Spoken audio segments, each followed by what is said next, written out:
Right. I've returned.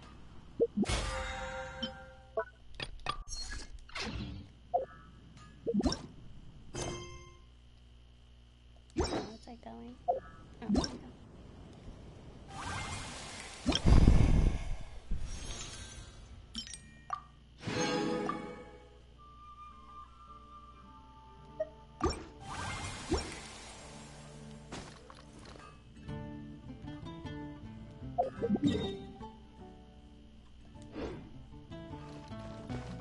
Ad Astra.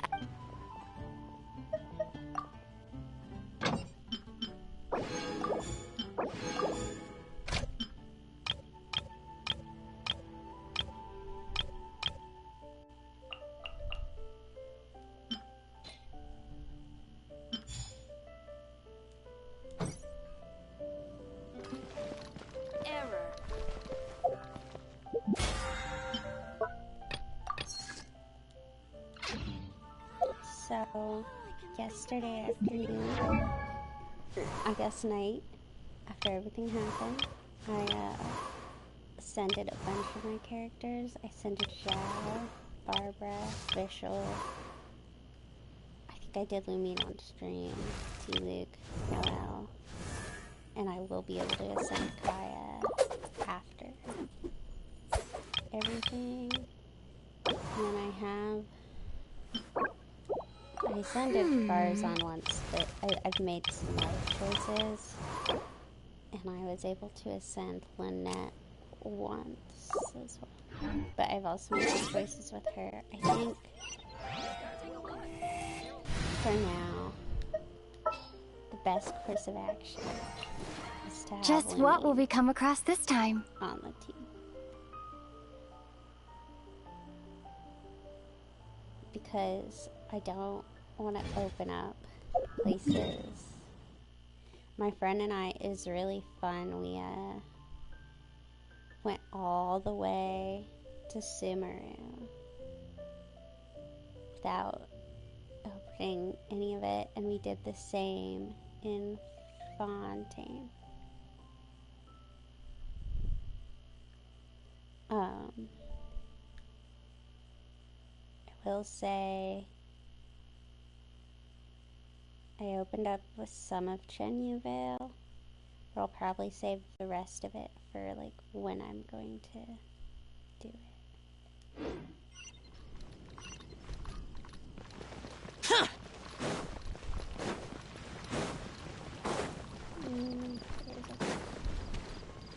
Let me just see how close I am to the next reputation, because I'm pretty sure I can get condensed.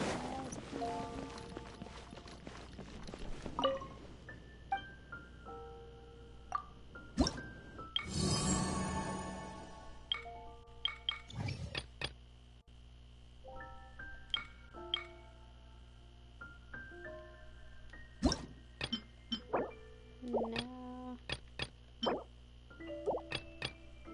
I was wrong. It's not. It's when do you get condensed resin? Oh. I was wrong. Okay.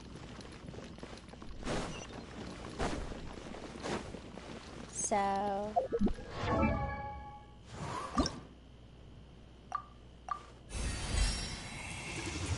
think we're gonna try to spend a bunch of resin today on level up quests, but they're all just gonna be like immediately used. So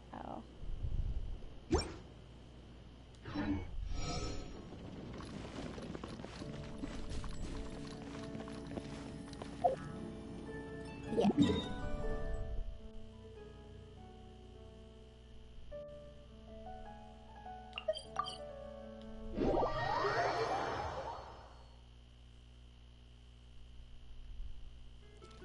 Problem now is the world is a little too high level for me.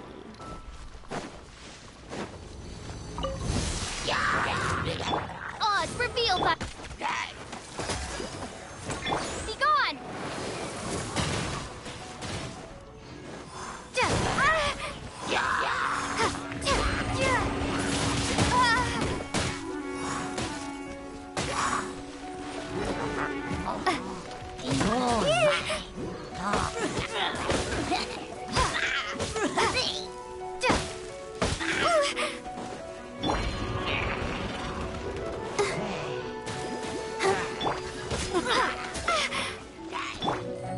protect us.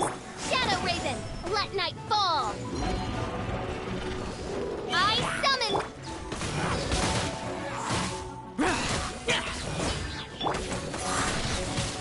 Windblade.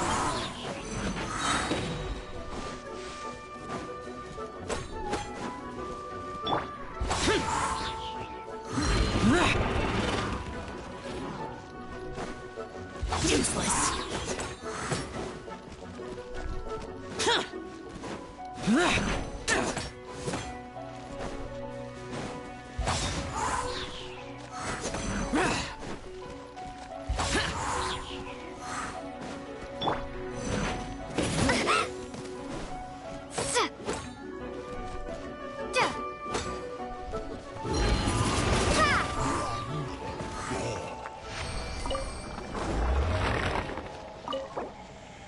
Hello.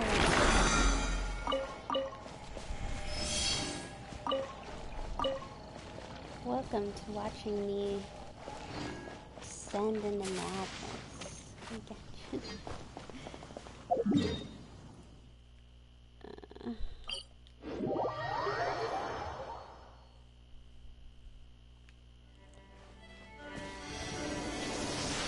I know who my best bet to like level up first is. I assume it's Xiao because I'm gonna use him as my, I guess, my main DPS, but who knows? Oh, it's all good.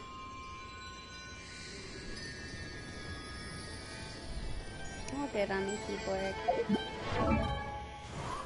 Yeah, I guess Xiao is probably the best option to level up first. I think Zhao, Traveler, Official, and then Barbara. Can I do anybody's talents? Oh my gosh, I can.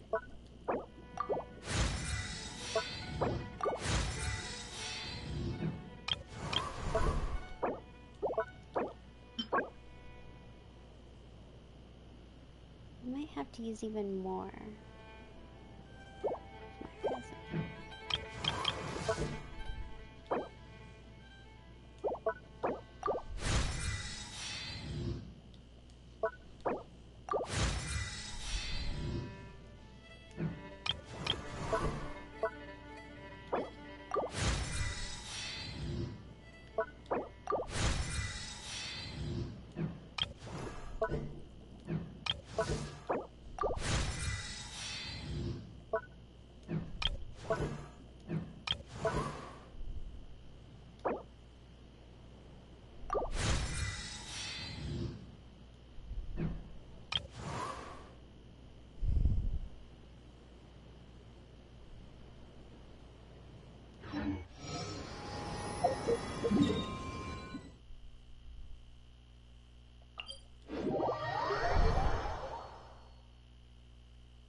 I didn't think about I have my birthday resin.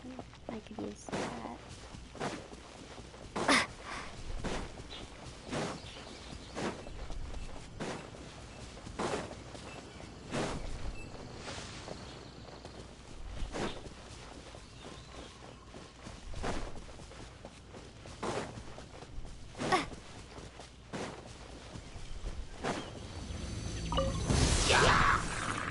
By royal decree.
good timing.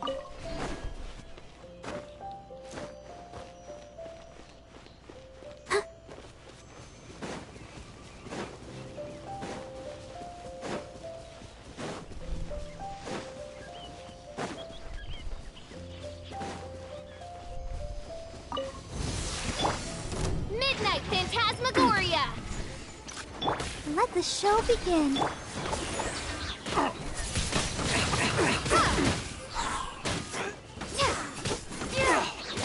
You're open.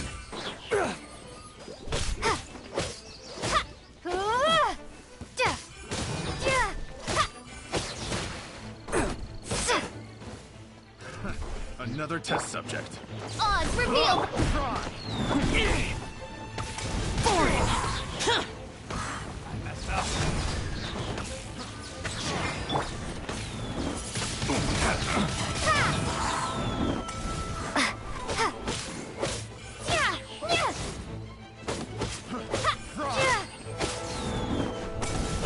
I got careless.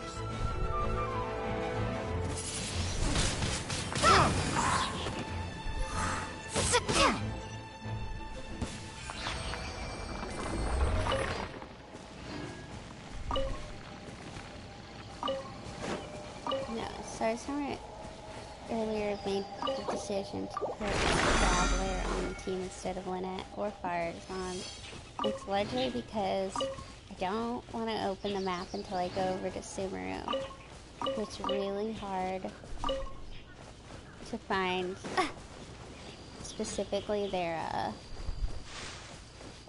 floral options, the henna berries, and I think I could pretty easily find Lynette's stuff, but then I'd also have to go and fight Artemis, and I just didn't really want to, so... Plus my Traveler will put out, in early days, a lot As you wish, Lady Fräulein. of damage.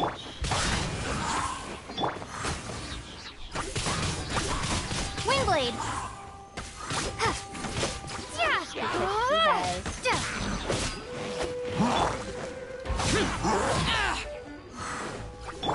By royal decree.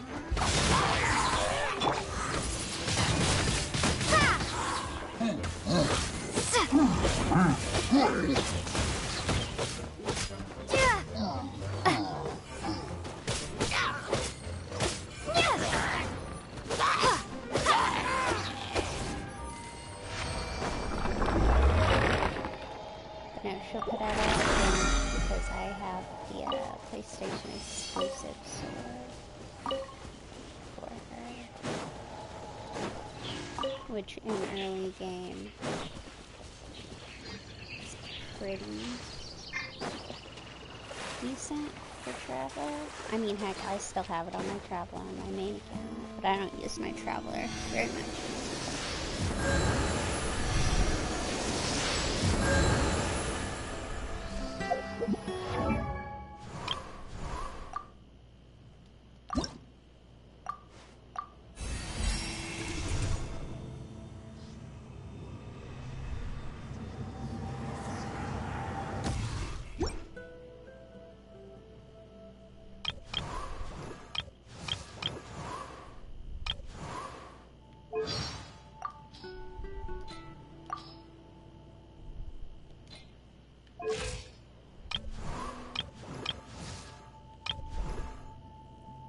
My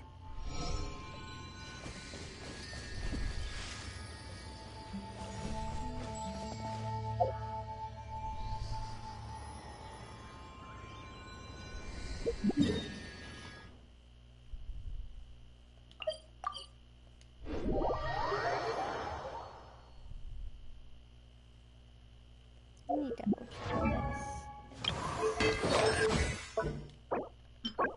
Okay, I think I'll use all of my resin today on talent level up books then.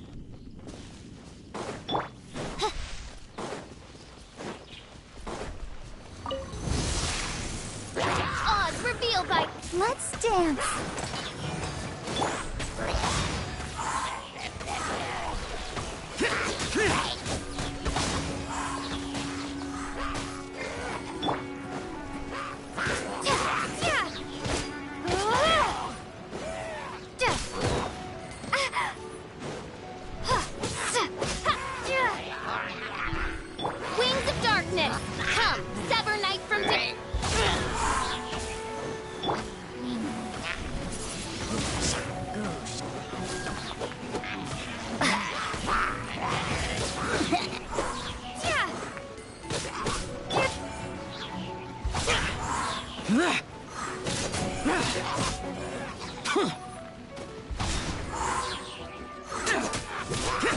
Okay.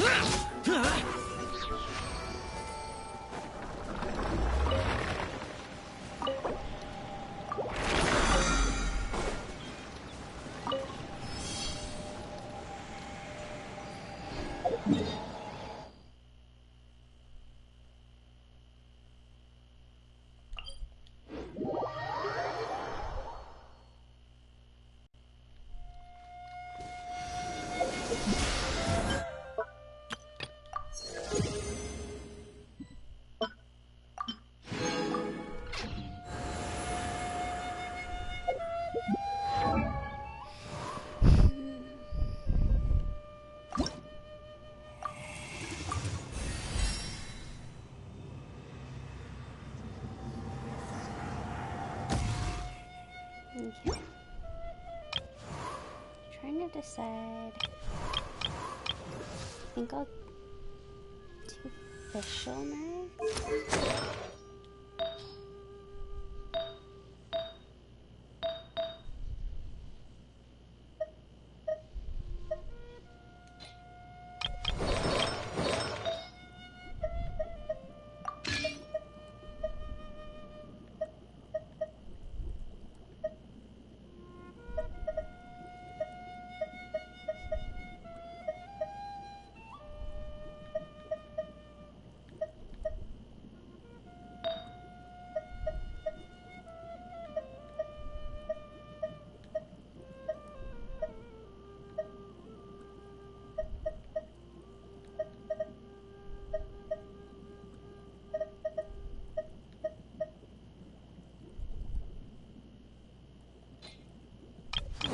Let's start with you, actually.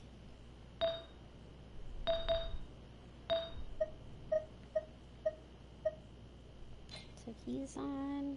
I would love to switch you off, adventurer.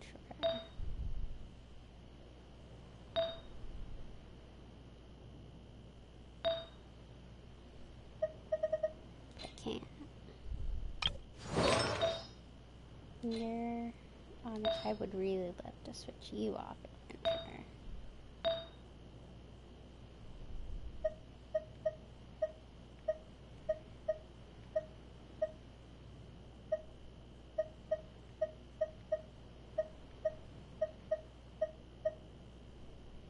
But I can't.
Okay.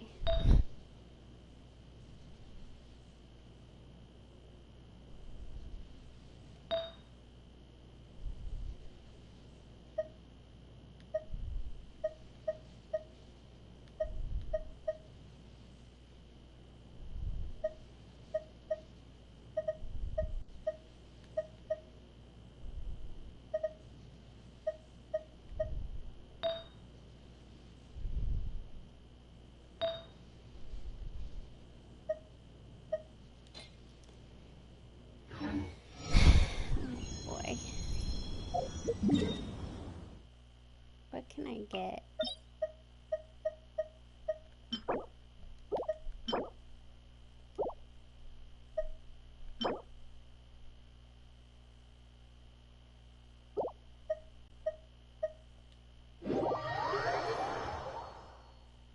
I love this.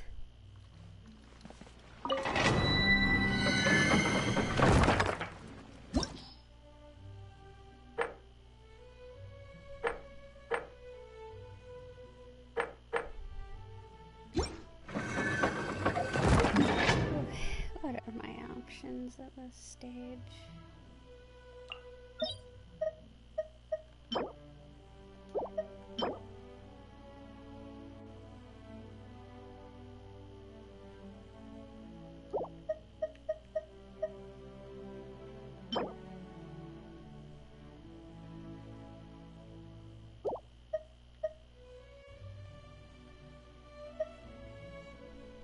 Not great. Okay, no option. There are no options.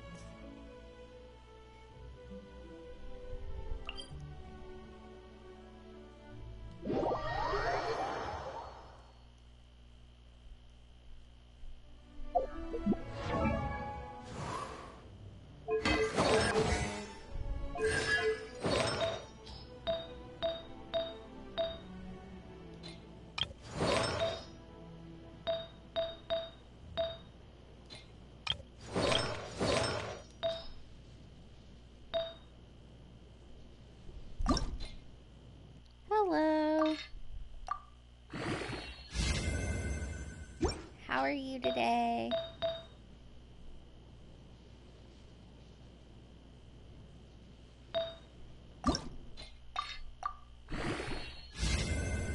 Pretty good. It's my last day of spring break, so I'm living that life.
I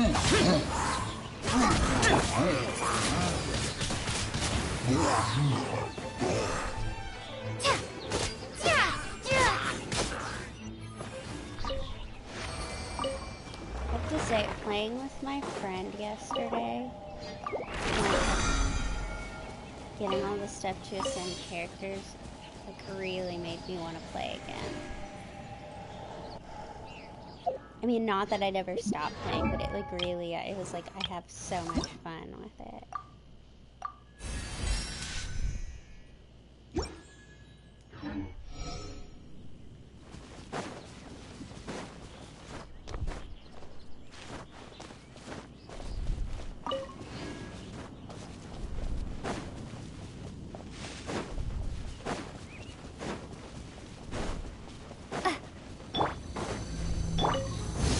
Midnight Phantasmagoria! Ready, steady, go! Yeah, hi. Yeah.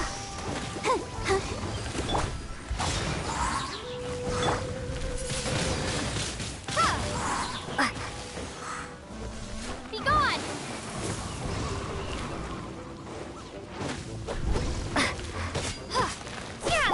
By royal decree!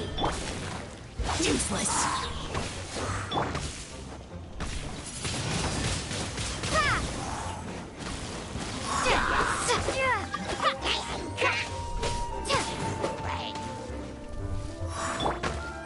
I'll protect us. Disappear. Here.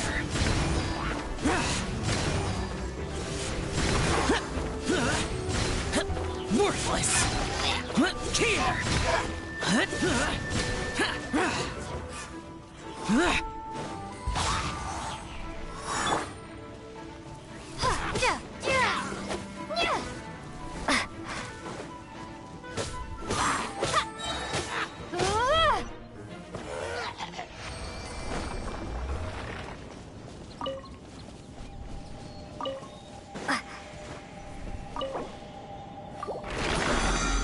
One more.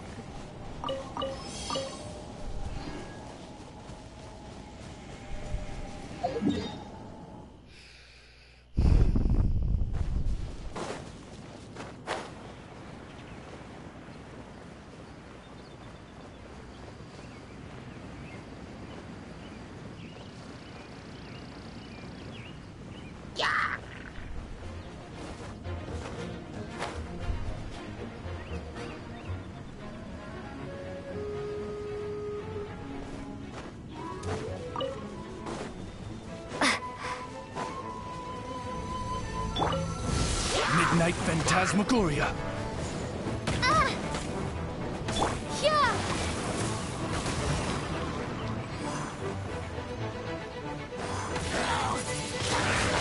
Wingblade!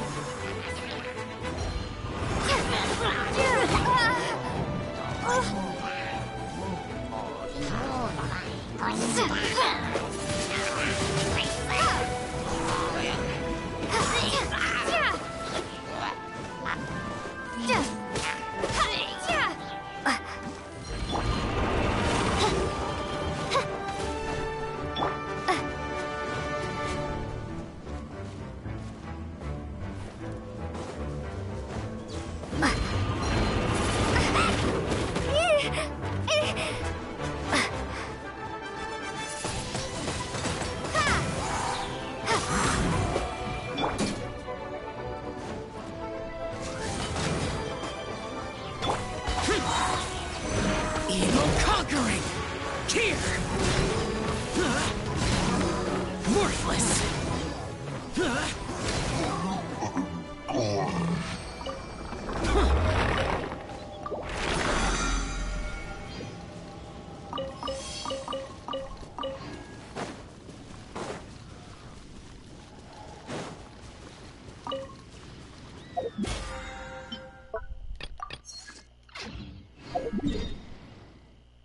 Okay. Got all that done.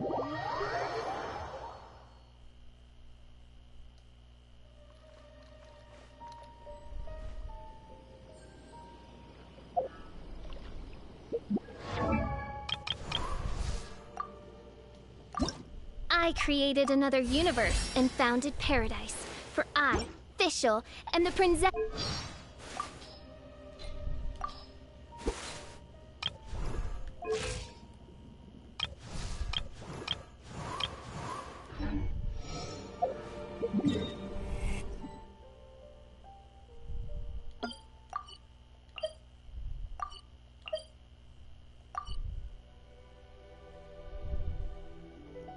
Alright, let's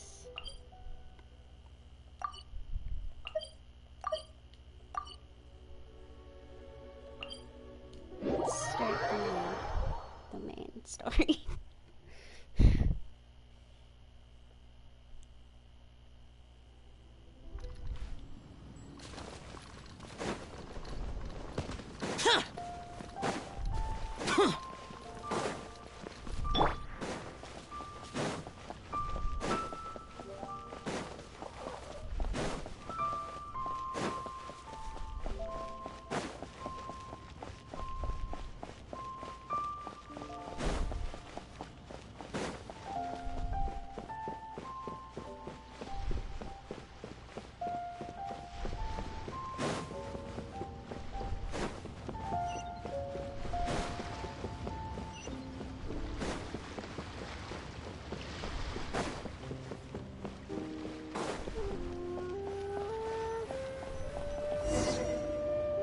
If you want to find the Geo Archon, this is the only chance you'll get all year. Guess it's a good thing Venti brought it up earlier. Otherwise, we definitely would have missed this year's Rite of Dissension. Well, Venti brought up the time, but Paimon knows nothing about where it is. Look, we're already in Liyue, so let's go ask some of the locals. Oh, right. About the Geo Archon Morax. Did you know the Mora that we use is named after this god? Fascinating. But it's seen as impolite for people from outside Liyue to refer to the Geo Archon by that name. Why? So we should refer to the Geo Archon by the name Rex Lapis, like the people of Liyue do. That doesn't make sense. Okay, like that. What you just said doesn't make sense because you said it's rude for people outside Liyue to refer to him as Morax, but then you followed it up with let's call him Rex Lapis like the people in Liyue do, so the people of Liyue don't call him Morax. Whatever, Paimon.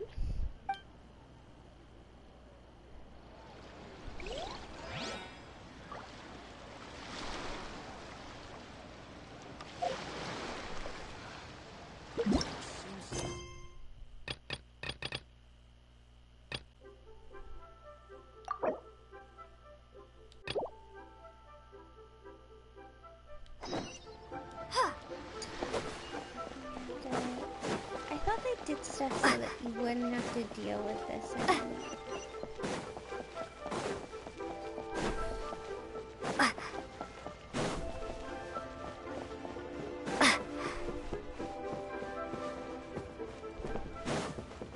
One Wind Bookhouse.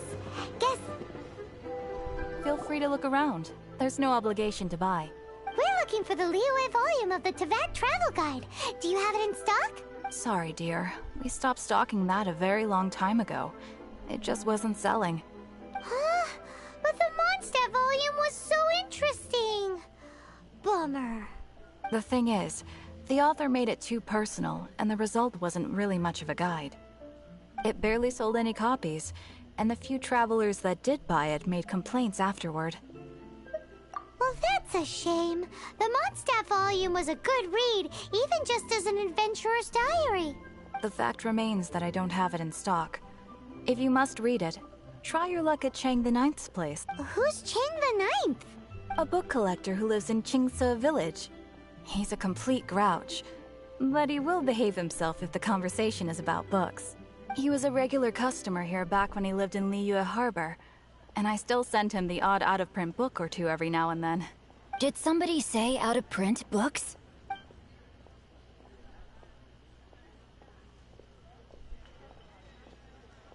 Is there a chance that Volume 6 of Legend of the Shattered Halberd is also in his collection? Apologies, my liege. Where are my manners? My name is Singcho, a humble literature enthusiast who happened to be passing by. I remember I was so enthused originally that he called us my liege. Since you and I are both in search of lost books, what say we travel together to Mount Jingsa and pay a visit to Chang the Ninth? My pleasure, fellow book lover.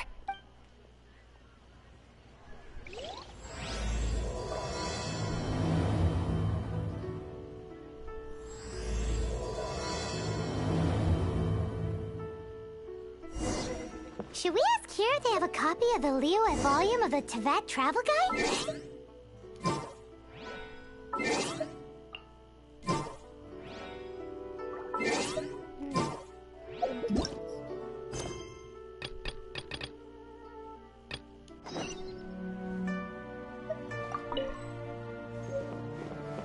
Ooh, we're gonna do some reading.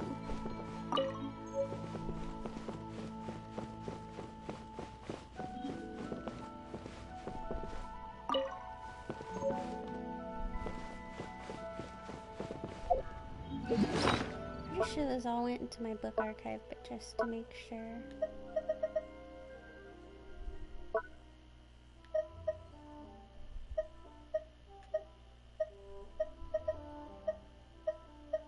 Okay, one of them didn't. Of all the elements in the land, Geo alone stands fast, built on a bedrock of proud tradition, which doth make it last. For just as the law of Rex Lapis, and ineffable his wisdom. The cornerstones of justice which prevail throughout his kingdom, slayer of foul demons, no evil would he leave unquenched.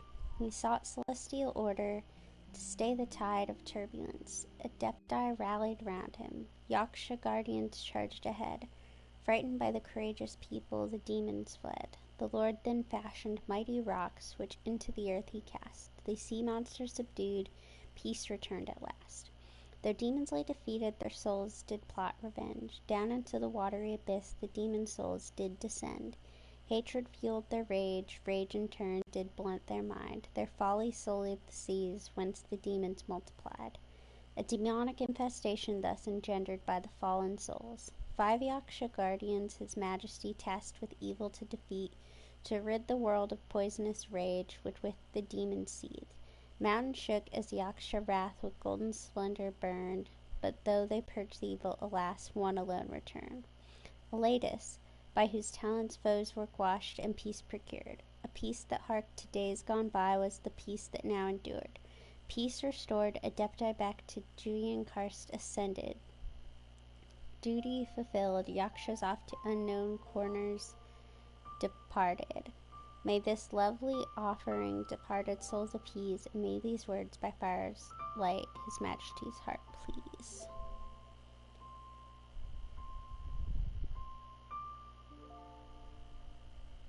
I guess while I'm here I'll read all the other stuff I have. So we've got the tainted blood, substance acquired from defeating Dvalin, crystal imbued with the winds of antiquity, as well as other occult power from within the great dragon's body. The mighty dragon was once a captive of a cage of toxicity woven by 3 poisons. The foul blood he once ingested, the lies whispered from the abyss, and the anguish of abandonment. Though tears shed and the songs sung, the unholy spikes that had grown on Dvalin's body were smashed to pieces, and the web that had ensnared him was torn away. Perhaps these feats were achievable only by free-spirited traveler from a faraway land. This is what we got from the last event. Particular potion Lisa concocted for you that seemed to shine with a golden sheen. It's said to bring the user good luck, ensuring all their every endeavor will succeed until the effects wear off. As the ingredients required are exceedingly rare and the brewing process devilishly complex, only a few have succeeded in concocting it. This is along with divinity. When our perceptions are unfettered by archons and churches, we shall learn that in northern Tevat, the people of Mondstadt preserved their culture as decades ago, even after Barbados, the Animo Archon concealed himself. When we observe the daily lives of the people of Mondstadt from higher perspective, it is evident that the people share a carefree nature, which mostly stems from their bountiful and pleasant living conditions. The surplus grain produced became their source of brews, and the brews further nourished their easygoing temperament, Above all, the Animo Archon never taught them how to make wine and revel. They discovered it themselves. But I do not intend to make my readers think that we could do without Archons. On the contrary, say if Barbados had not guided the warm monsoons to Mondstadt with his divine powers, would Mondstadt still be so bountiful as to produce the brews that it does? The answer would be no. Mondstadt is an inland city and would have struggled to provide for itself if not for the grace of Barbados. If we look back through history, we learn that Mondstadt is situated on a land that was once frozen, where the living conditions were harsh and brewing would be virtually impossible. It was the power of Barbados that changed everything. A cumbersome preface indeed, but I hope that my readers keep one thing in mind when reading my humble book. While it is the power of the Archons that created our living environment, we should be conscious of the fact that what shapes our thinking, logic, culture, philosophy, and aesthetics is not the Archons themselves, but the objective environment that exists around us. This world around us is what we have inherited, and what the book shows is that the people of Tevat have always been and always will be heirs to a divine legacy, but not to divinity itself. It's Dark Knight Hero 1. Springvale Hunter's tragic journey. Oh, is this about the fairy? Many years later, when Gossam's ankle would become trapped in the same unlucky beast trap he laid, he must have recalled the afternoon when his father had taken him into the city to take part in Ludi Harpastum. That's the Christmas Eve festival that we'll probably never have. Gossam's whole life was, without a doubt, unfortunate, but he could never quite recall when his misfortunes had began. He spent his childhood in Springvale under the protection of the Spring Fairy. Indeed, all the punters lived peaceful and carefree lives. When Gossam was 7 summers old, his father took him to Mondstadt to watch the circus at Ludi Harpastum. This was the first time Gossam had entered the city in his life. He was held spellbound by the aromas of sweets and roasted meats, brilliant lights and colored paper, the clowns who trained wild boars, and the magicians and their tricks. In his dazzling childhood memories, Gotham dimly saw his father walk into the reveling crowds, passing through an archway marked with the words "Pile 'em up contest," and slowly moving further away from him. But his attention was drawn to the shining fairy of the spring. Perhaps he came to understand in his later years that the spirit at the festival was no more than an actor paid 20 more a day. It's not a lot. But in his youthful mind, that sight was always one full of fantastical imagination. Gotham was lulled to sleep by the Spring Fairy's stories, and far abroad did he wander and adventure in his boundless dreams. In an adventurer's dream, he saw rainbow jam pour forth from the mouth of an ancient relief. What?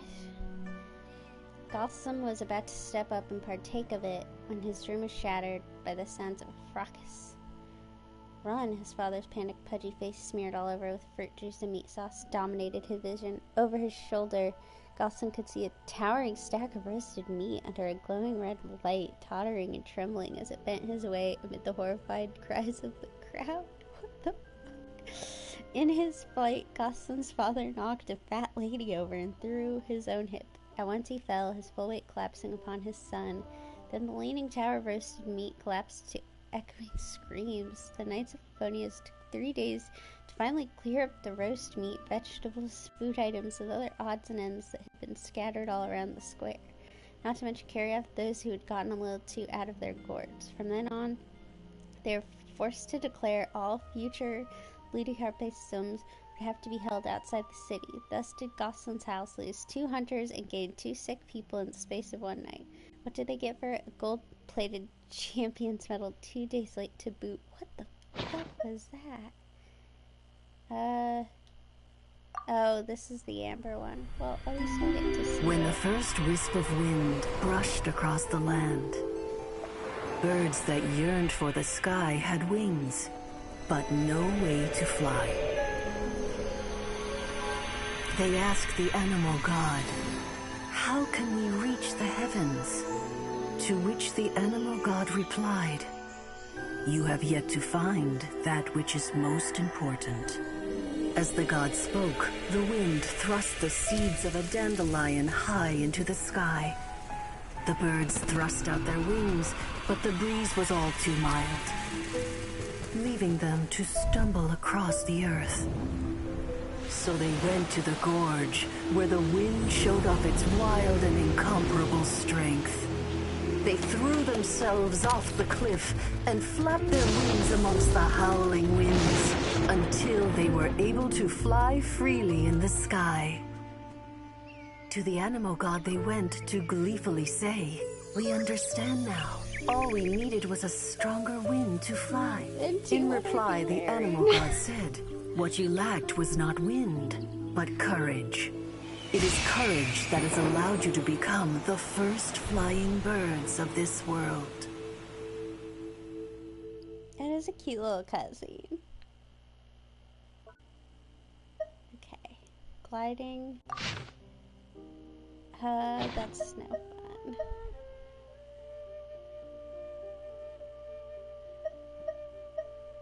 Stone tablets compilate. Well, okay, we'll get to that because I'm pretty sure that's about leeway. Start with Gunholder. May the gentle breeze of Barbados carry words of enlightenment and deliver them into the gaze of my readers, and may the wind of freedom forever prevail in Mondstadt. The story of the Gunhilder clan began in legend 3,000 years ago during a war between the Lord of the Tower, Decarabian, and the king of the North Wind, Andreas. It was a time when Mondstadt was a frozen wasteland, and Gunhilder was about to become the strongest leader her nomadic clan had ever seen. Gunhilder's father, the then leader of the clan, had once served under Decarabian. He served until he found the despotic ruler, the aloof and selfish king, to be more than he could bear, whereupon he led his clan outside the city where ferocious winds howled without mercy. But life in the wasteland beyond the city gates was harsh and unforgiving. Though they had escaped the wrath of a tyrant, they were now faced with the wrath of relentless and all-engulfing blizzards. Just when all hope seemed lost for the wandering clan, a spirit from the midst of the myriad winds heard Gunhilder's prayer. The sincere plea of a clan chief's young daughter joined the people's cry for help, a cry that the blizzard had all but drowned out and become a faith. The faith gathered in front of the wind spirit, like water flowing into a spring, and became the source from which the wind spirit drew its power. The wind spirit used this power to make a small shelter for the clan and bestowed upon the clan's chief daughter the power to protect. After her father's death, Gunhilder took his place as the clan's leader. She also became its first priestess. From that day forth, she protected her clan faithfully. When the Animo Archon Barbados challenged the aloof and selfish King Decarabian's rule, Gunhilder led her people to make a stand against the Archon's fury. But when Barbados finally fought through the ferocious winds and freed the tyrant's subjects, she was also the one who decorated the victorious Animo Archon with laurels. In later times, after Barbados had departed, a class of aristocrats emerged across the land. These rulers, who were possessed of divine power, would become corrupted and turn to tyranny themselves 1,000 years later. But none had the ability to predict the distant future, not even Barbados himself. Gunhilder's descendants were themselves a prominent clan within the aristocracy. But unlike the evil and scheming Lawrence clan, the Gunhilders upheld their legacy for protecting Mondstadt that was enshrined in their motto, "For Mondstadt, as always," doing everything within their power to protect its people.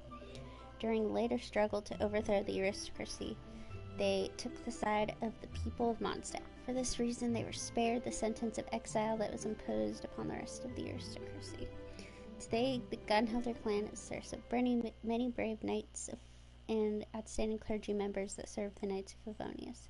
History can teach us anything at all about the future. Perhaps it is that the Gunhilder clan will continue honoring the legacy of its ancestors and its duty to protect the Animo Archon, to protect Mondstadt, the land, and all who inhabit it forever. During the time of the aristocracy, the tyrants who ruled Mondstadt spurned the study of history and forbade the people from speech and song that alluded to historical events, for they knew the extent of their own degeneracy and wished not for the deeds to be held to scrutiny by the annals of history alongside tales of heroes' honor and glory. But the winds of history blow strong, and ultimately no wall could be built tall enough to stay them. This work is a collection of poems, songs, and legends that have survived from the aristocratic period, interspersed with archaeological commentary. Its purpose is to provide a new account of Mondstadt's history from the Age of Kings all the way through the fall of the aristocracy. A degree of historical inaccuracy is inevitable given that certain details are impossible to verify. We can but humbly hope that this work might elucidate the past for those who come after us and perhaps inspire them to further investigate the facts of history on their own. This work is divided into 3 sections. Section 1, The Storm Lord of the Tower and the King Wolf of Boreas, covers the struggle between the Kings of Ice and Frost prior to Barbados' arrival. Section 2, The Cultivation of Mondstadt, covers Mondstadt's ancestors, including the aristocrats' predecessors and the period during which agriculture developed. Section 3, Tyrants, Heirs, and Rebels, covers the long reign of the aristocracy in Mondstadt. The reader may wish for this work to serve as a cautionary tale to future generations. In fact, it's compiled with no such ambition in mind. The freedom bestowed upon us by Barbados is also the freedom that allows us to cast off the shackles of the past in search of the truth. My only hope is that this work, in a spirit of openness and truth, may finally share with the reader those stories which it was forbidden to share in the past.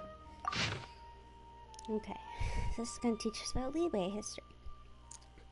In the beginning, Rex Lapis descended. He lowered the tides, raised Mount Tianhang, and calmed the waves. Thereupon, peace was brought to the people. They cut into the mountain and found jade. They bored through the rock and made tunnels, and they piled up stones to build a settlement. It is written that the jade from the bowels of the mountain is that which glows. Hence they named it Xuanhui Fort. In that time, all the people of Tianhang derived their livelihood from the mines. All prospered from them, and none knew poverty within a 1,000-mile radius. Better known today as Shanhui Rock, which is often simplified to Mountain Rock, thereby stripping the name of most of its original meaning. Guizhong, the Lord of Dust, was an ally to the Lord of the Rock. Around Mount Tianhang, Guizhong set up a crossbow to keep guard, and it was named the Guizhong Ballista. She brought all her people to the north of Mount Tianhang and taught them to tend the soil. Agriculture became their livelihood, and all prospered from it. The farming towns stretched for miles, and it is said that one could walk all the way to Stone Gate without ever leaving the network of pathways between the fields. Guizhong said to the Lord of Rock, "My people have left their home and came to this place. Here they are happy in their abodes and content in their work. Thus it is as if they have returned home." Hence, what better name to call this place than the plains of returning and departing? The Lord of the Rock praised the Lord of Dust for her work, and thereafter the area was named the tongue of Liyue, the Guili Plains. It came to pass that the gods each strove for dominance, which brought catastrophe upon the land. Though the Adepti fought to protect the Guili Plains, they could not stop the tide of war which ravaged the plains and took the life of its ruler, Guizhong. Thereupon, the Lord of Rock, Rex Lapis, took his people south of Mount Tianhang. Thus the people departed from the Guili Plains for good, never to return, and it was left to become wilderness. Rex Lapis pacified the gods. Adepti and Yaksha were content in their position, and Liyue re-entered an era of peace. Before this time, the gods waged war for centuries on end, and not one field was left unravaged. The people of Liyue turned to commerce and artisanship for their livelihood and prospered once more. Those who prospered above the rest joined together, calling themselves the Qixing. Thus was formed the framework around which Liyue Harbor developed. Under the jurisdiction of the Qixing were all the known trades. No business of Liyue took place inside or outside the nation that was not known onto them. The Millith also took orders from the Qixing, supporting the masses at home and suppressing the monsters at the border. Thus became the nature of Liyue's governance under Rex Lapis. Let's see what I have for books. I don't even know how many I have. I'm only going to read the completed ones. Okay.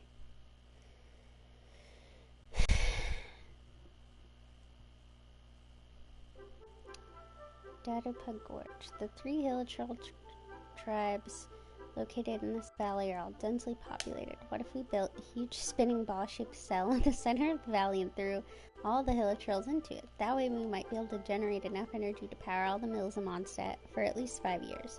If we took it one step further by grinding the hilichurls that are older to weaken food and feeding them to the strong ones, we might just build ourselves a perpetual motion machine that can support a huge factory like in Shnesnaya. It seems totally feasible to me, but when I told Miss Lisa about this idea, she just looked at me and pondered in silence for a long time, then changed the subject gracefully.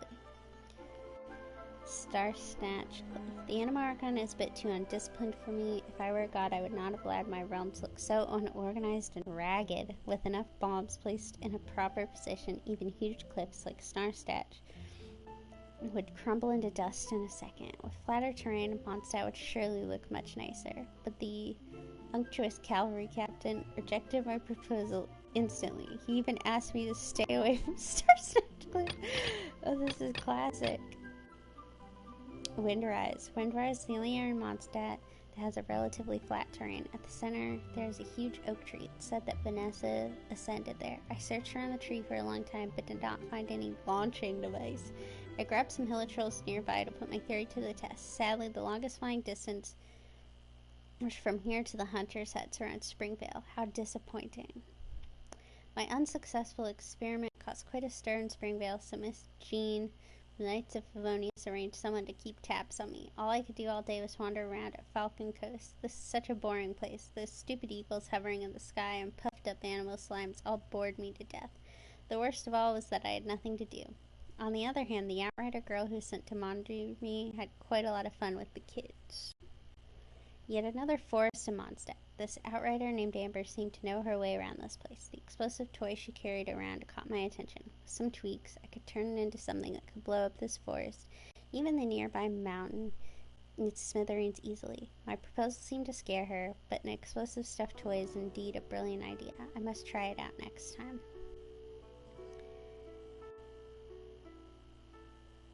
I finally got rid of the stalker from the Knights of Favonius. This valley I found at the northwest coast of Cider Lake is still guarded by ancient mechanisms, but the soldiers responsible for holding the pass for the Kings of Gales were nowhere to be found now. All the winds of times had left behind were the unintelligent hilichurls and silent mechanical guards. My attempt to control rune guards with hilichurls failed as well. The guards split into pieces, and as for the fate of the hilichurl strapped onto it, I will spare you the gory details. Half the runes were also destroyed in the process.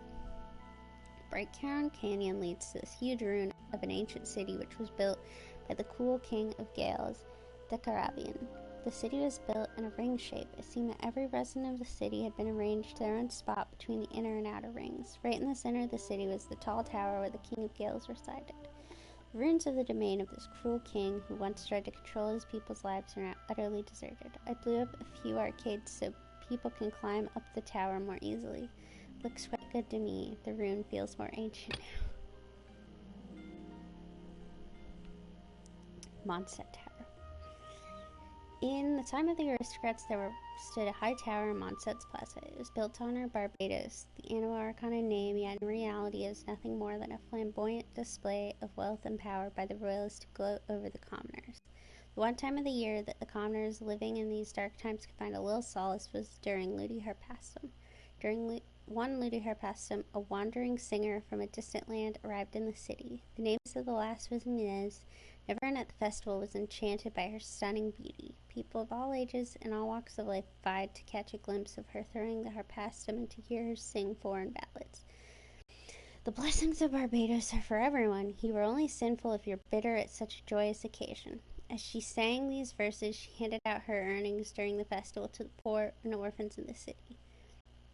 A frail figure stood among the crowds. He was the seneschal, and he fell for her at first sight, but his religious piety filled him with frustration at his inability to suppress the emotions he was experiencing, and her acts of charity, which violated the church's right to aid to the poor, irked him all the more. As is known to all, the beliefs of contemporary Mondstadters hold that the Anima Archon Barbados encourages people to seek, love, and pursue freedom. But in the Dark Ages, the Anima Archon slept, and the city was tormented by the tyranny of nobles, the poverty of commoners, and the ravage of the dragon. Meanwhile, the self-proclaimed Orthodox Church, a mere figurehead controlled by the ruling class, advocated abstinence from earthly pleasures to avert divine punishment. Under such circumstances, even the harp, which symbolized the wind, had been restricted to playing only those songs deemed holy. However, the notion of divine punishment was little more than an excuse fabricated by the nobles to conceal their avarice and restrict the commoners.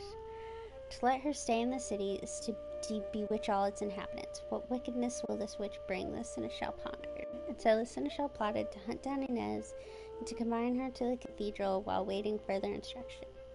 As per the traditions of this time, the maiden chosen to throw the harpistrum should serve at the royal court for 3 days after the celebration under the protection of the aristocrats. The seneschal decided to send his adopted son Octave to sneak into the royal court and abduct Inez.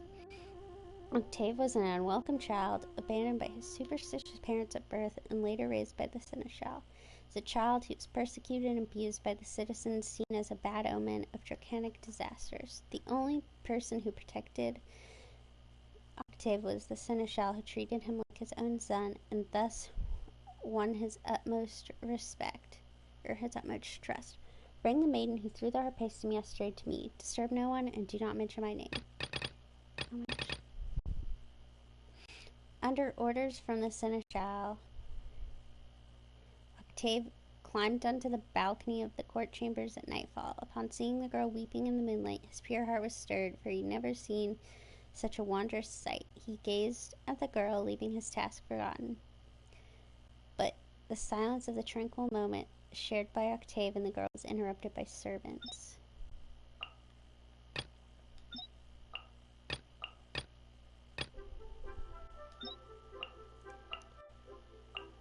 Okay.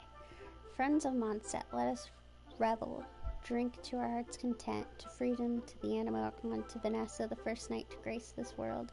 Sons and daughters of Mondstadt, may the gifts from the Animo Archon be engraved in your hearts, and let it be known that this gift is not freedom, but just defiance, transpired in ages past. Friends, do excuse me for improvising, for it should be clear as day that the glory and freedom of Mondstadt were born when Barbados struck the songs Dulce? I don't know. Poems sing of heroic fame, yet to commemorate unnamed freedom should they aim. Chained by the royals, Mondstadt could barely aspire, and festivities were but vanity games of the rich. Beyond the grasp of the ordinary people, a withering dungeon Mondstadt was, and slavery games the royals gaily relished, oblivious to their place the inmates were. Fiery-headed dame confined to a cell, from the southern plains she did hail. Born free, but now bound by chains, though restrained by a tyrant, her flesh remained. Still her pious soul never ceased to pray for her people, for Mondstadt, for elusive freedom if she may. Friends of Mondstadt, let us revel, drink to your heart's content. The day came when Barbados answered her devotion. The Animo Archon sought her fiery hair and descended to her position. Every being deserves a name, the spirit grim. To weave your fair name into a song I yearn. I seek nothing but your friendship in return. The girl happily reciprocated, her fears swiftly dissipated. So to the battlefield she marked, to Barbados' singing voice. The demonic dragon fled from her might, and the people did rejoice. Corpulent aristocrats crawled under tables at such a valiant sight. Mondstadt is freedom, the winds sang for their people in delight. Lonely forest breezes converged. Jointly they overthrew the tyrant's tower from the sky. Broken free from shackles at last, the young lioness stood firm in the winds with her head held high. So the fiery-headed dame won herself prestigious fame. Her heart swelled with appreciation to sing by the Animo Archon's side. No words of gratitude should she utter, Barbados replied. You first conducted what now transpires in your song. You've entrusted me with your friendship and your name. To praise your freedom, my songs came. Friends, let us drink some more, for thence flows the freedom of Mondstadt. When days became nights and faces filled with despair, never forget the heroic tales of Vanessa, the dame with the flaming hair. Never cease to pursue freedom, even when the land is bare. Oh boy. Okay. A collection of hillatral poems compiled by the Mondstadt ecologist Jacob Musk. During the writing of this book, Musk traveled across the continent to visit every hillatral tribe. Me moo ye, me biat ye dada, me dada.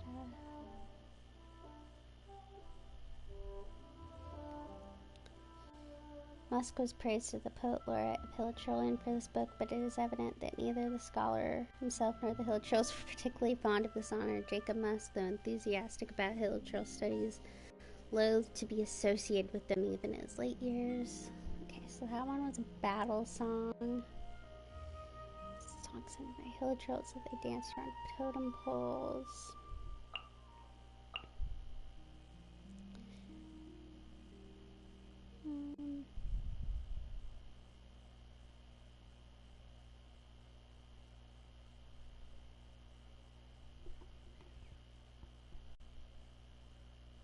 I've grown weary of reading them out loud.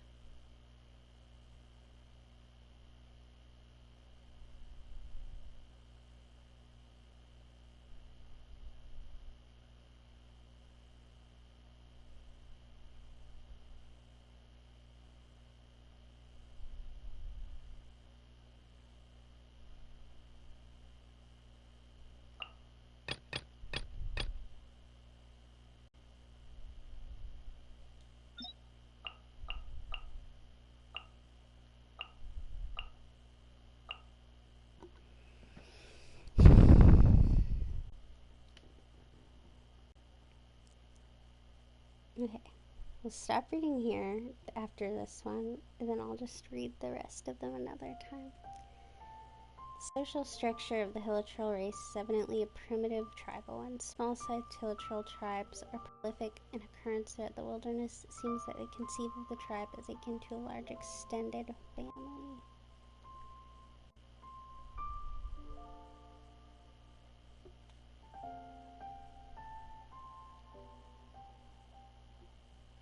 By far the most powerful figure in the Hill Troll tribe is the shaman. Extensive field research confirms that the shaman is the oldest member of the tribe. It plays a role in it analogous to that of a parent in the family, managing major affairs and making policy decisions based on their wealth of experience. Yeah, I'm gonna have to go back to this another time. I don't have what I need to read that whole thing.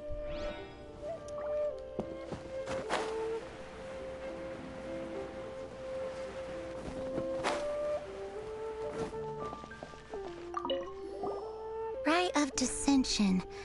Oh yeah, that reminds me. Isn't that today? Once a year, Rex Lapis bestows upon us his divine prediction, guiding us on how to run Liyue for the coming year. Last year, it was the Yuheng of the Liyue Qixing that was given the honor of asking for the divine prediction. Ooh, Paimon knows this one. Mondstadt is to freedom as Liyue is to contracts. Liyue has a strong focus on business and trade. The Liyue Qixing, the 7 leaders of the 7 enterprises of Liyue, hold true control over Liyue. That's what foreigners always say. But true control over Liyue will always be held by Rex Lapis. The Qixing is comprised of mere mortals. Rex Lapis is a god. Mondstadt's god is nowhere to be seen, whilst our god is forever with us. Stay in Liyue long enough and you'll see. Given that you just left your godless city, it's time you experienced what it's like to be in a city whose god has walked with it through all of history. Rude. Godless. I mean, I just want to point out that Mondstadt has a church and like a whole religion. I don't see anyone around here with that for Rex Lapis. Oh, are you also foreigners here for the Rite of Dissension? To think I've lived in Liyue all these years and never come to see this before. I guess it's like they say, locals never visit the tourist spots. I wish you well on your travels. Liyue always welcomes you. Let's say it differently. You too wish to bear witness to the Rite of Dissension? Me too. We all do. As a businessman myself, how could I not take interest in Liyue's most important business trends? The 17 predictions given last year made more than a few ripples throughout the industry. What's more, there's been a rumor going around that the Tianshui herself, Ningguang, has been acting secretly in the shadows. This guy's got like a creepy voice. She wants the rocks created by Geovision holders to be exempt from taxation. Wow, that's some super professional legal stuff, that is. To be on the pulse of the predictions and the market is what makes this harbor what it is. Among the seven, Rex Lapis is the oldest deity. His keen sense of strategy is well trusted among his people. Understanding the predictions as soon as possible can make all the difference in making your fortune. Fortune? So where can we see this rite of dissension anyway? You're not at all close. Not to mention that if I gave you directions, as foreigners, you'd get lost along the way. So better to head to Yujing Terrace, to the high ground. It's the highest place in the harbor. Sounds like the best place for trying to communicate with deities, no?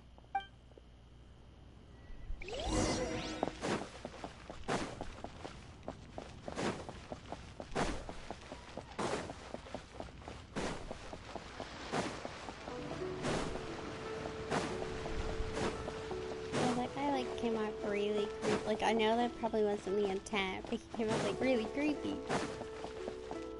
Please be mindful of your personal safety.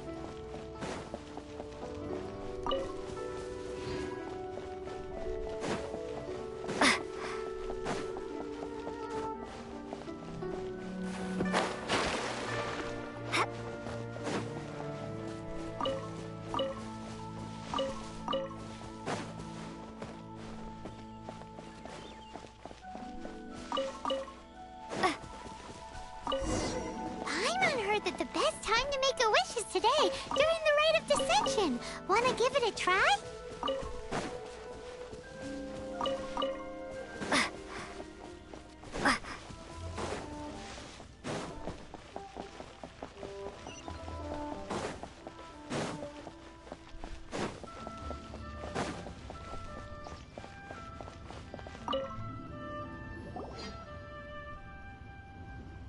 Oh, you also want a little Adepti luck too?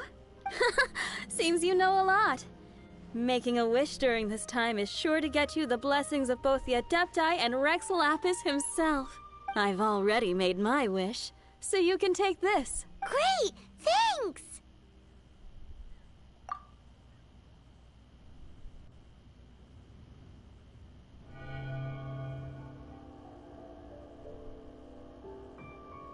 Is that normal?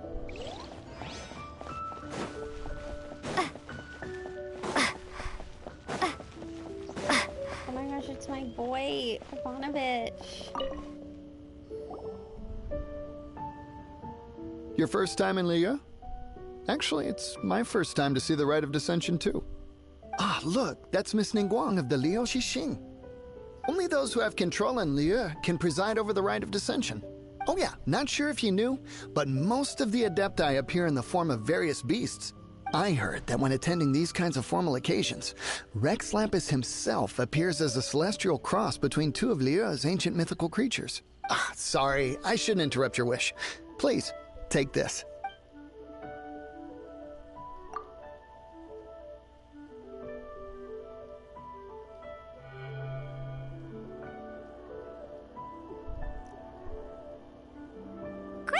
Now that we're all done with the wishing, guess we can just wait here for things to get started. Who knows how long that Miss Ningguang lady is gonna take?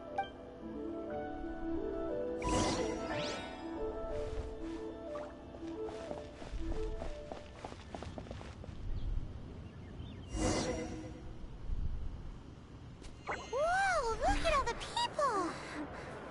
We gotta get up front. We can't see squat back here.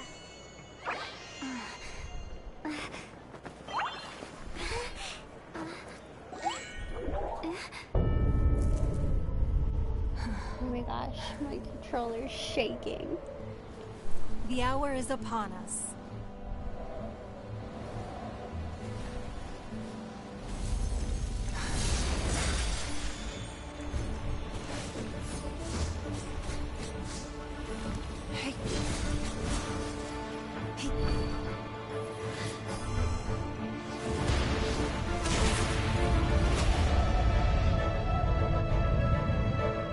So is the person in charge of it always have to have a key?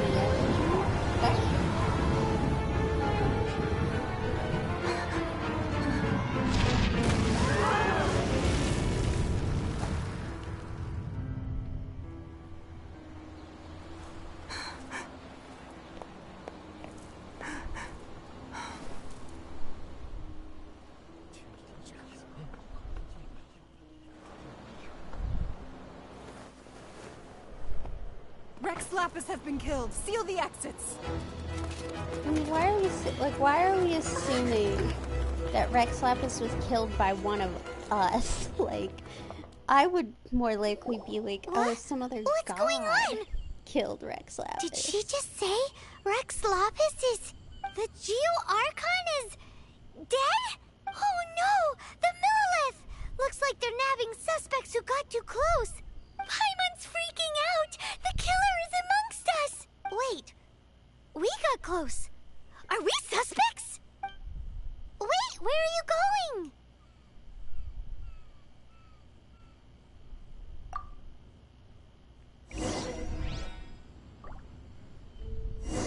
Oh no! There's a whole bunch of soldiers out there too!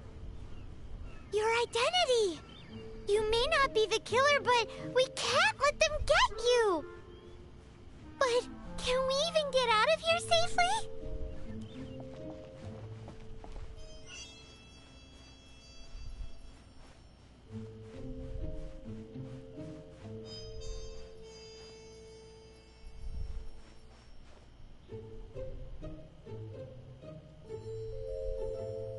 I can't even remember the best route to take.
They're here! Arrest them!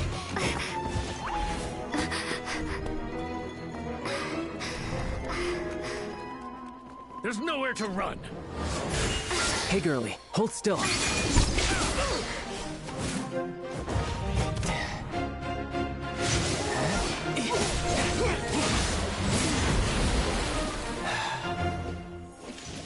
Stop! Stop! Come with me.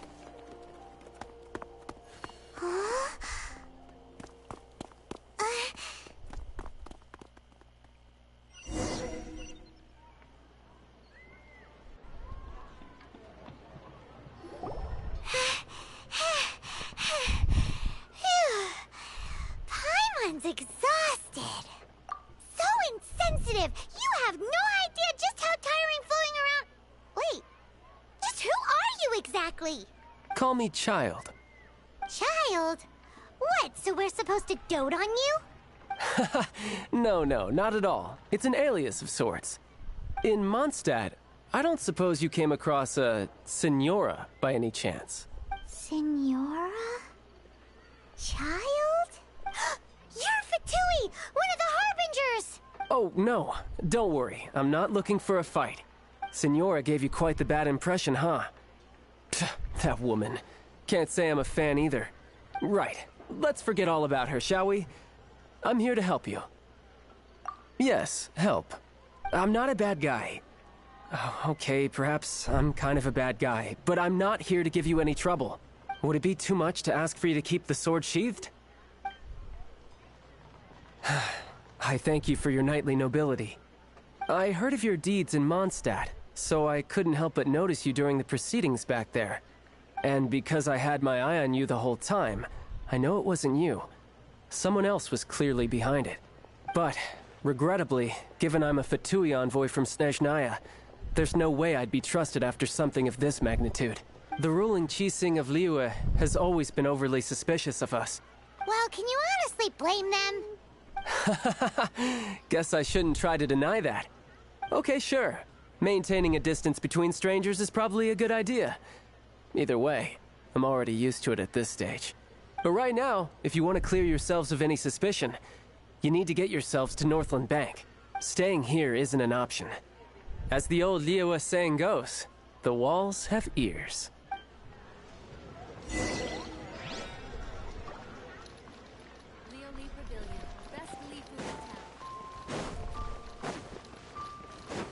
If I remember right,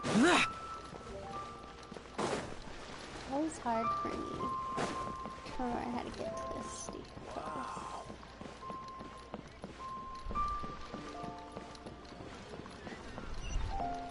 Bang!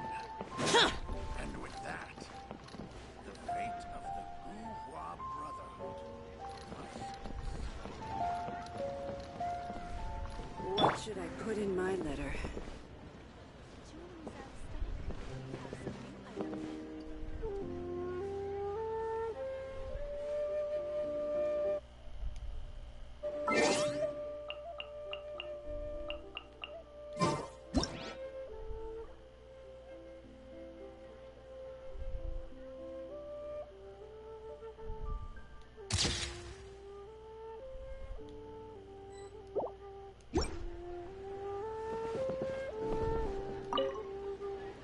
Northland Bank. Correct. This bank was opened here in Liyue by Snezhnaya. Though everyone knows Liyue is the most enterprising in Teyvat, Snezhnaya is not short of change either. I would assume so. I mean, so far we haven't been anywhere that's exactly poor. I guess Notland might be different because they're at war, but even war makes countries rich. Yeah, well, poorer nations don't seem the type to have diplomats that come around acting the way yours do towards the Knights of Favonius. Here, let me give you this. This is a... I'm not sure exactly. Sometimes all money can buy is things, and not a name for oneself. All I know is that it's a sigil. A sigil to keep the mighty and illuminated Adepti from bringing harm to you. Adepti? If you head north from the harbor, then west from Guili Plains, you will eventually reach a stone forest known as Jueyun Karst. The people of Liyue believe it to be the abode of the Adepti. Legend or not, they believe it. As such, offerings to the Adepti are made at its borders. Nobody dares venture in. But I have no need for believing, not when I know for a fact that the Adepti truly exist. Hate to admit it, but your Fatui intel seems all right. But why would we go looking for Adepti anyway? Oh, my little friend. There are plenty of reasons mortals seek the blessings of Adepti. Money, health, love. But you will go for justice. Justice? The Qixing will already have dispatched the Millelith. They'll be seeking out the assassin from amongst the onlookers. But how could a mere mortal kill a god that can sweep aside entire armies? Rex Lapis never gave up his power as a god. This level of crude response is beyond what is called for. How suspicious. Or to hide something else. Hard to say. Even now, the Northland Bank wouldn't be able to hold the Millelith off for long. But the Adepti can clear you of any wrongdoing. Liyue was founded by the Geo-Archon and the Adepti. Of course, it was built by force. Look for them, and be faster than the Qixing's messengers, so you may give your version of events first. If there is anyone that can help you in Liyue now, it can only be the mighty and illuminated Adepti.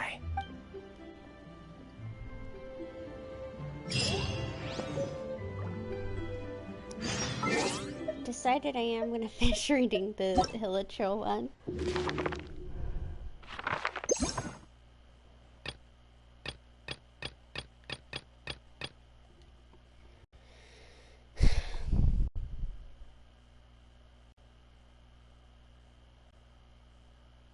I'm just not gonna read it out loud.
Wait, what is the 2 for? Oh, that's Colonel Lilith.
I created another universe and...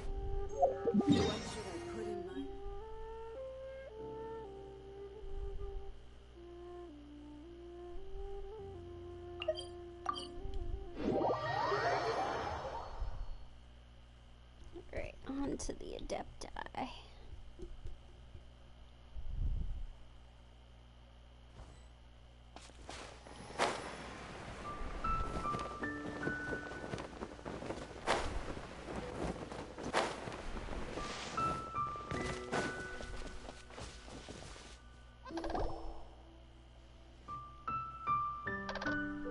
And who might we be?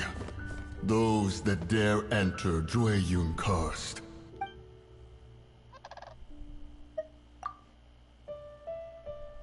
A sigil of permission.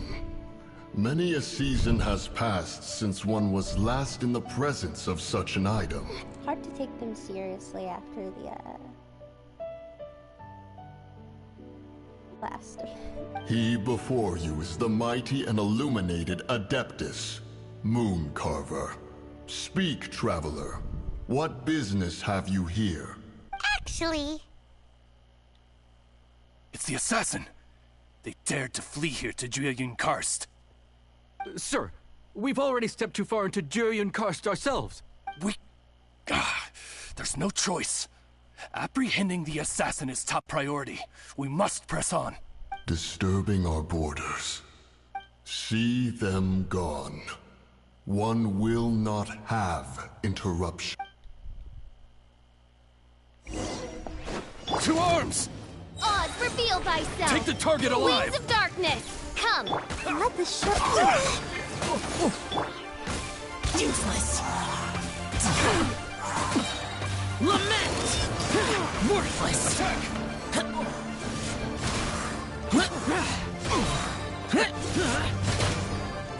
Who goes there? Here!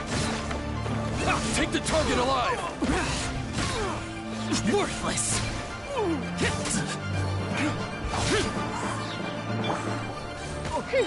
I'll protect us. La, la, la, la, la.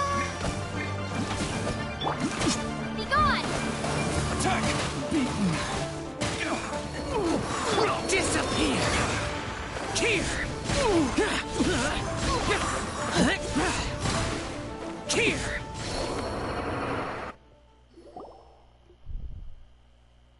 Well...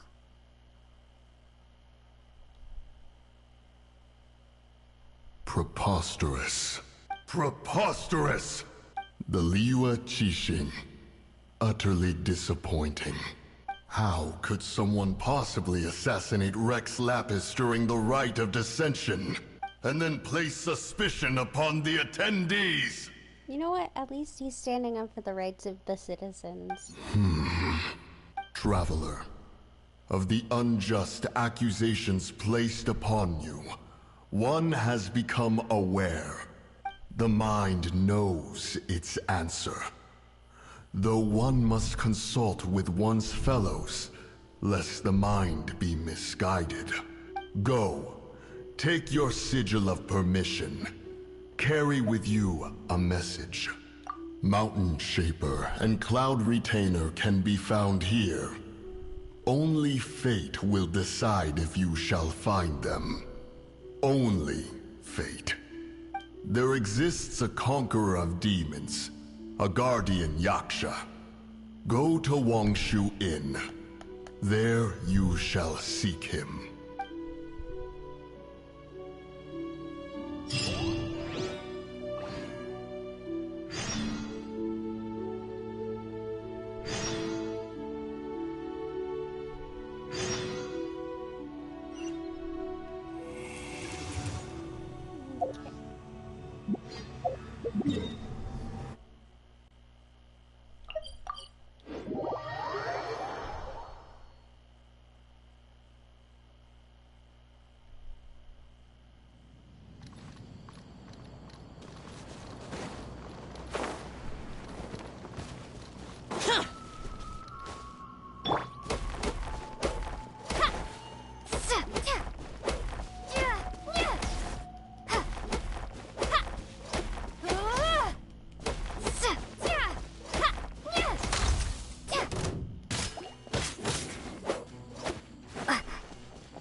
Have mercy, O mighty Adeptus. I beg you, show mercy upon me and my brother.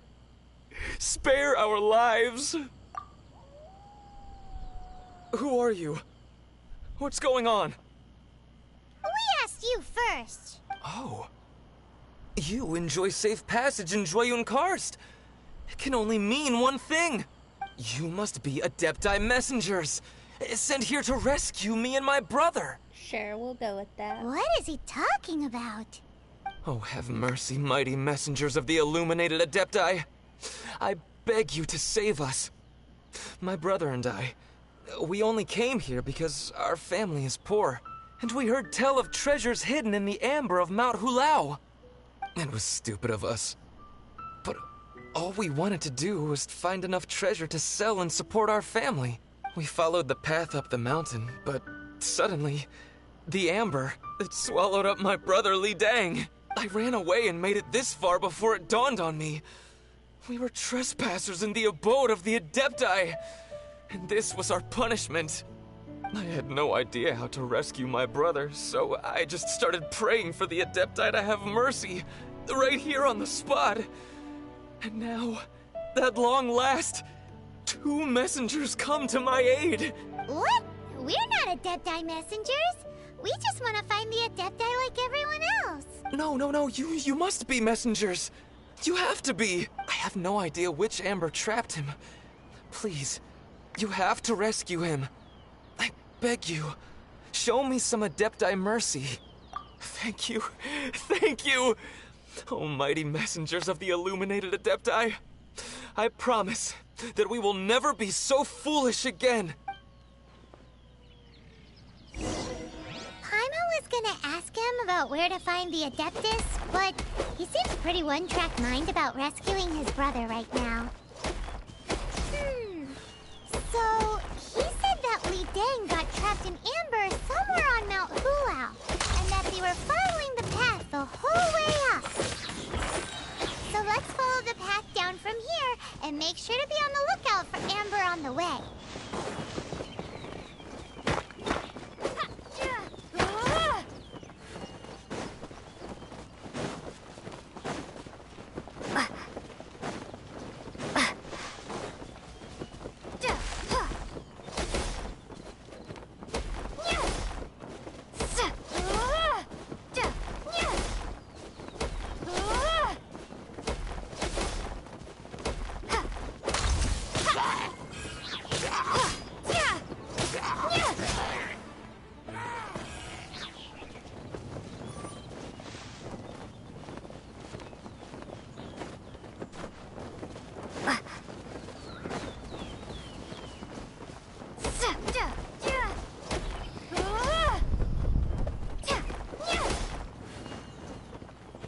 I could pull out one of my Claymore characters, but I'm just...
and let the show be...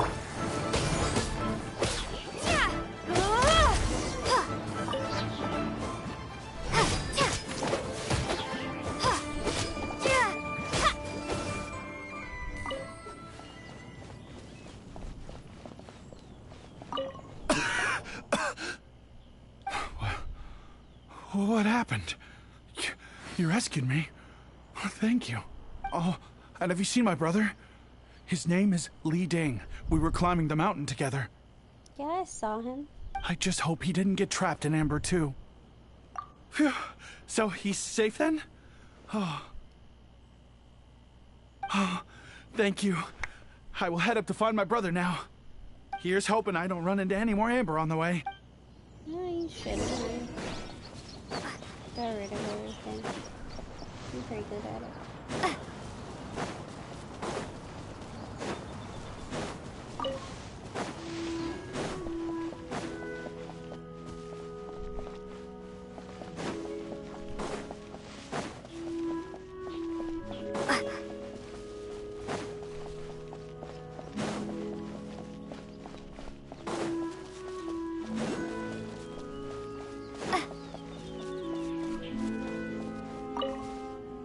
Thank you for rescuing my brother, oh mighty messengers of the illuminated Adepti. What? No. I mean, like everyone else, we've heard that there's an Adeptus living in Mount Hulao. But regular folks like us would never have the chance to meet them. No way. Unlike you guys, you're Adepti messengers. So it's a whole different story. Anyway, we have trespassed in the realm of the Adeptus for long enough. We should get going. Thank you, mighty Adepti messengers. Yes, thank...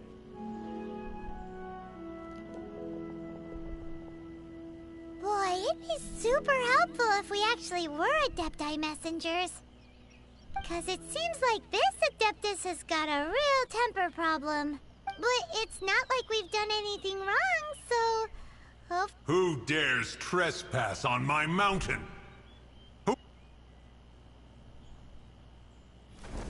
Why does it keep cutting them off?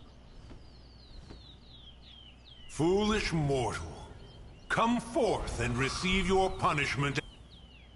Yeah, it keeps cutting them off.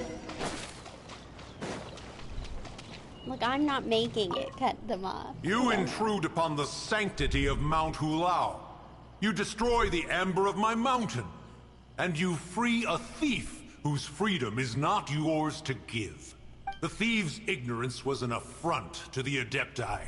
But your actions are an abomination of the highest order. Wait! We can explain! Mooncarver trusted a mere mortal as his messenger? Is this a sigil of permission? One is surprised to find such things still exist in the mortal realm. In the beginning, Rex Lapis cast them for the mortals with his own hand. Few were made then, and thousands of years on, fewer still remain. Speak. One shall listen to the matter which brings you here. Then one shall verify the truth thereof. You would be wise to speak the truth. For Liyue is not so far from here that one would be easily deceived. Rex Lapis. Assassinated? At the rite of dissension? What mortal in Liyue, nay in all the world, would conspire to commit such foul treason? Or perhaps the more pertinent question is, what power in this world could aspire to achieve it? Rex Lapis charged the Adepti with the protection of Liyue, and we have always honored this duty. As the people have prospered, so have we gradually withdrawn into the mountains. Indeed, this was a gesture of goodwill towards humanity. But now, alas, Rex Lapis, gone. Traveler, of the matter you have relayed, one has become aware. One now knows why Mooncarver has sent for us. Once one has dealt with certain matters here that require my attention, one shall convene with the other Adepti Adepti always have magical powers in storybooks. Seems it's true in real life too. You know, like how grass is actually Adepti hair, and rivers are actually Adepti saliva. There must be something similar going on with the amber. Your nonsense knows no bounds. This amber is produced by a flower that one has planted here, called the karst crawler. The majority of the plant is hidden underground. When stepped on, it produces amber to trap the invader.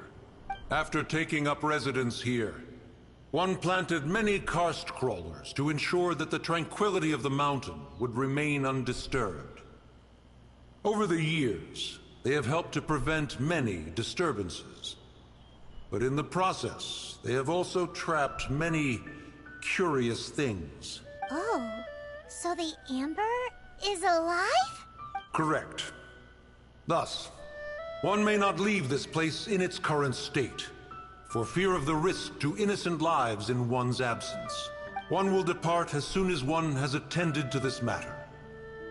One trusts that the manner of your departure will be swifter in nature.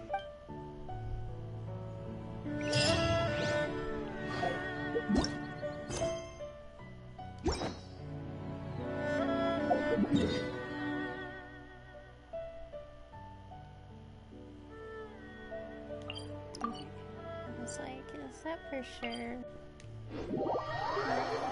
Sumeru, and it is.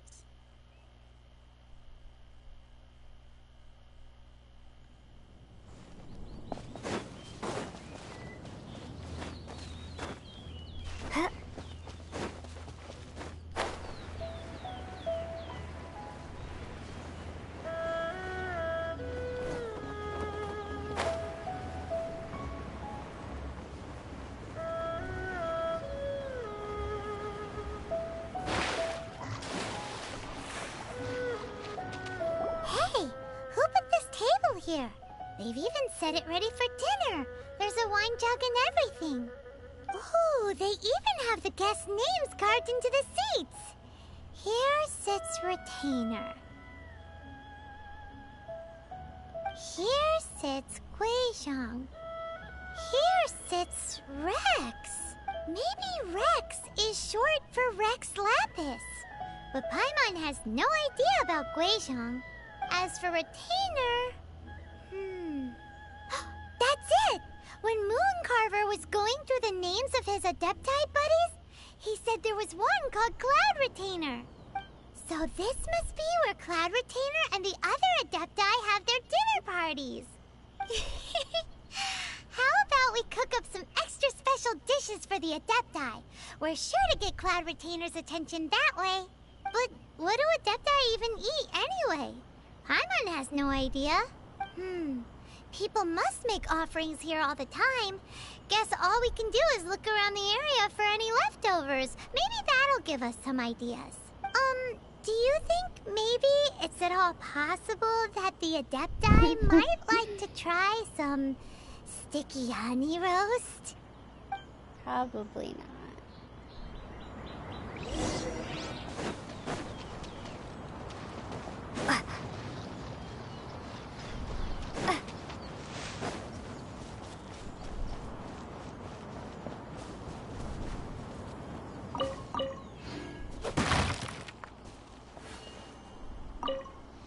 It's very clean here. Whoever cooked here last obviously likes to keep things neat and tidy. Paimon bets they were making an offering to the Adepti. Looks like we got us some matsutake and some raw meat. And what do you know? The recipe is right here. This chef was a super organized person.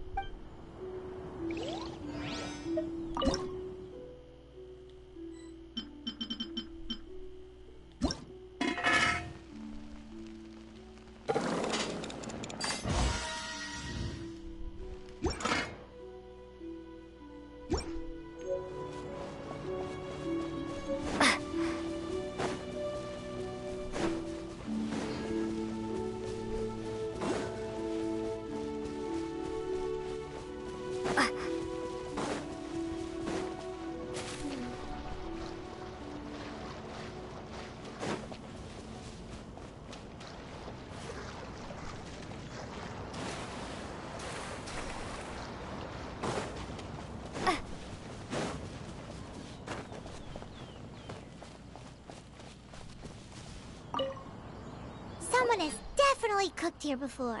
Do you think they were making an offering? Looks like they didn't use all the ingredients. Let's see here. We got some snapdragon, some lotus heads, some tofu. Whatever they were cooking, it sounds complicated.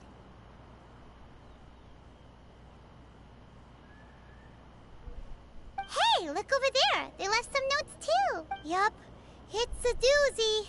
Paimon's not surprised they had to write it all down. It's a lot to remember. We should read it carefully.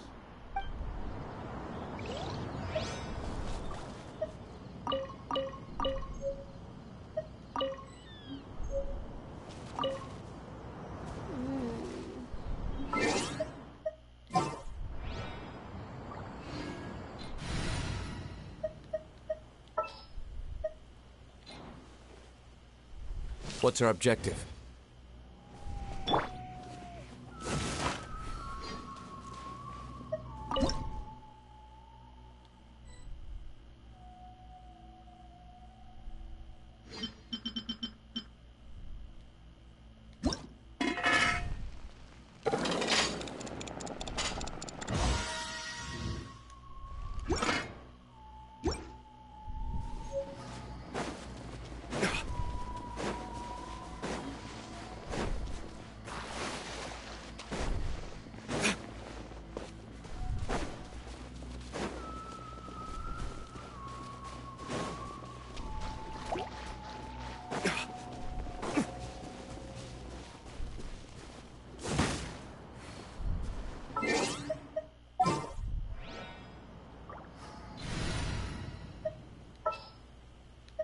Behold, the Prinzessin devoured...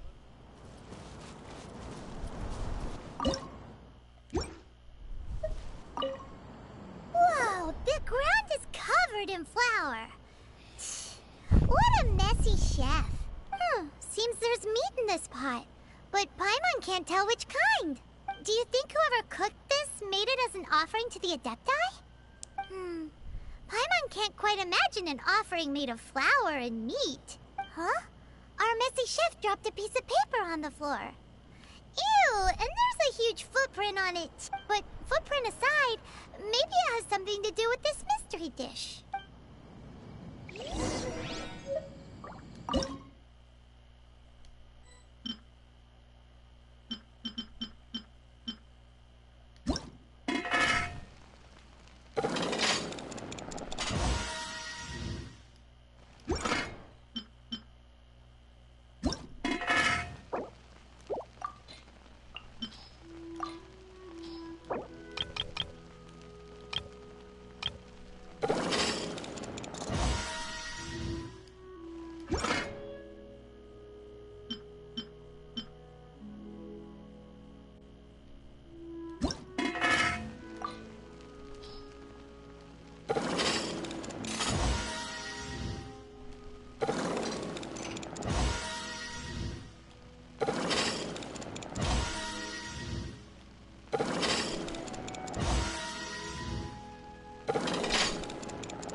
I'm hearing wolves. Are there wolves here in Wheeler too?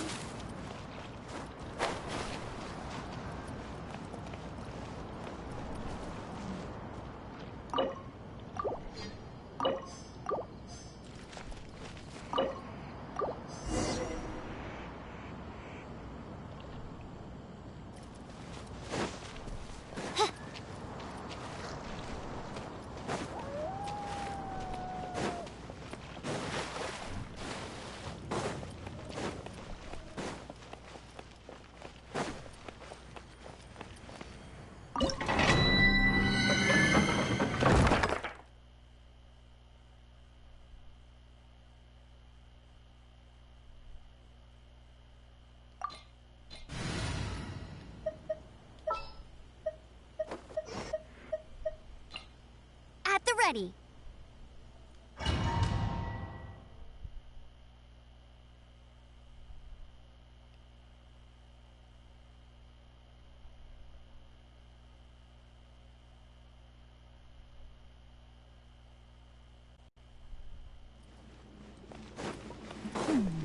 One senses the presence of a sigil of permission. One knows not why you have come, though the sincerity of your offering is clear.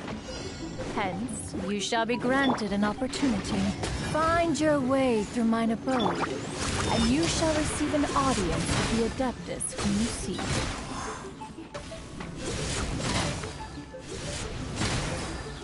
Here!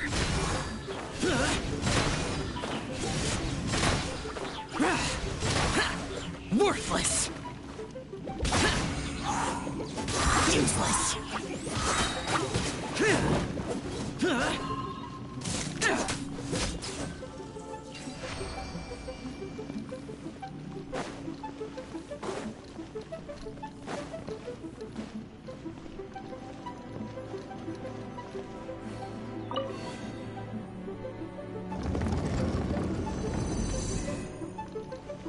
Look! That platform is moving! So that's what this button is for!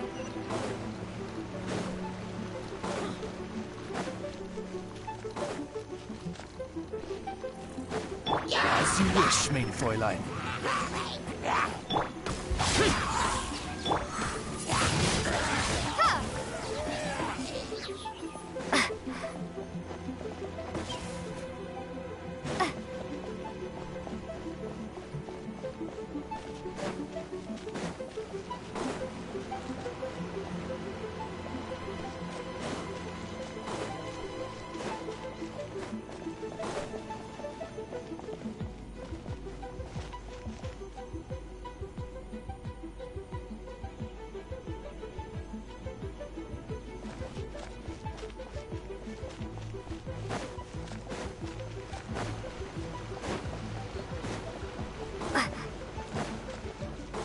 There's no way for you to get up there. Where's a wind current when you need one?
some reason, I was too stubborn to put Amber on my team when I I'll race you there!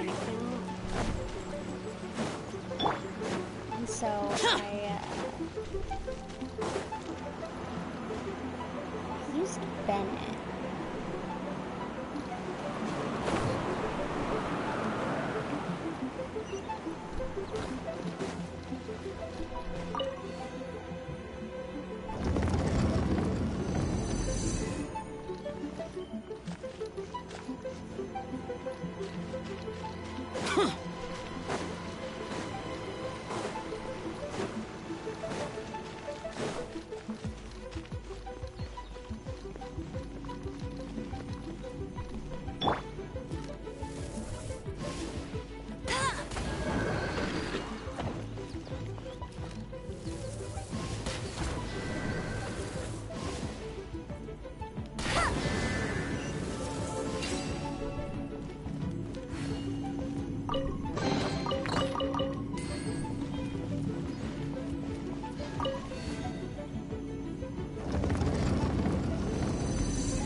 Not a great choice. I do remember that. I'll race you there! I don't know if I just felt that there was going to be a lot more fighting than there was, and so I didn't want to take Bet you can't keep up with me! I think I do need to build Amber just so I have a pyro bow character. One is most impressed. The path that leads through this abode defies those of ordinary abilities. The one before you is the Adeptus Cloud Retainer. Now speak of the matter which brings you here. You surmise correctly. In fact, even Gui Zhang and Rex Lapis themselves found one's technological accomplishments to be worthy of commendation. This place is huge, and there are so many mechanisms. Do you really have this whole place to yourself? What's it even for?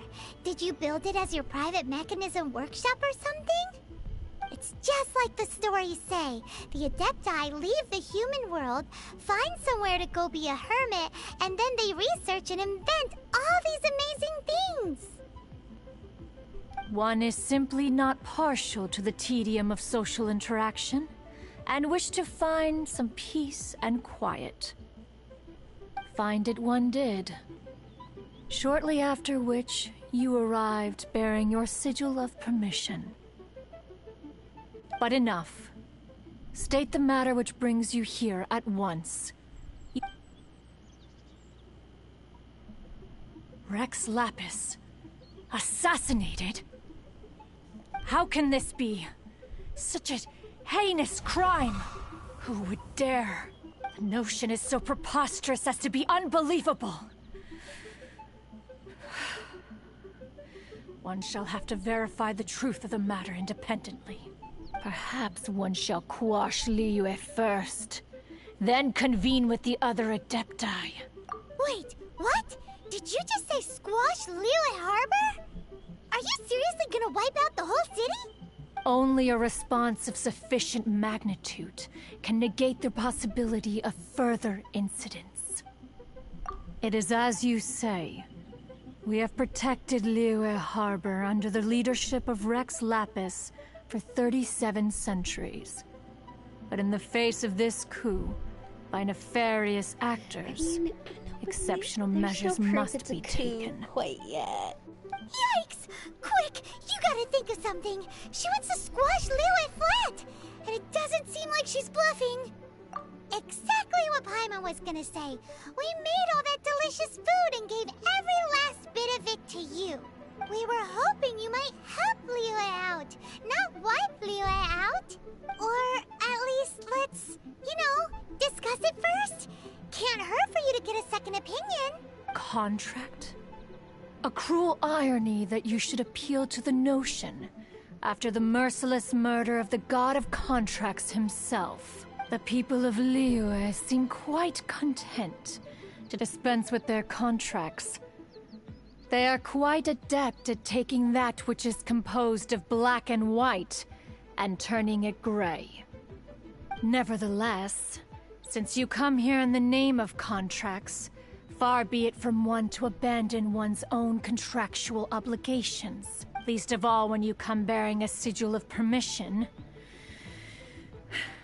Rex Lapis infused these sigils with adeptal power when he first cast them. That power once aided humans in battle. Most of the sigil's power has long since worn off. It is but a keepsake now.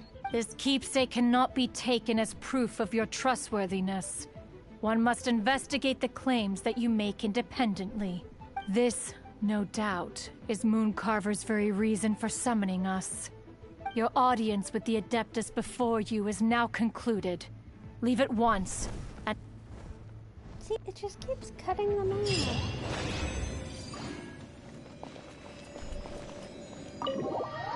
Stop it. Let them speak.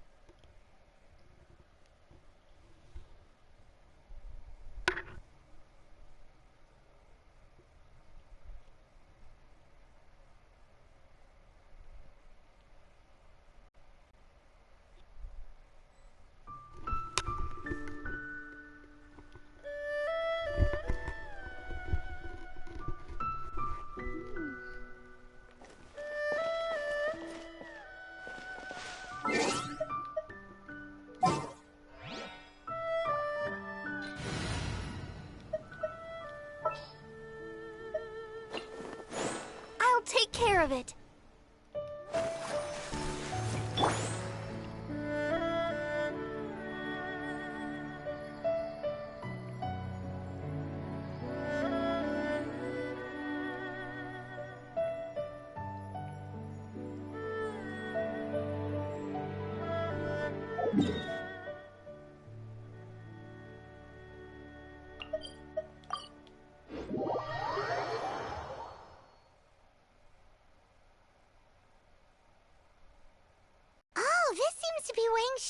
In. Compared to Joy and Karst, this place seems basic. Are we really gonna find an Adeptus here? Let's take a look. Paimon reckons he'll be on the balcony. Doubt we're gonna find him in the kitchen.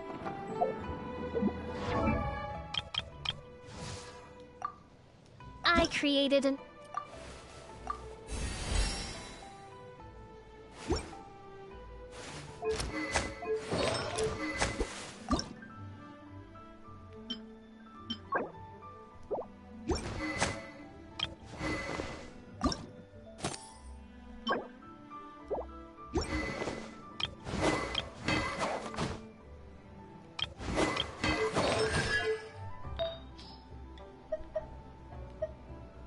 Nothing interesting there.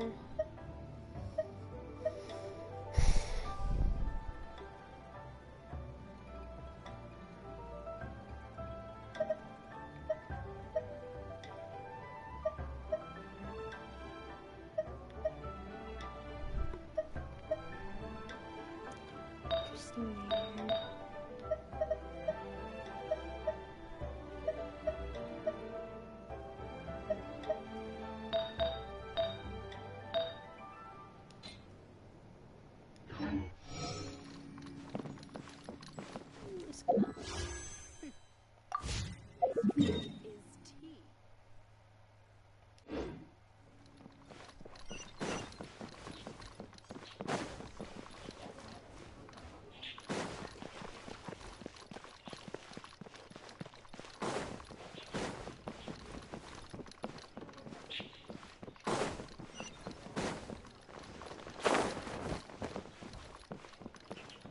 I hate when I do that.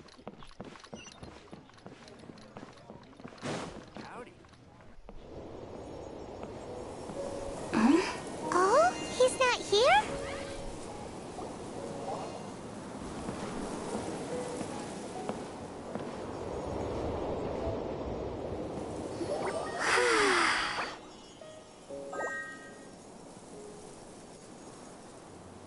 To the blind, everything may not be as it appears.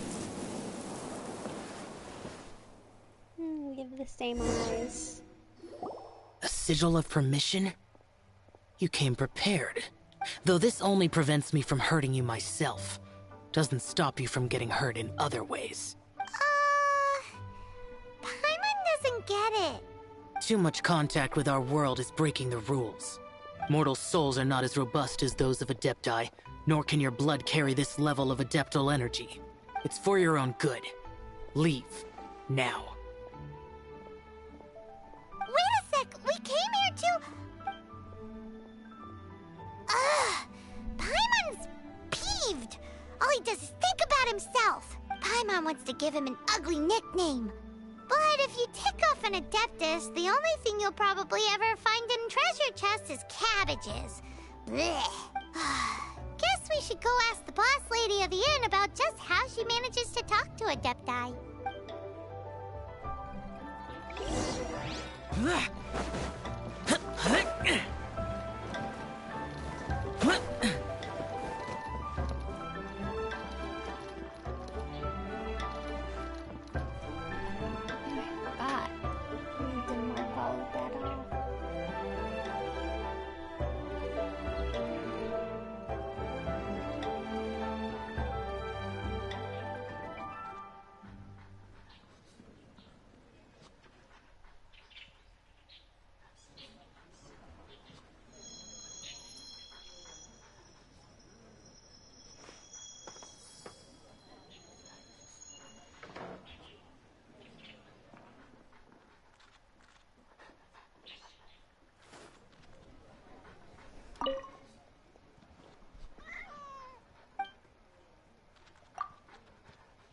Oh, you've already met Xiao.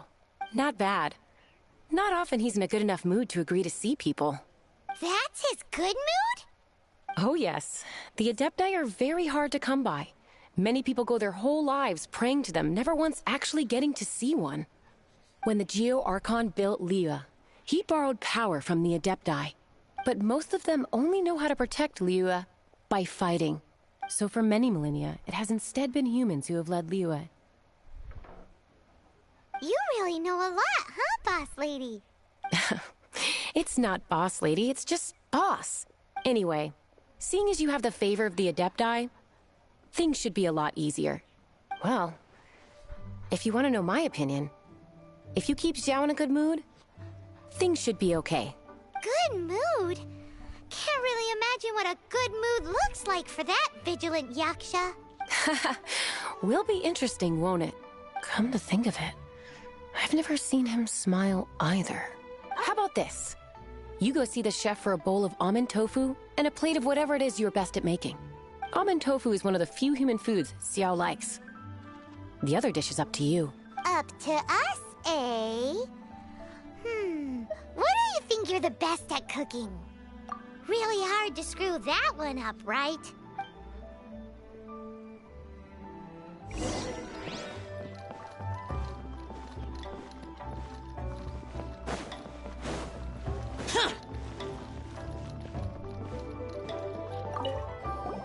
Can't you see I'm on a break, kid? Scram! Scram! Whoa, this chef guy's service is about as good as that Wagner guy's back in Mondstadt. I see. If it's for the boss, then guess I don't have a choice now, do I? But my heart's not really in it right now. Not enough to make a dessert as painstaking as almond tofu. And why is that? A fencer's hand must be steady. So too must the hand of a chef. But my hands, they're not steady. Because, a traveler once told me that this inn is haunted. And then just now, in the kitchen, I saw something. Something not right. This chef looks so intimidating, but speak of ghosts and he becomes weak. I keep thinking, even Wangshu Inn isn't safe. I can't keep a steady hand for something like almond tofu. All right, in the name of high-quality almond tofu, we need to go check this kitchen out.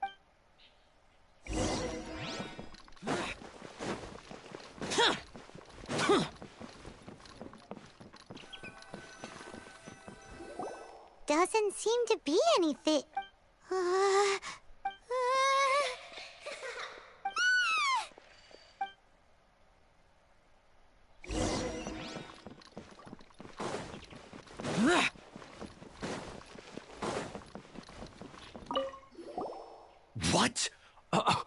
You saw it too! There really is a ghost! What? How could I... Okay, so he's useless now. What do we do? Forget it. Let's just go see the boss lady again.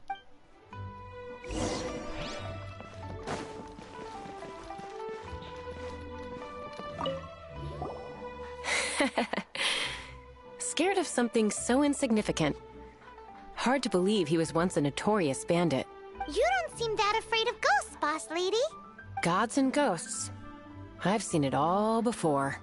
Come to think of it, others don't seem to know there's an Adeptus here at the inn except for the boss lady.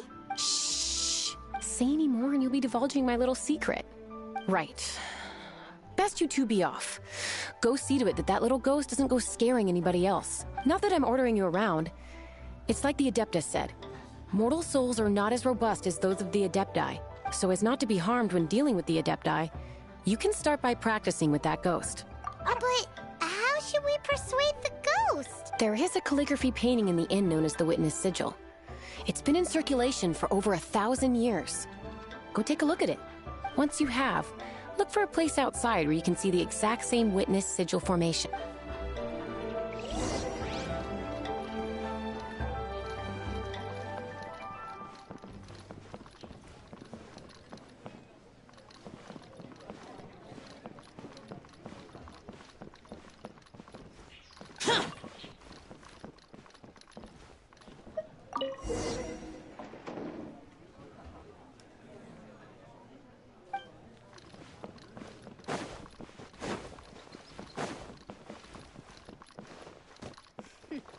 The healthiest drink is tea.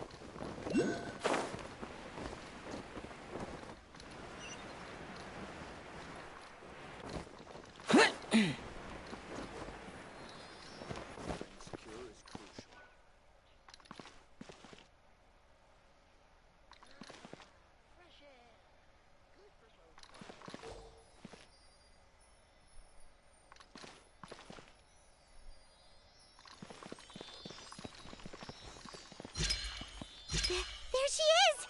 So scary! Quick, you grab her! She's trying to get away! We have to follow her! If it's as the boss lady said, she won't disappear like last time!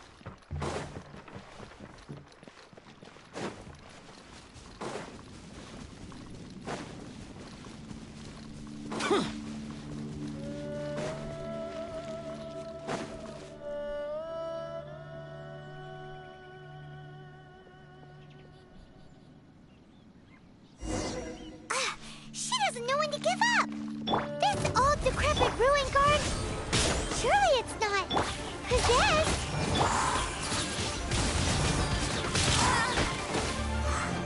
Disappear!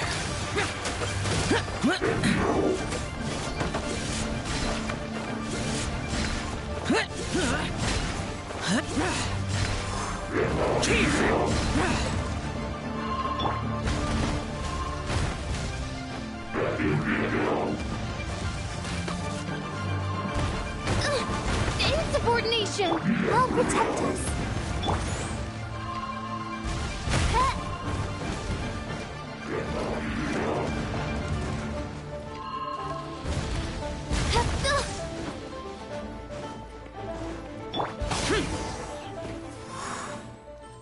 Silly churl, Billy churl. Finally caught you! Paimon's pooped. Silly Billy, Hilly churl. Haunting things isn't nice! Little girl, are you listening?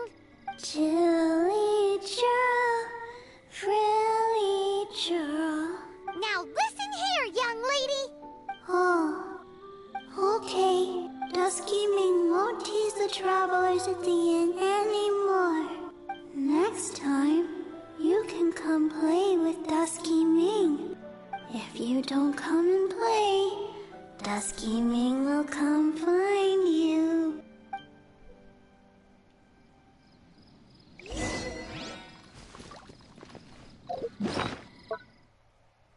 Oh.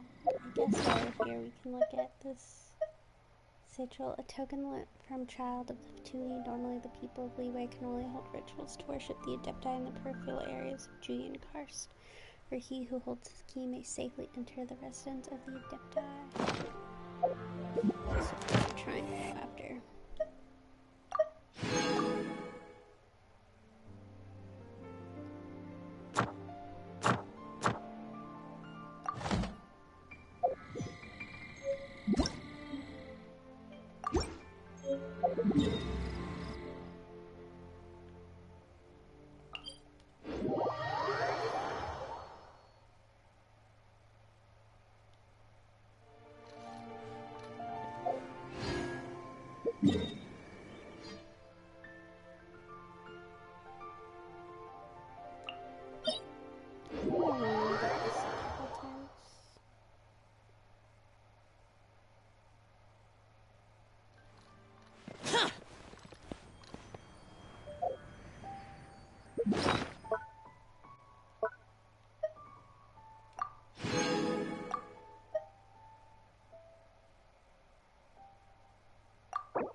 Evil conquering!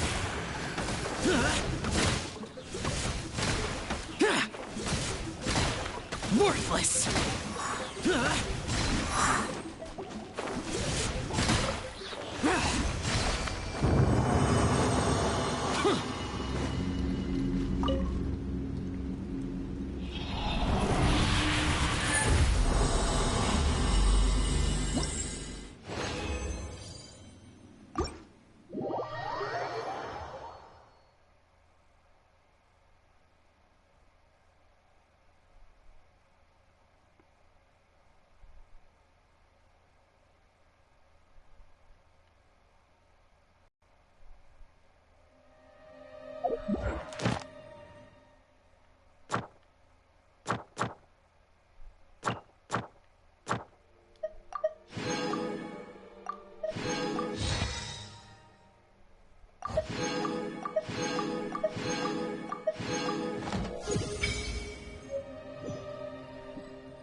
Ad Astra.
Reduced to just standing around.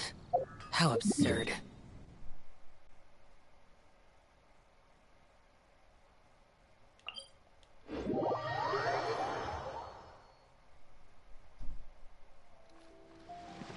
Let the show be.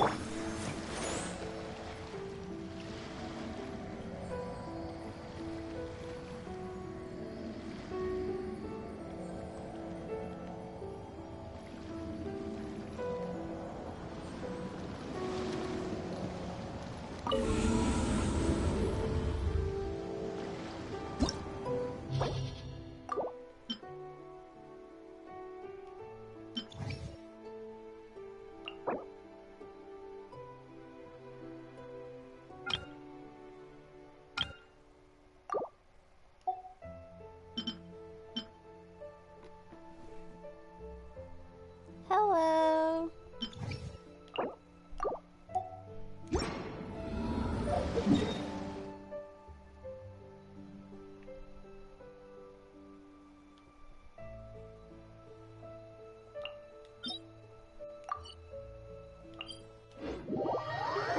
Well, you'll just have to lurk.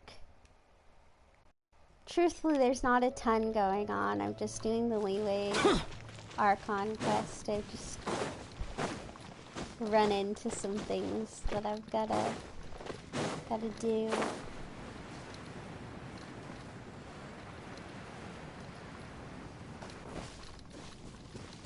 I am good today.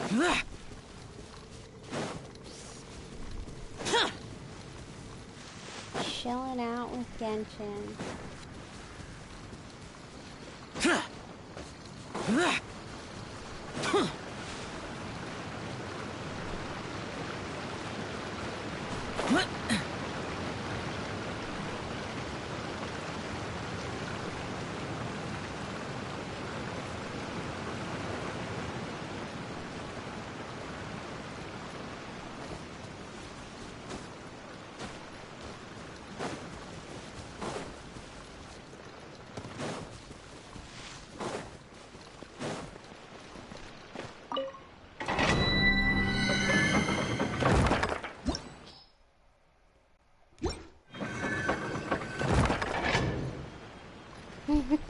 Thank you.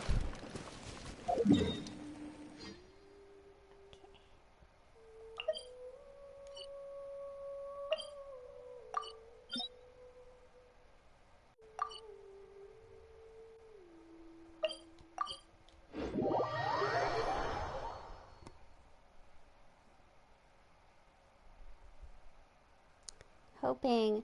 Last night I did a bunch of stuff on the account with my friends, so all of the characters that I'm currently using are ascended.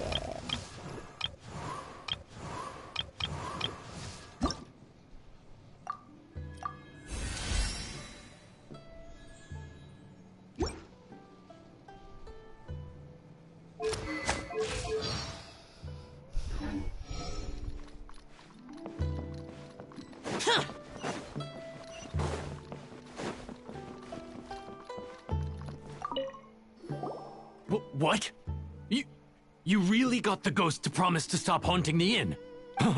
Wow. You really are something. I am in your debt. Please, wait a moment. I'll make you the smoothest, silkiest bowl of almond tofu. Yeah, I'm really confused why the new wish thing is only set for the initial banner, why it's not set to run the whole time. I'd originally been going for a gene on this account, and then I noticed that it was only set to go the first half, and I was like, I don't have enough in me to do that. Haha, my hands are steadier than ever now that she's gone.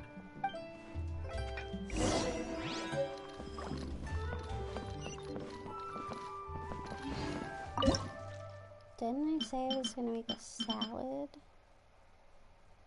Now I have one. Okay.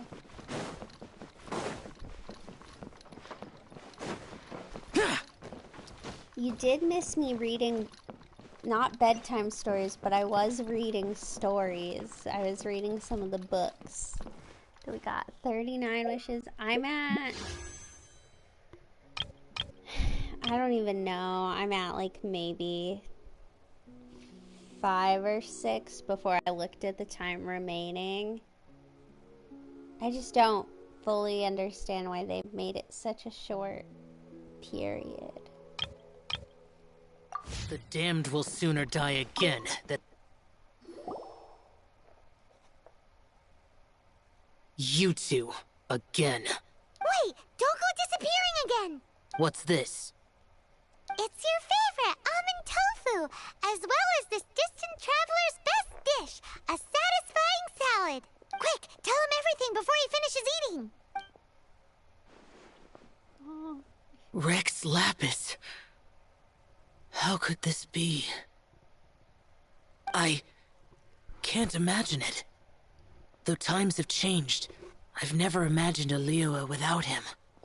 I mean, I get that it's money, but I don't fully understand, like, are they just not going to have it in the second half? Yeah, I know there's a ton more books around. I didn't even get through reading all the ones that I had because my voice got tired.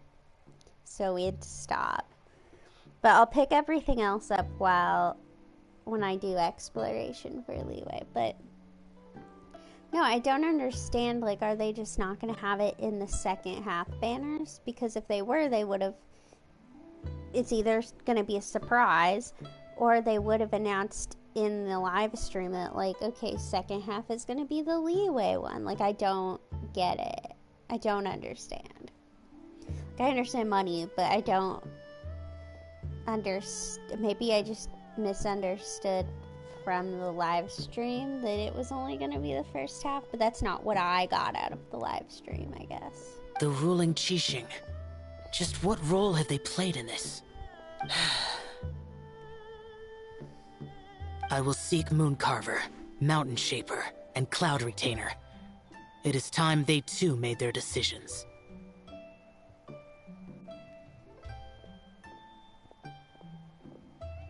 Adepti do not turn on their responsibilities. I have my reasons to not want to be tainted by the mortal realm, but responsibilities are responsibilities. Our god is the god of contracts, after all. Wait! Paimon still has one last question. That... Dusky Ming... She's... When conquering demons, on occasion, you can come across spirits who have never hurt anyone, yet are also not yet able to be moved on. So I asked the innkeeper and the boss if they could keep her here for a time. So really? Wangshuin was looking after her. Really keeping a wide range of business going, huh?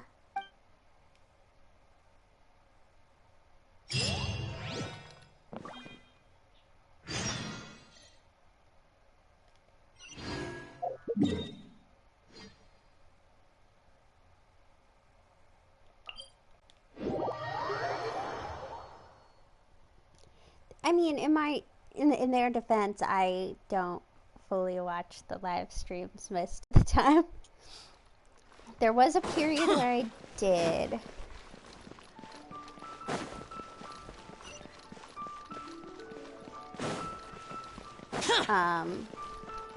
But the live streams come out like early in the morning for me. So I don't really, like, I have to watch them after the fact, and then it's like there are other things I could be watching. You finally returned. How was your journey to Jueyun Karst? I see. I feel like all the characters sounded so different in early game. Huh. Moon Carver, Mountain Shaper, Cloud Retainer, Conqueror of Demons. So, I know I watched a couple of the Sumeru ones. But not like the initial ones, because the initial ones would have come out when I was initially starting to play, and I didn't really know anything about like the live streams and stuff. But I know I watched a couple in the middle there. And then I was like on the edge of my seat waiting for the initial Fontaine one, the 4.0. And I know I watched that, and I know I watched 4.1. Like, as it came out. I'm pretty sure I watched it live. And then I'm pretty sure I watched...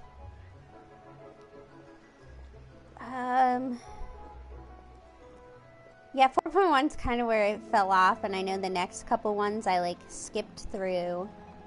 I watched the most recent one, though, because I heard there was the cat event, and so I, like, watched the whole thing. And I'll probably watch the next one just because it has, I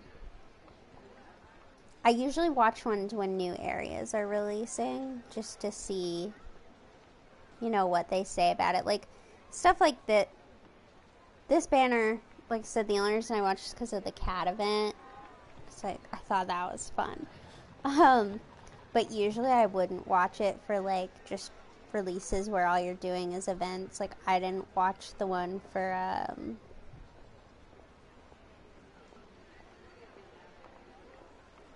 oh, the Liyue Harbor Festival.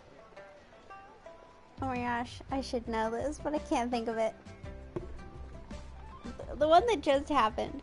I didn't watch the one for that. Like, I'll just be honest, I don't really care to watch ones where it's just gonna tell me about events and new characters, but...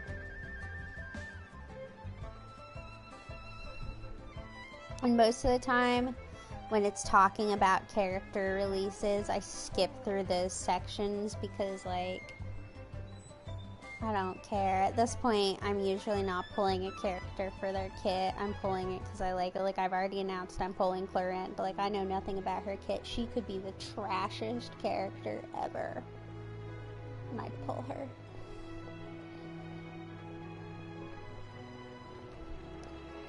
And I feel... Obviously, we don't know anything about Natlan yet, but I feel like I probably won't be particularly enthusiastic about watching those. So far, because they haven't said anything for me, like, because there's been no hints about, like, anything about anything for Natlan, it's hard to be, like, excited for it. If you know what I mean? Like, it's hard to be excited about something that you have no clues on. And some of these names have never come up in the intel the Fatui gets hold of. As a returning gift, I too have information for you. My Noelle on this account doesn't do much currently. I mean, granted, obviously I haven't put a lot into her. I was hoping she would do a little more, because I think I'll be building up my Barbara and my Noelle on this account as well as I can, since I'm probably not going to go for Zhongli and Kokomi. Although, what I'm actually hoping for Noelle-wise, and with the shield and stuff, is to get Layla. Layla has a really, really good shield. Regarding the Archon's passing, the Liyue Qixing's response really has given me food for thought. They've announced that, as the true killer has not yet been found, they are not allowing anyone to pay their respects to the Exuvia. They've even gone so far as to try and cut off information. But with the rite of dissension and all, even the Qixing isn't able to keep a lid on things. Exuvia? You know what I just realized? I'm waiting for a package today, and it said it was out for delivery.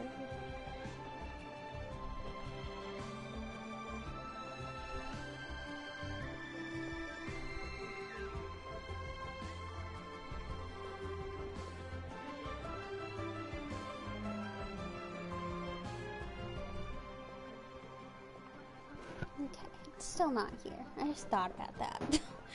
It's common knowledge in Liyue that Rex Lapis is also an Adeptus. The Geo-Archon is also the god of contracts, and is also known as the Exuvia, prime of the Adepti. Yeah, he has way too many names. The mighty and illuminated Adepti of today all signed contracts to protect Liyue way back then. Guess that explains why they're all so focused on Liyue's well-being. Naturally, they both have the responsibility and the aptitude for the job. If the ruling Qixing became unable to perform their duty properly, the Adepti have the right to take corrective action. The Geo-Archon's spirit has risen, so why would the Qixing hide his vessel? Truly suspicious. Oh, right! He's the whole reason we came here! If the Liyue Qixing has locked up Exuvia and won't let anyone near, then our quest to find the Seven is already over. Oh? You're trying to find the Seven? And just why might that be, pray tell? Nice answer. A knight that gets duped by the Fatui would really be no knight at all now, would they? But I can help you with that too, you know. Really? Give me some time. Time to find someone. Someone who can help you break through this stalemate. Truly fascinating. The harder they try to silence the situation, the greater the chaos that erupts. If you want to be around to see it all come crashing down, best you stay alive until we next meet, yes? Alright, have a good night, have a good sleep, hopefully.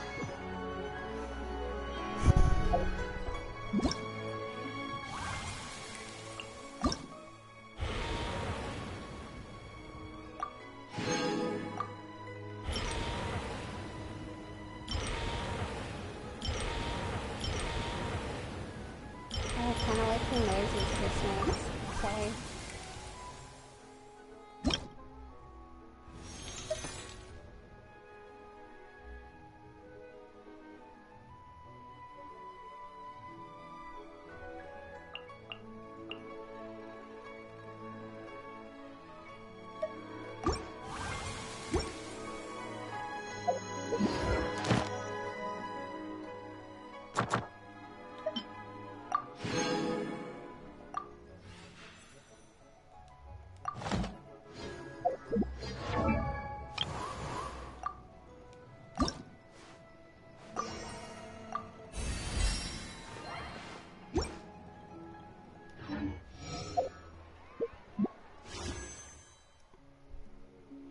That's good. I've never had anyone say that about me. I try to keep talking when people leave, so it's like semi-entertaining for people who lurk. But I have a hard time. I always forget that I'm on stream, and I just like go really, really quiet.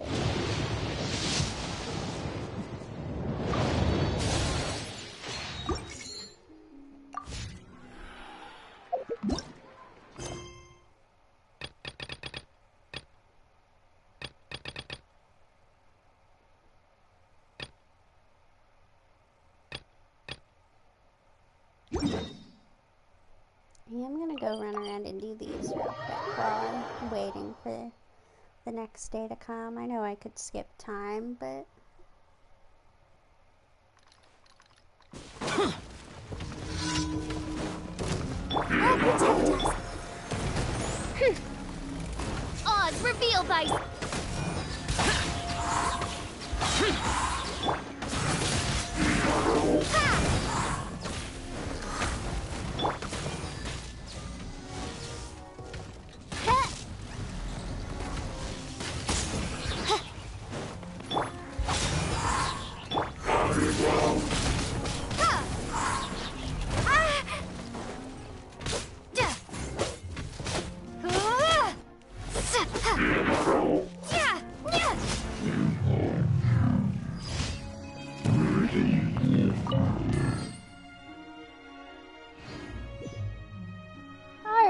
good night.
Is this my package? No, my package is still 10 stops away. I feel like I'm gonna get it and I'm gonna have to put it together.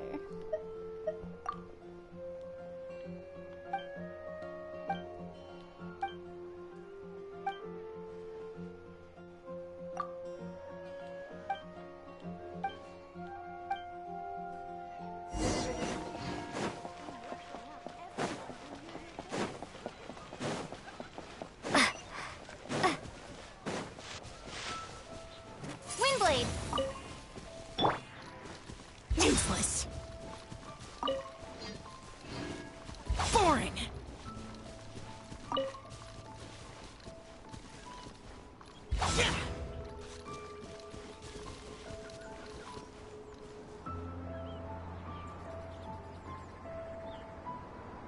Boring.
I need to cook some stuff.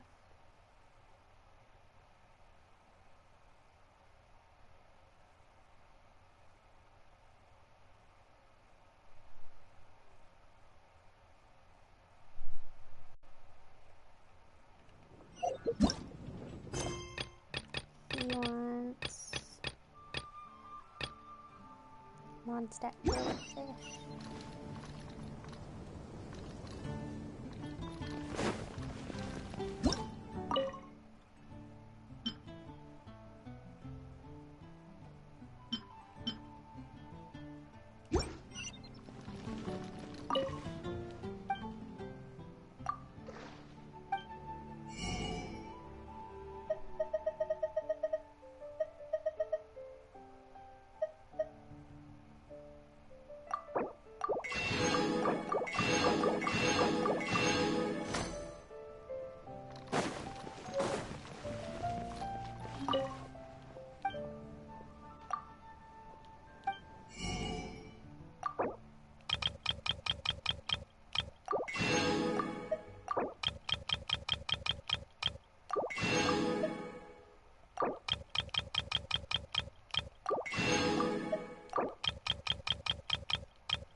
Oh my god, it's so loud when he does that. I shouldn't run and do this one first. So I'm pretty sure the guy I have to get the fish to is up here as well.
It will not.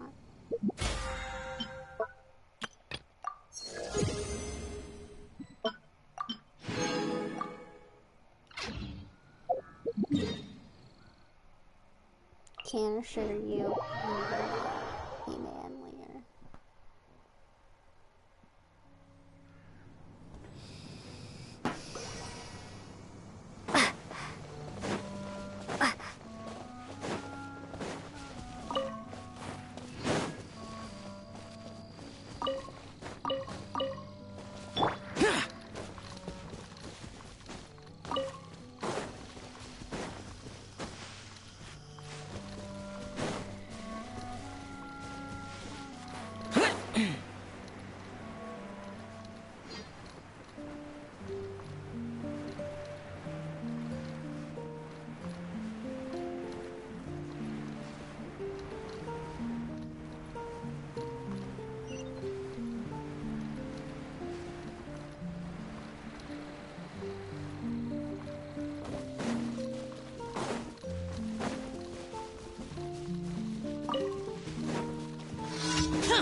Midnight Phantasmagoria.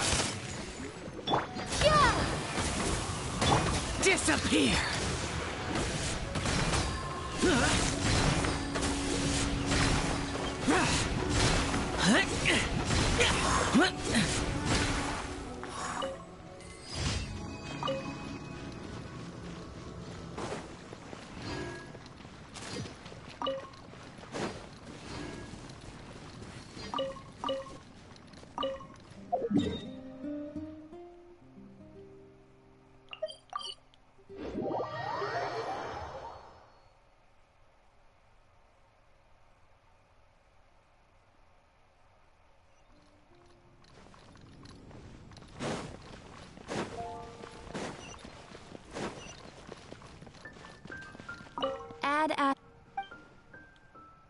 Thank you for complete.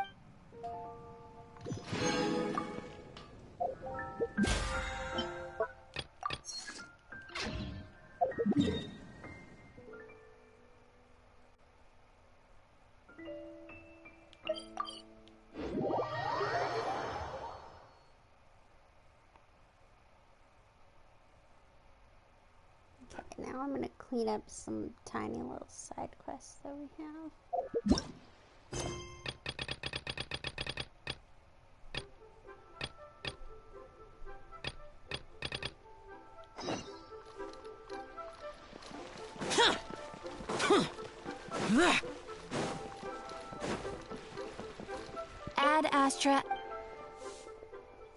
Ad Astra Abyssosk.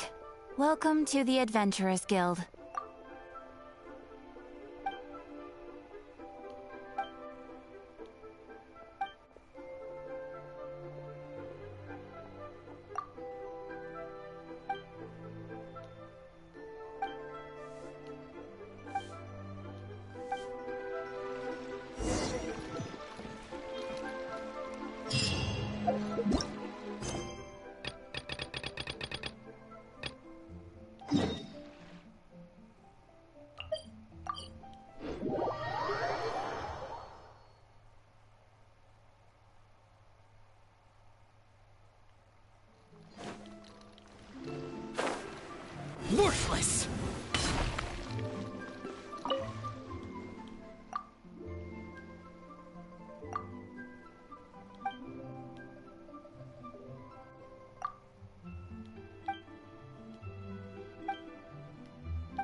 As you wish.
I'll catch up. I feel like I need to start doing like after or daily on my main account. I'm really running out. Someone needs assistance. Weapon level up. Material.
Kind of want to make that.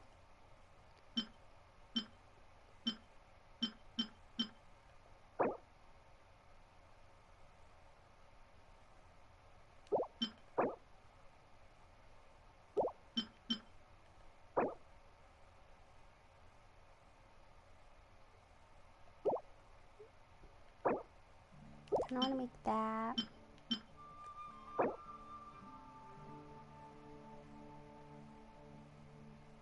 I want to make that.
must leave no stone unturned. Time to clean up.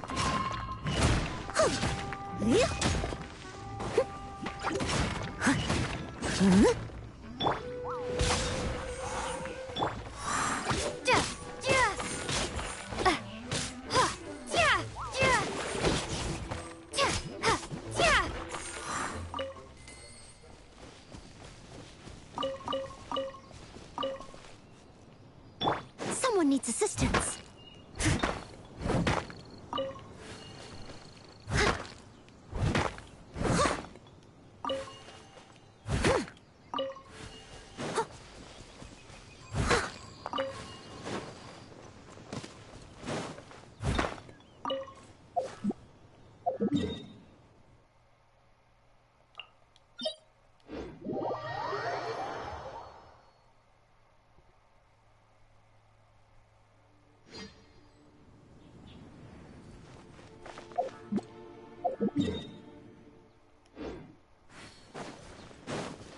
Someone needs assistance.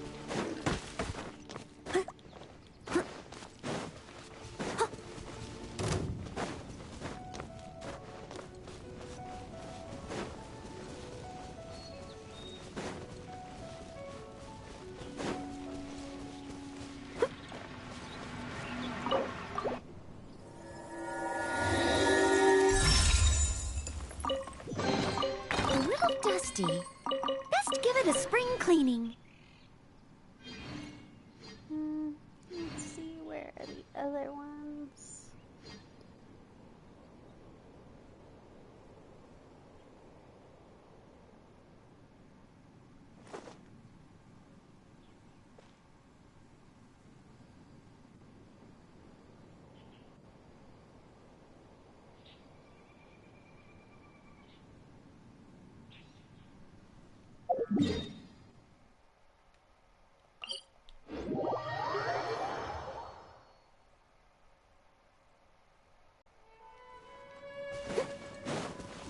Someone needs assistance.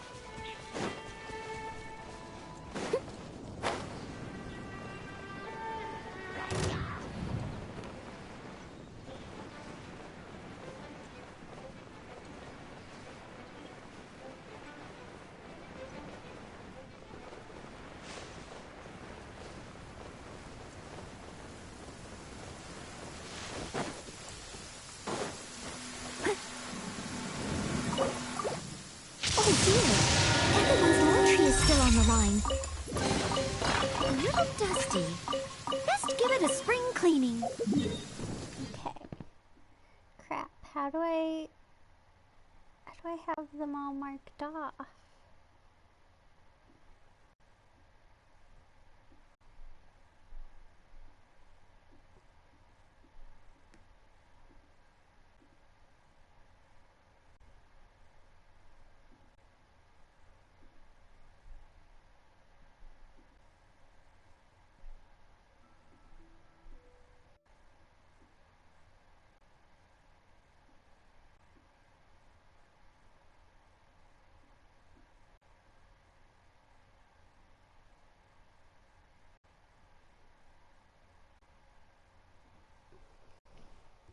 Okay, I guess we'll just have to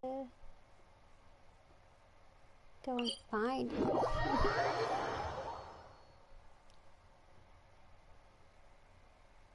Such fair weather.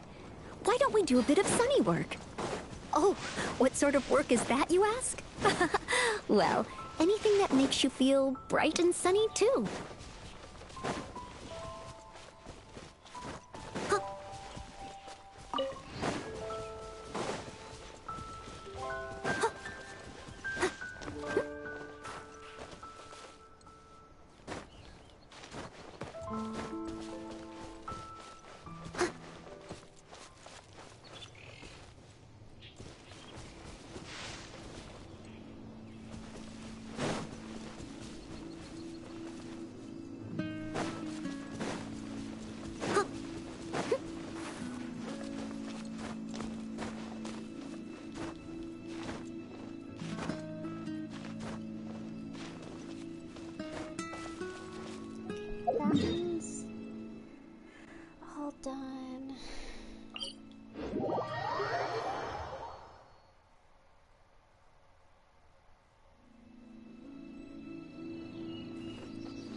Someone needs assistance.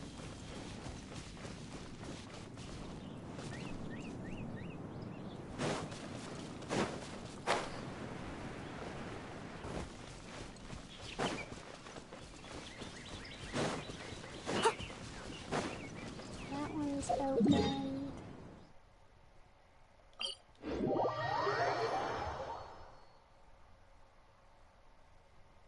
Such fair weather. Why don't we do a bit of sunny work? Oh, what sort of work is that, you ask? Well, anything...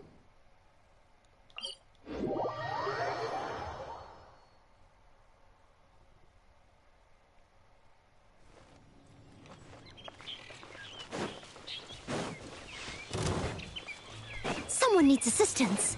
That one's open.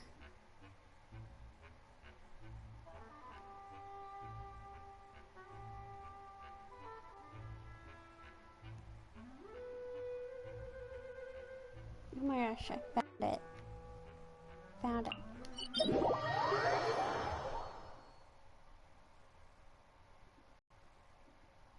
Such fair weather.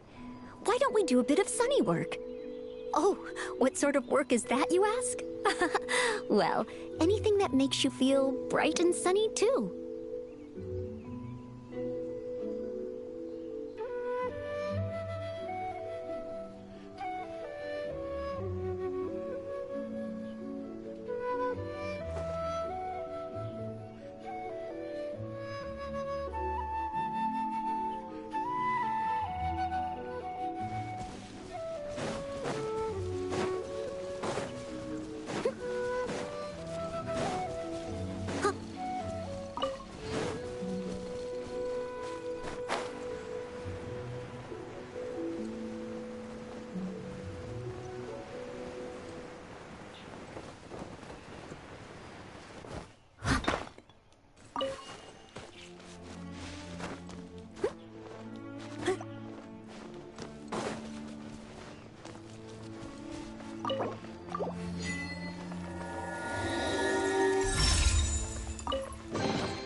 Ooh, wonderful. Do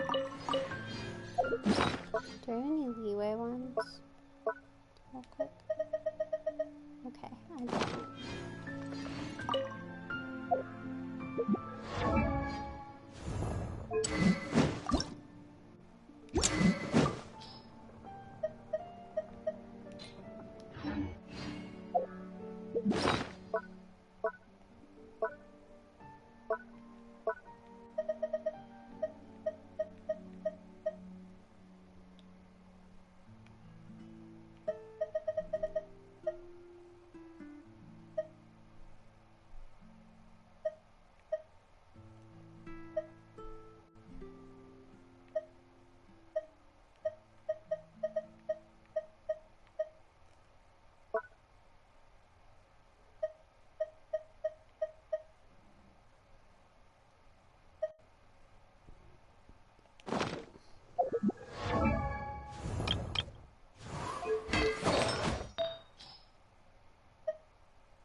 Yeah.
well.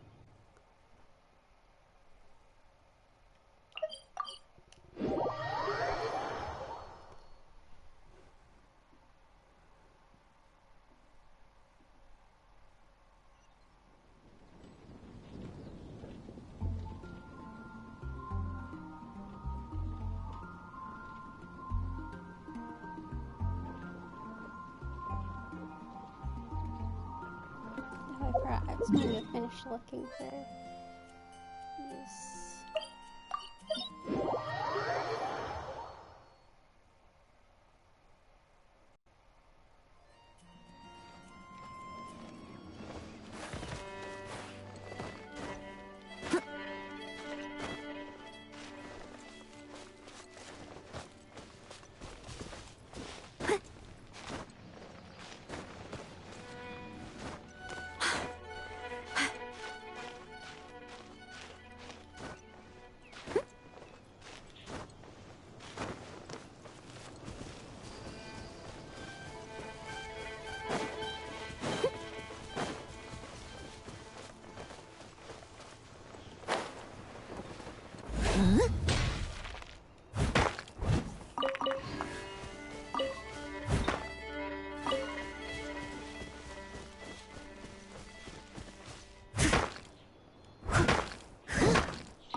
I think that's all of the ones that he gave me for today.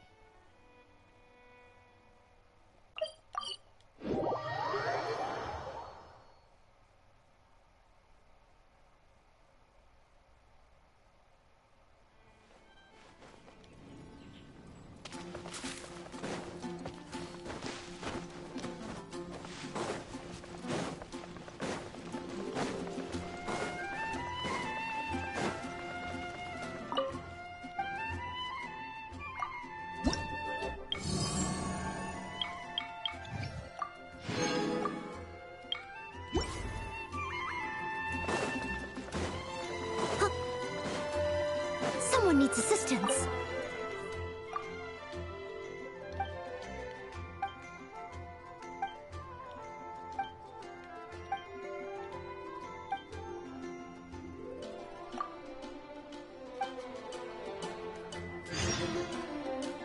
Be safe. May the animal Archon protect.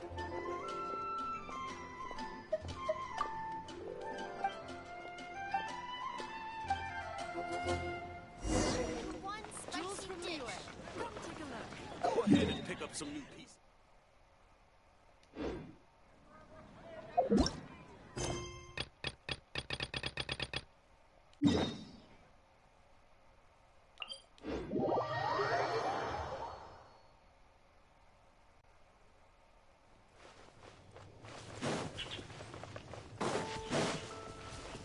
And I feel like I'd remember there being... Oh, Someone needs assistance.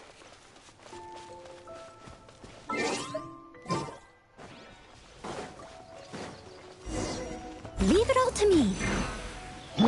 By royal decree.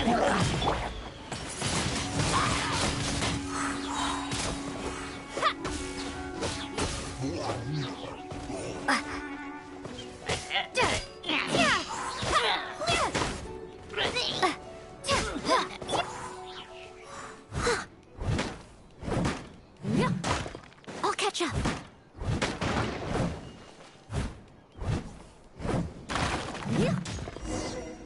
Someone needs assistance.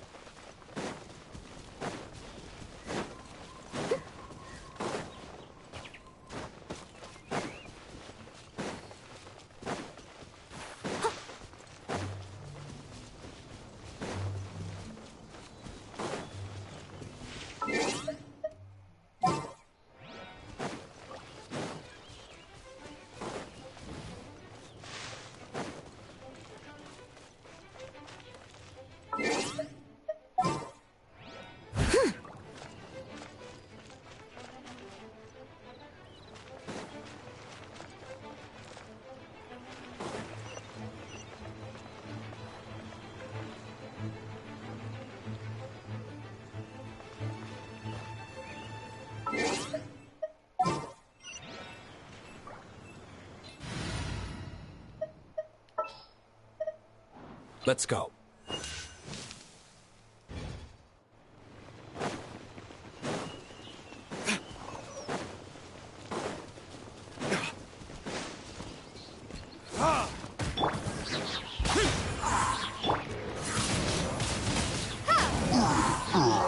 Evil conquering! Here!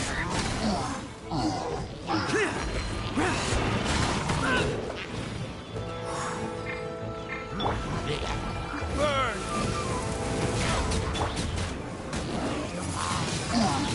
Windblade!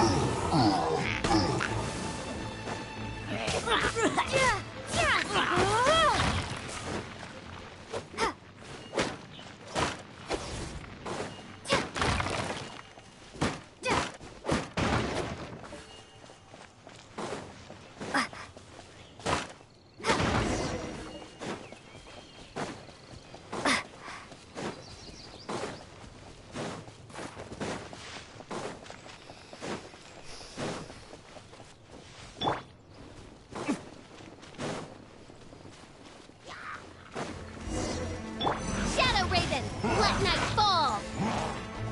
Be gone!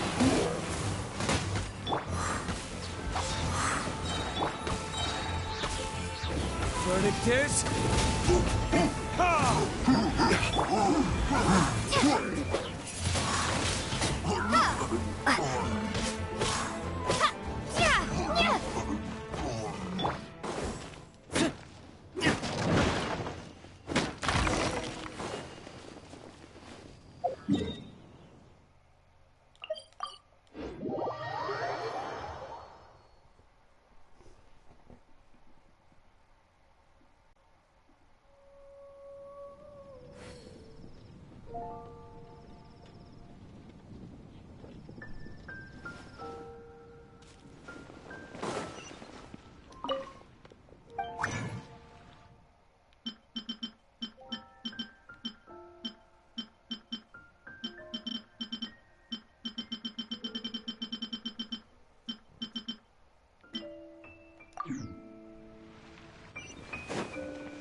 Not even one spicy dish.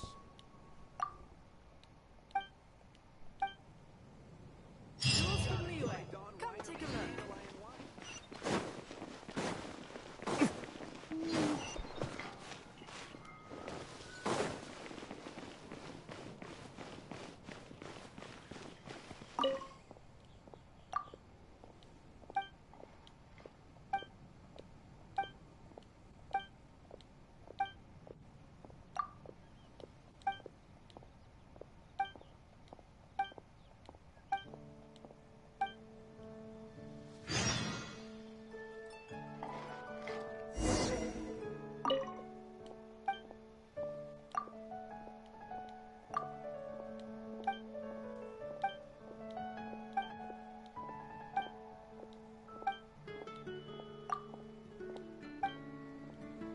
Mondstadt welcomes you.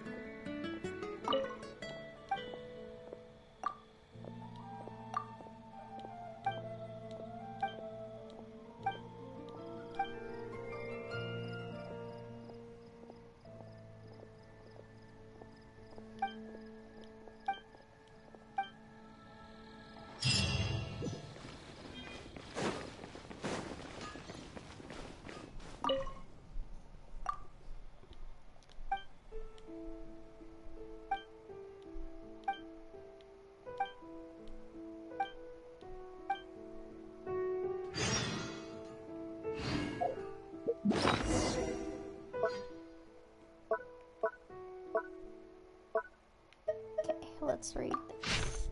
This handbook is a guide on the core principles of the Knights of Favonius. Knights should carefully read the content of this handbook and strictly hold themselves to the standards detailed within in their life and work, serving the people of Mondstadt as a model Knight of Favonius. As members of the Knights of Favonius, it is incumbent upon us to be the very embodiment of the three virtues of knighthood: modesty, honesty, and self-control. These are the three pillars of Mondstadt's freedom. Remember, freedom cannot exist without the support of duty. The direct embodiment of these values comes, of course, in one's everyday speech and actions. Hence, this handbook outlines behavioral standards and language usage prescriptions that are intended to cover all potential scenarios that you may encounter in the course of duty. A knight must exercise vigilance at all times and must never treat any potential threat to Mondstadt lightly. When it comes to your attention that a citizen of Mondstadt is in need, you must come to their aid promptly and willingly, for it is the fundamental duty of the Knights of Favonius to be of service to the people of Mondstadt. When greeting a traveling merchant from a distant land, pay attention to express proper respect and courtesy. Do not exhibit suspicion or hostility towards them, no matter how suspicious they may seem. Welcome to Mondstadt, strange yet respectful traveler, wayfarer, guest. Please state your identity and intended destination. The Knights of Favonius are here to ensure your safety. Prohibited language. Hey you, stop right there. State your identity, you rascal, hooligan, ruffian, trespasser. Welcome to the city of wind and idols, otherworldly traveler, vagrant animal, burgeoning storm. Note, refrain from using vulgar or coarse language. It is especially important never to address guests using pejorative nomenclature, for this is certain to make them feel most unwelcome indeed. Never meet members of the public with an attitude of nonchalance or apathy. A responsible knight must always be ready to offer up both sword and sweat for the people's sake. Accordingly, during periods of rest, recreation, or relative inactivity, you must maintain a knightly disposition and be ready to fully re-engage in work matters at a moment's notice. If you're musing to oneself on break, I shall check for a previously undiscovered safety issue in Mondstadt, for I, as a knight, have a duty to safeguard Mondstadt at all times. When conversing with city folk, as a knight, I am expected to gain an understanding of people's day-to-day needs and concerns. This knowledge is also indispensable to me in the performance of my duties. Note, even when there is no work to be done whatsoever, it is not permissible to take a gratuitous amount of downtime at your own discretion.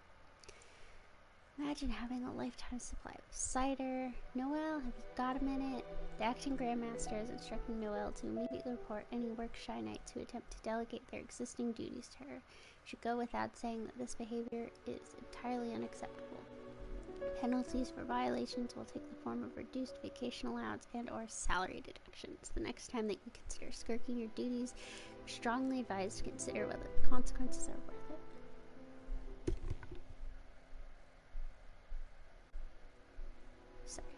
While the Knights of Favonius respect the important place of wine in Mondstadt's cultural heritage, it is nevertheless expected that knights will exercise due self-control with regard to their alcohol intake. It is not permitted to be drunk while on duty. It is strictly forbidden to encourage or facilitate the consumption of alcohol by minors. Knights of Favonius who are not of legal drinking age are forbidden from consuming alcohol. Accordingly, minors must always be accompanied by an adult coworker when entering taverns or other premises where alcohol is served. Owing to recent increase in Patui activity in the city, knights are reminded that it is forbidden to disclose details on any matters concerning Knights of Favonius operations and strategic deployment to any persons from outside the organization while not on active duty. In event of a major Mondstadt-wide emergency, Knights of Favonius are expected to lead by example and act to safeguard human lives and property. In times of crisis, when people come to you with questions, it is important to answer them clearly and calmly to remind them to prioritize their personal safety at all times. Please do not worry, the Knights of Favonius will do their utmost to protect Mondstadt. Danger is imminent. Please do not panic. Cover your head with both hands and crouch down. Better to protect yourself.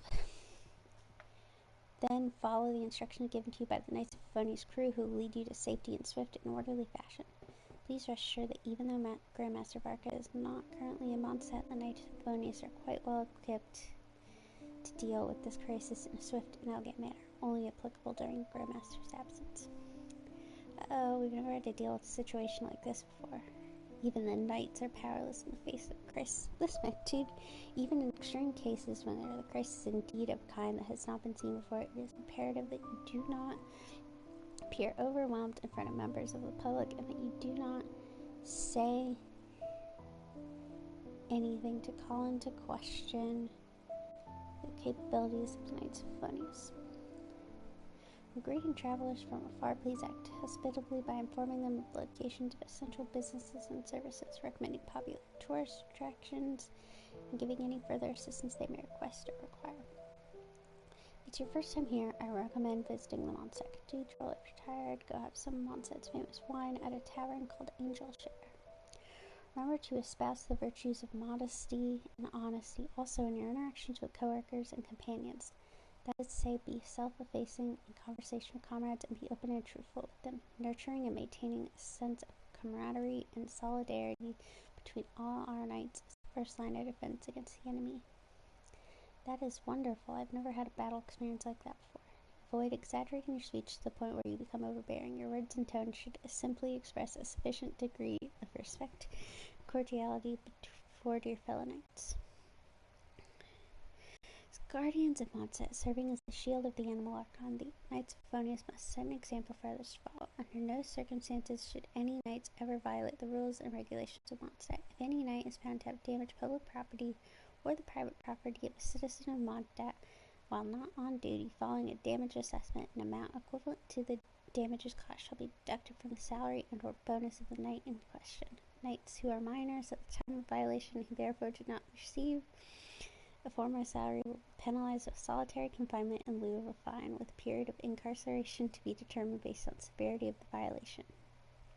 Fish and other aquatic life found in Mondstadt lakes and rivers are classed as public property, and as such must not be destroyed under any circumstances. Knights of Favonius should always remain vigilant, exercise due caution when dealing with strangers. Even when dealing with non-hostiles, a knight should clarify to the stranger their rights and responsibilities, and an outrider explaining the rules and customs of Mondstadt in a firm but fair manner. Extra scrutiny is required when dealing with visiting diplomats from other nations whose activity gives cause for concern. In the interest of preventing incidents involving wind glider uses, Knights of Favonius should also pay close attention to aerial activity in the region. Knights are required to perform spot checks on users of wind gliders and ensure that the details therein are current and valid. Should you observe an illegal aerial activity within the city, you should shout to the offender at the top of your voice, imploring them to cease gliding immediately. Should they persist, you should take such further action as is necessary to de-escalate the situation. Even if the airborne offender is an off-duty member of the Knights of Favonius, is no cause for leniency. You have full authority to revoke the offending party's gliding license should you deem this an appropriate course of action. Terms of virtue are modesty, honesty, and self-control.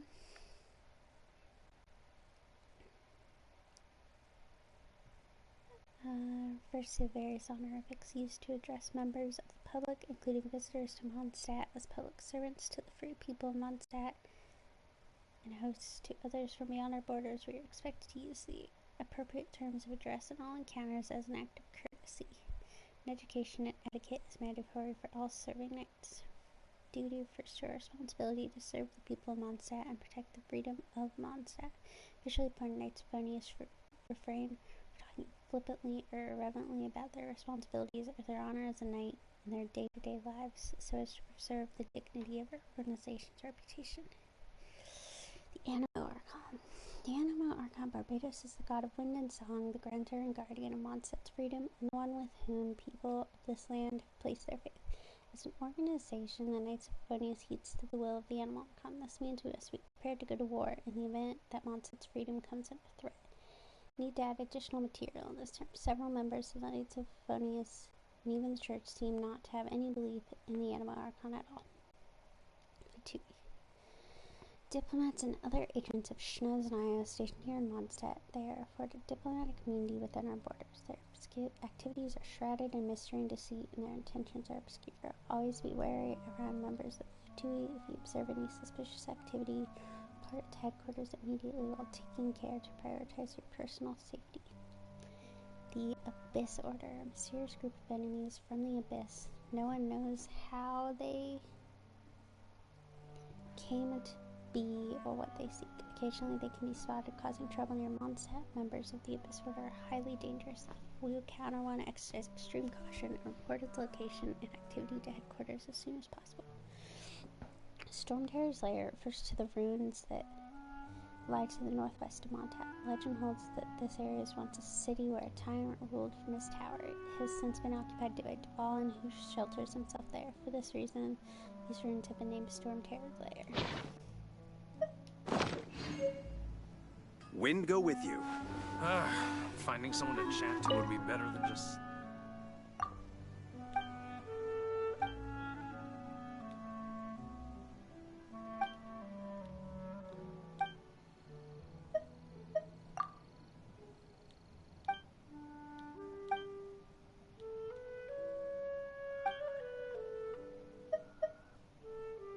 Sneaky little bard's turd.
Have you heard?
Anything the Knights can do?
Retribution!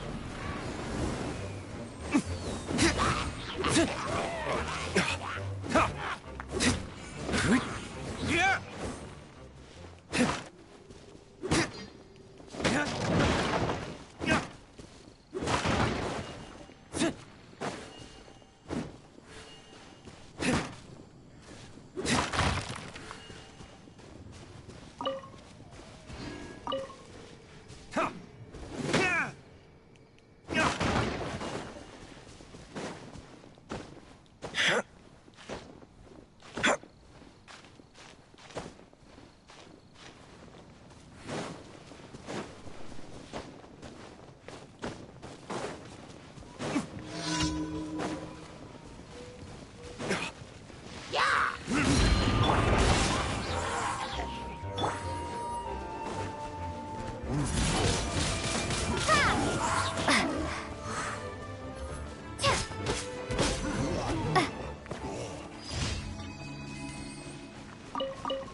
It is.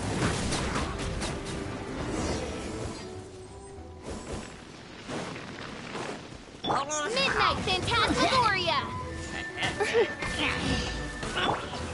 Disappear!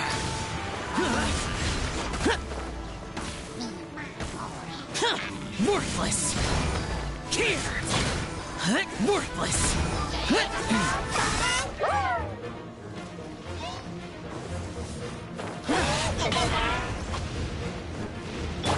Prepare to be blown away!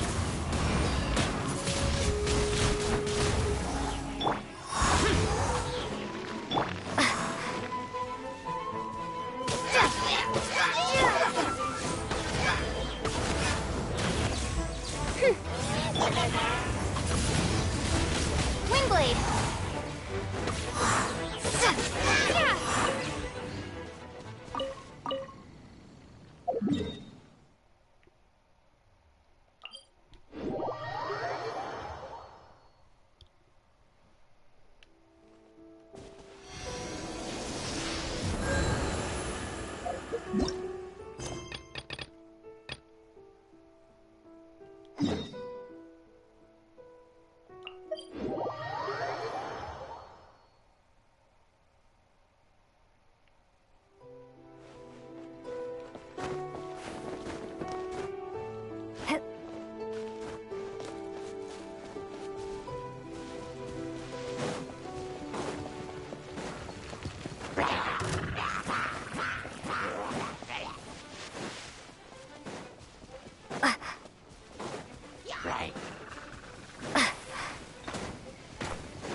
Retribution! Useless!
I need to learn to handle my booze better.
Okay.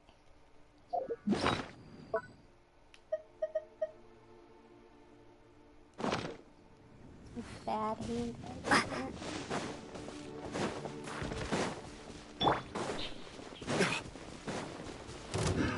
Another test subject. That tingle pride. Shadow Raven, let night fall!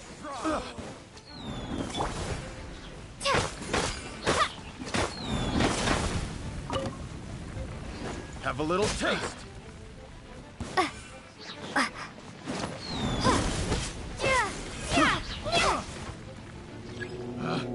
Picked the wrong test subject.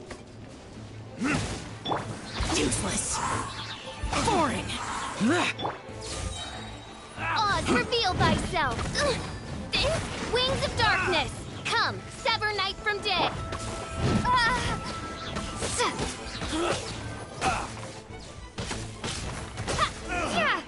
Finally done.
Good day to go fighting.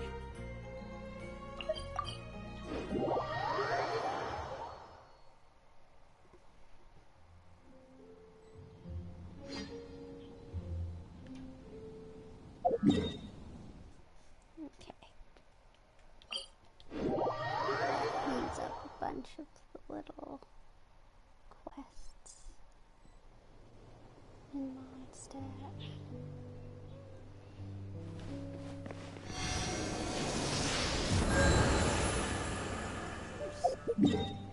Couple more at the winery.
Wish me luck.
By royal decree! Lament! Here! Here! Worthless! Here!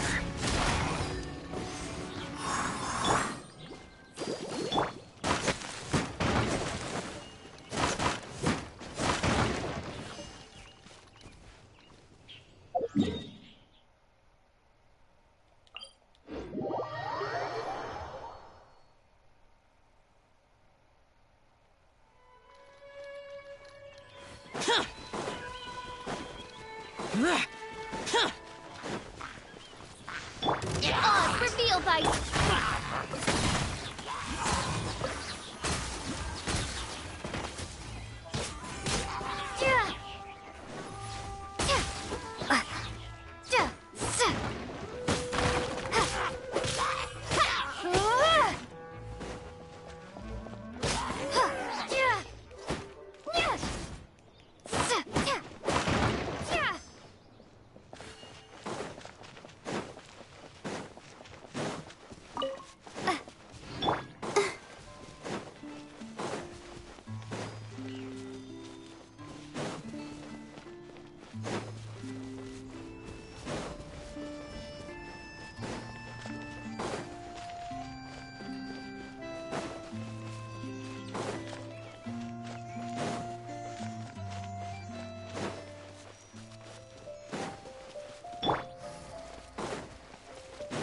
As you wish, main warrior. Let's dance. Be gone! Worthless! Here! Worthless!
sworn there was a quest about picking stuff up off the roof.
Quest to pop up.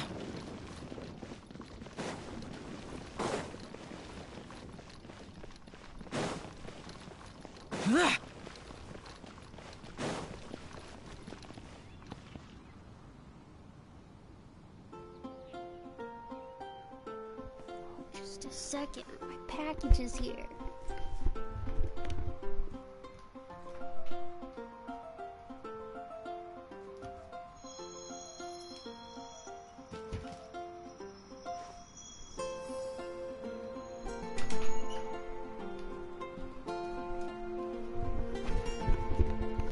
Bought a cart, like a rolling cart. Looks like I'm gonna have to put it together.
Reduced to just standing around.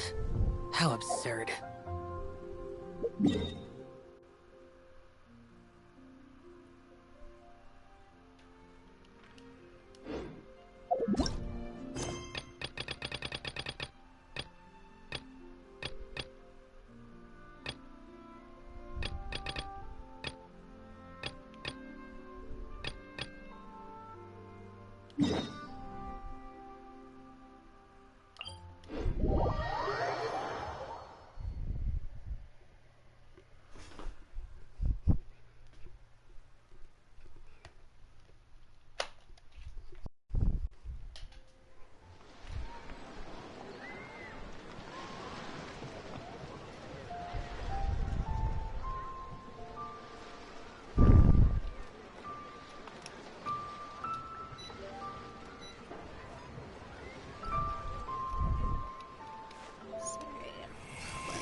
The damned will sooner die again than lay a hand on me.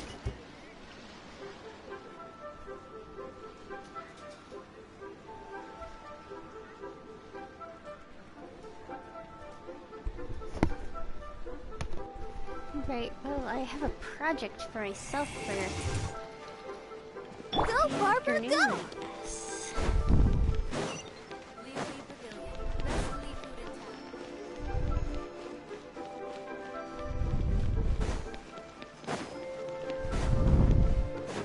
Feel free to take a look around. Huh?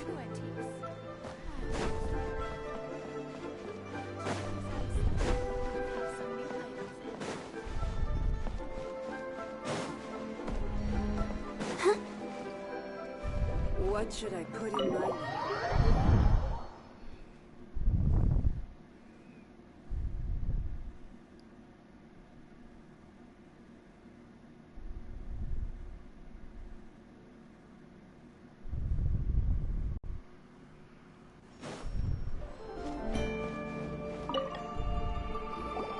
Welcome, friend of child, and congratulations on the first day of your illustrious career with the Fatui.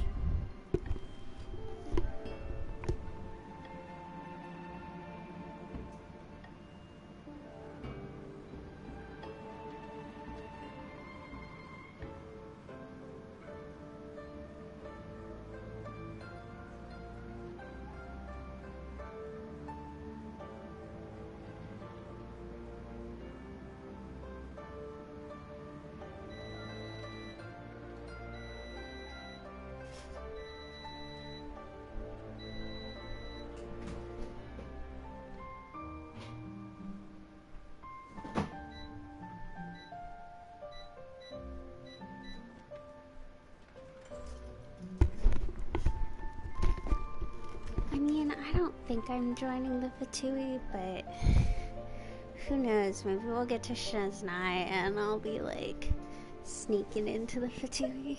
You sound remarkably sure of yourself. Remember, we are mere mortals. Our ideas are fluid like water. Only the Tsaritsa truly has a will as solid as the permafrost. But back to the matter at hand. Child tells me that he has upheld his end of your agreement. What agreement? Oh, the thing about him helping us find a guy?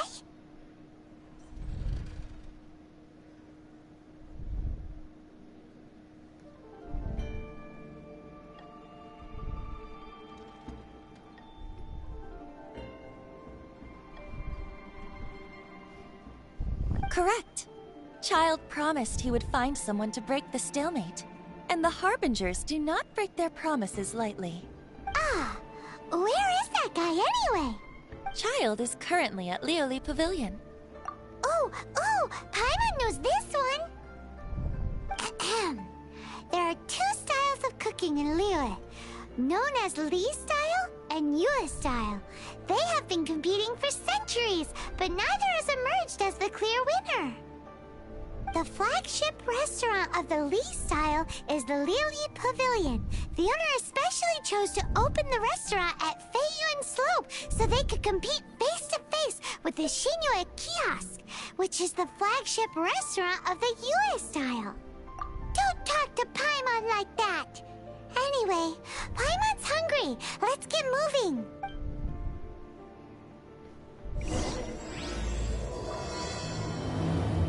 Yeah, first we're actually gonna come... I need something from here.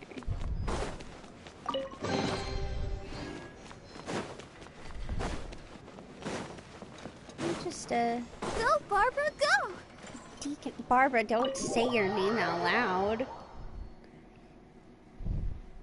Don't say your name out loud after we just stole from them.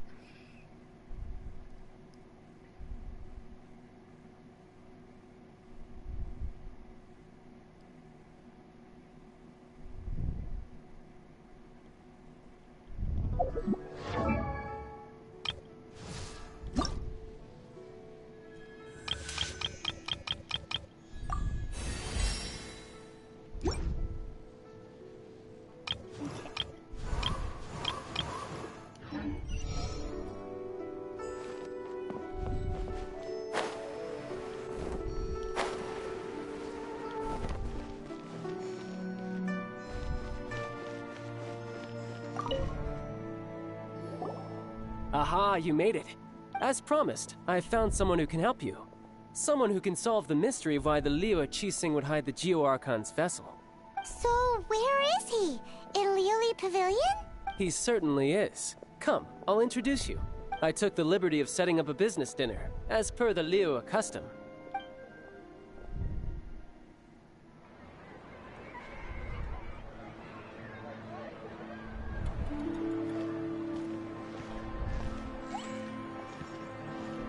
Welcome back, sir. You honor us with your patronage. Mr. Zhongli is awaiting your arrival in the room you booked. So fancy and formal.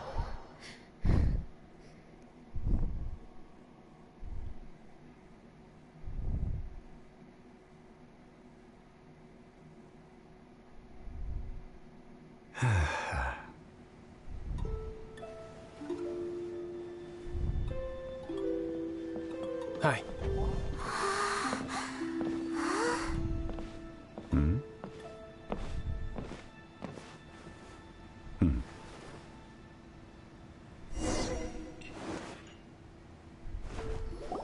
Allow me to introduce Mr. Zhong Li, consultant to an organization known as Wang Sheng, and a trusted associate of the Fatui.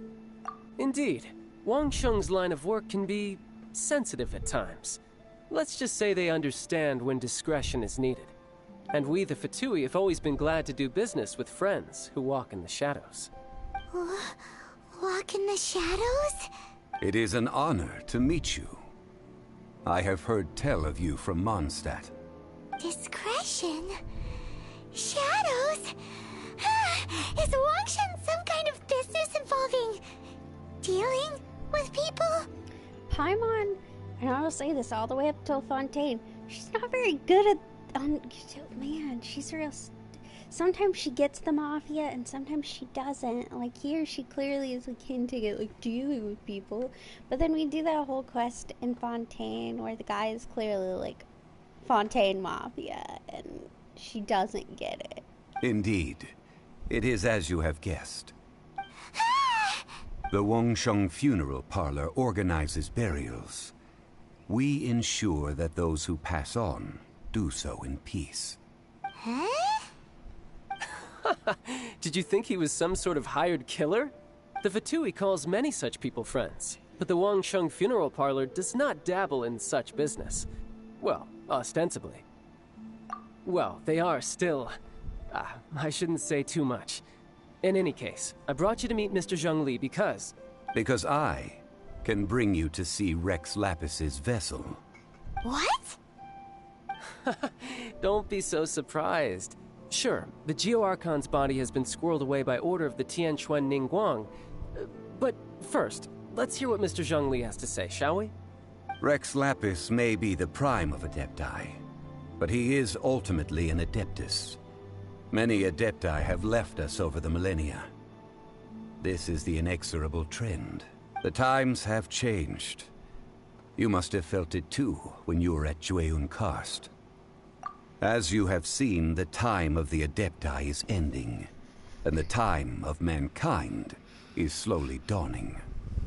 In years past, Liyue's tradition was that a huge memorial service be held to mark the passing of every Adeptus. But this time, the Qixing have made no attempt whatsoever to respect this tradition. It is sacrilege. Yeah, the killer hasn't even been caught yet.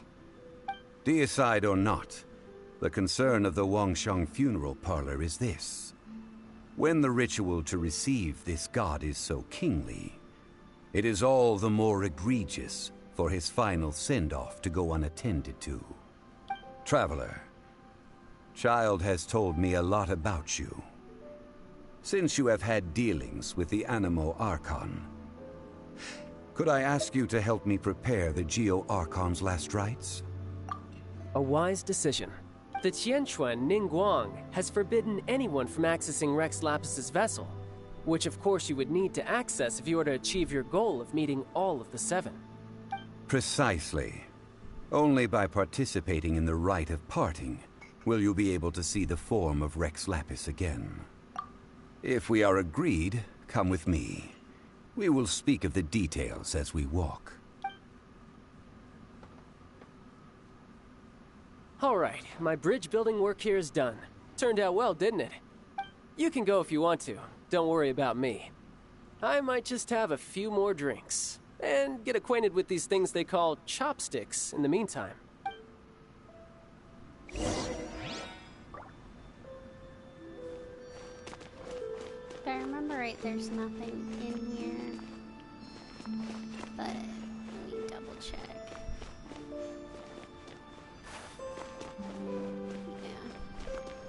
Yeah.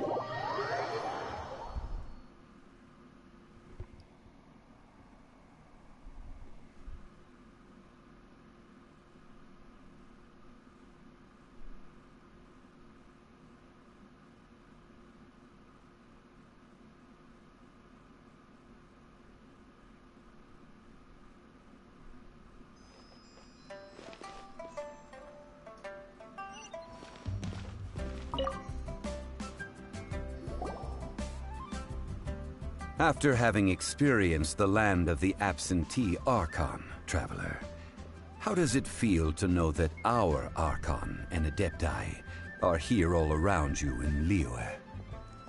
I mean, I prefer Mondstadt.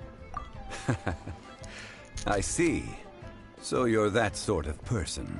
It's not a bad thing.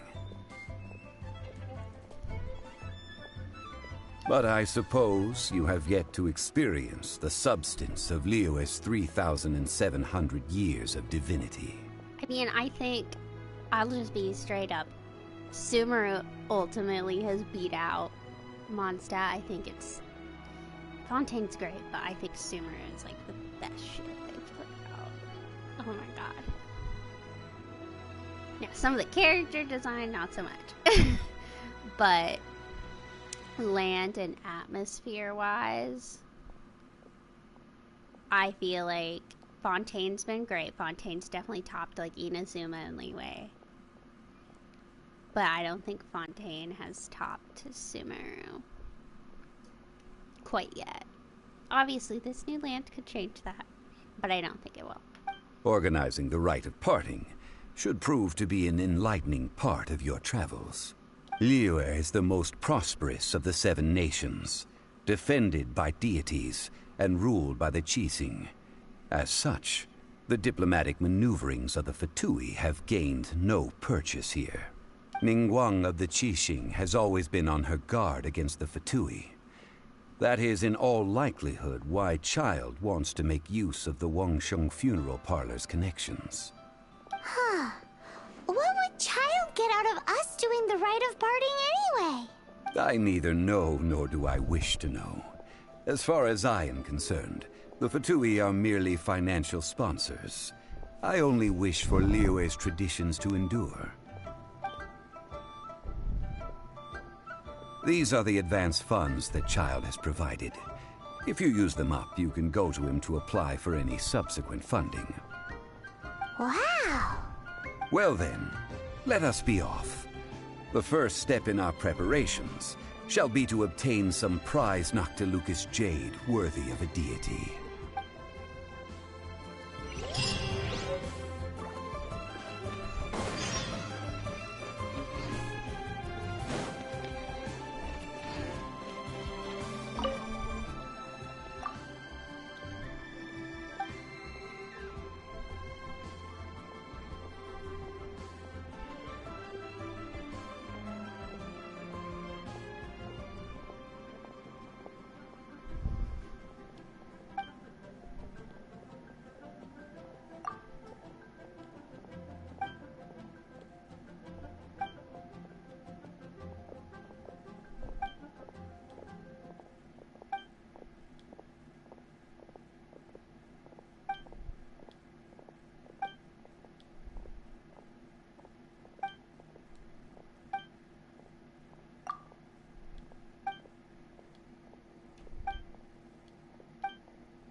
look up who these pictures belong to.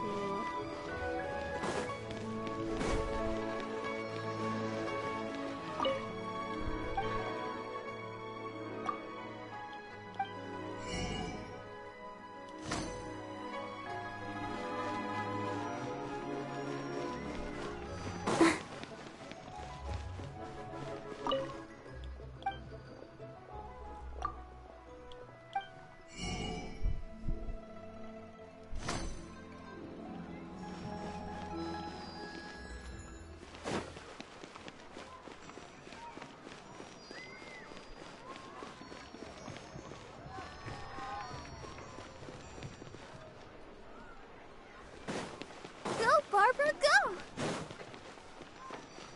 Go, Barbara, go!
Go, Barbara, go!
Welcome to the Jade Mystery, my good friends. Would you like to try your luck betting on Jade? This could be your lucky day.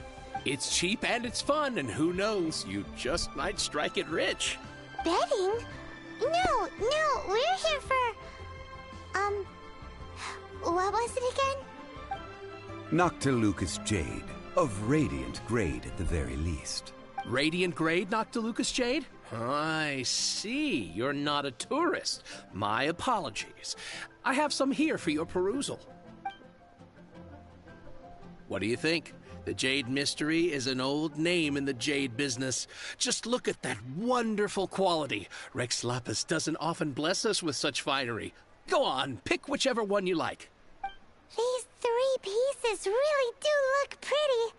Not like the ones you usually dig up. But how do we pick? Should we just grab one and go? Oh? You want me to decide?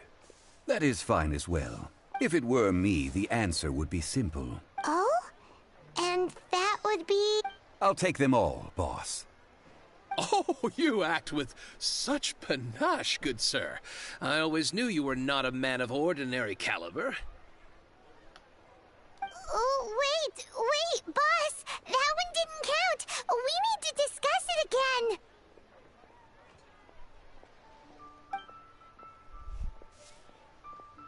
We don't have the money to Hey! buy it all. If we only need one for the ritual, aren't we wasting 3 times the Mora if we buy them all?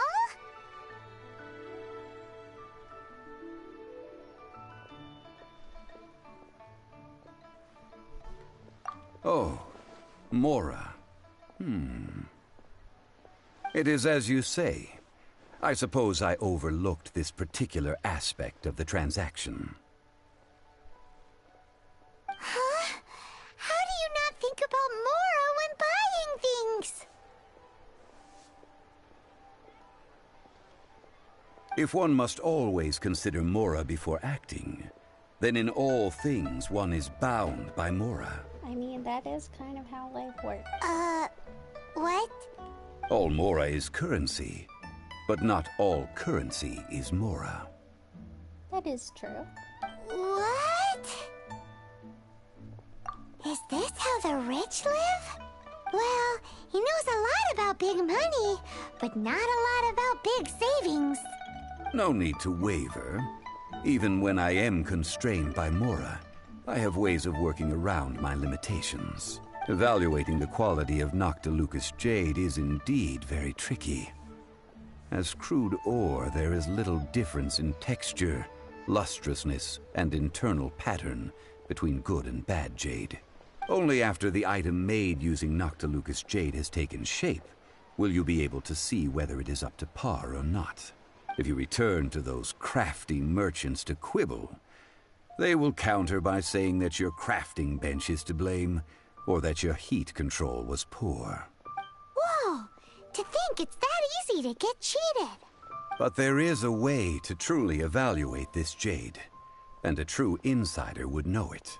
A fool sees the pointer and misses the moon. What does that mean?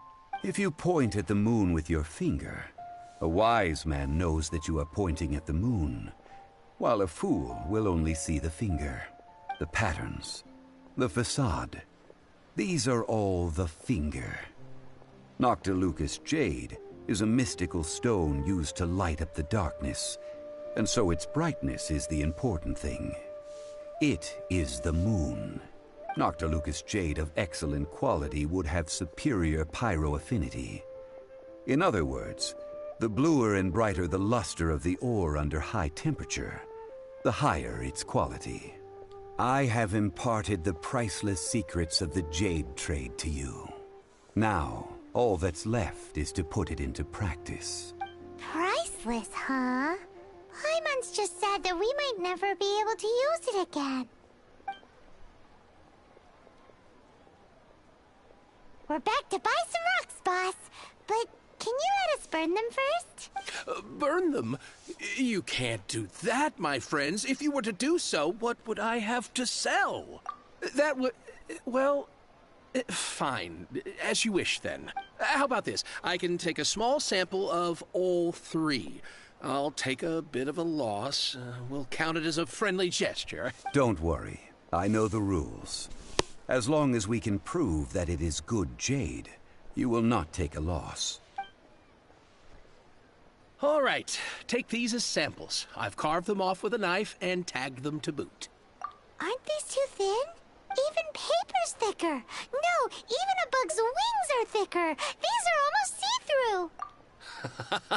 Oh, you flattered me, but I have to be gentle with these rocks. They are my pride and joy.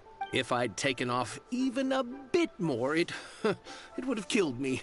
But wouldn't something this thin go poof if we held it to the fire? It can't be helped. Trying to deprive a merchant of his profits Would be like forcing a ravenous wolf to vomit up the food in its stomach. Nonetheless, under the right conditions, these thin slices will serve.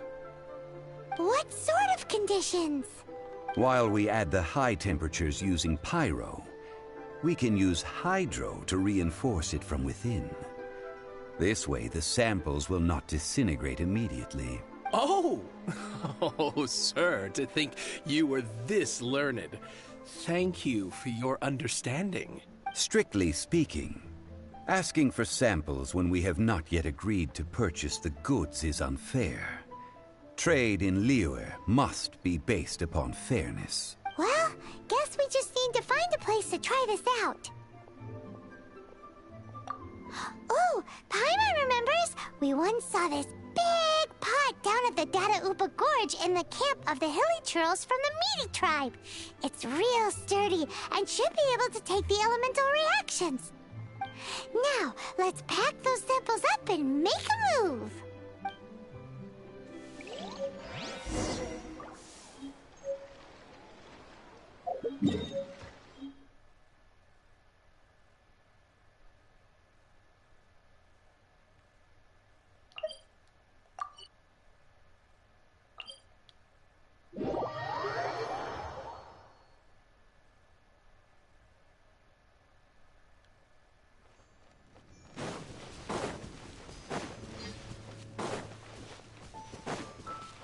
Go, Barbara, go!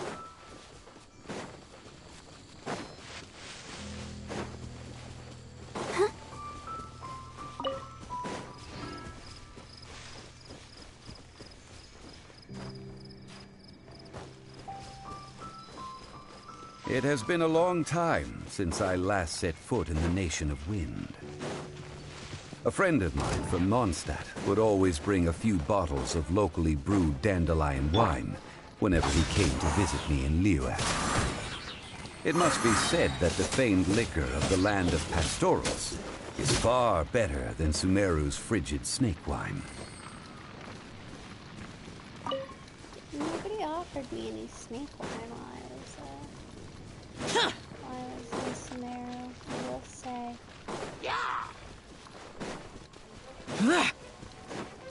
Useless.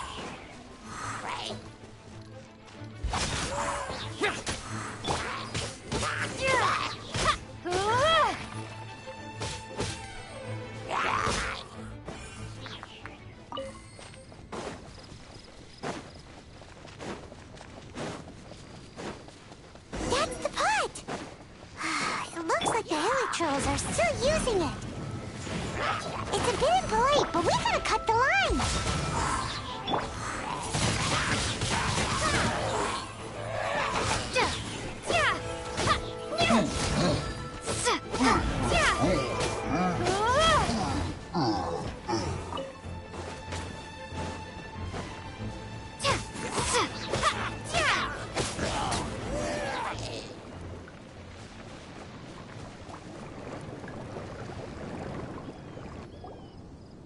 There's still soup in here. These Hilly Trolls sure have big appetites.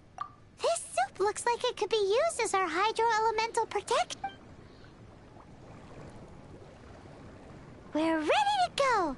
Paimon will help remember which one of the three is which. Use pyro to keep making the... Mr. Zhongli said that the shinier and bluer the ore gets, the better it is. So, pay close attention.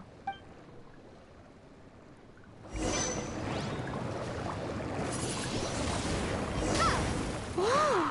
That light came from the first Noctilucous Jade! Hilly Trolls are surrounding us again! Were they attracted by the light? Such nosy neighbors! Let's take care of them and continue again after.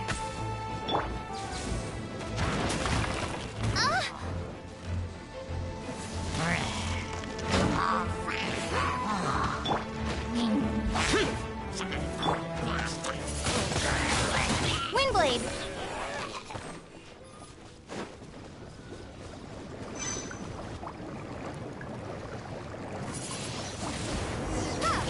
That light came from the second Noctilucous Jade, didn't it?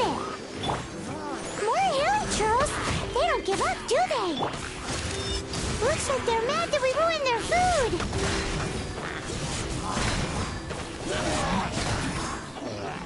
Worthless!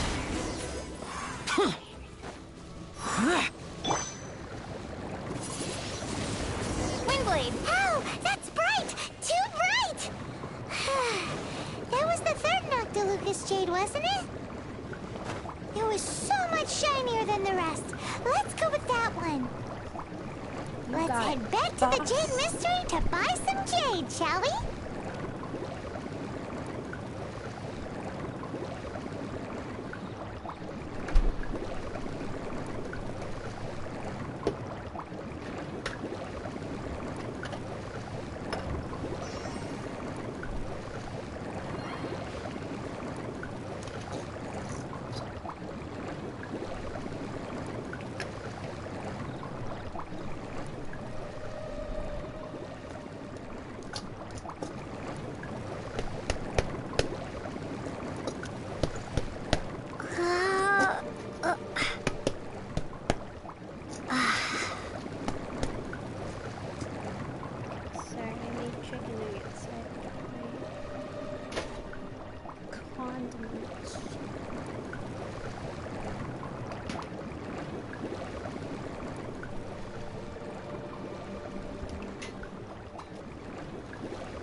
You're back, my friends. I've kept the goods for you. Which of them would you like?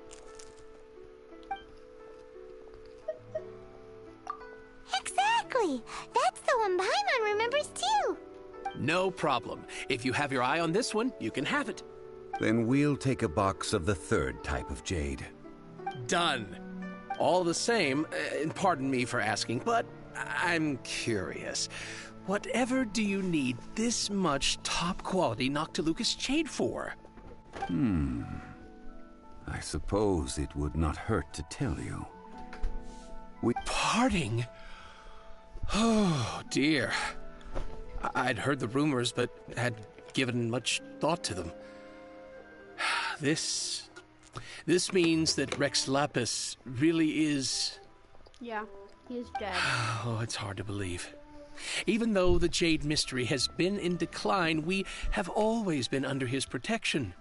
It is said that when our Lord lost his way while going incognito in the city 200 years ago, it was a spoon from the Jade Mystery that he had used to sample the local delights.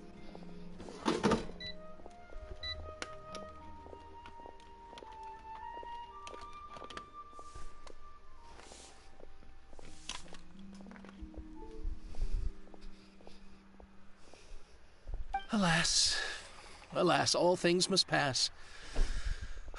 Well, if this is to be used to say farewell to Rex Lapis, then I shall sell this to you at half the price.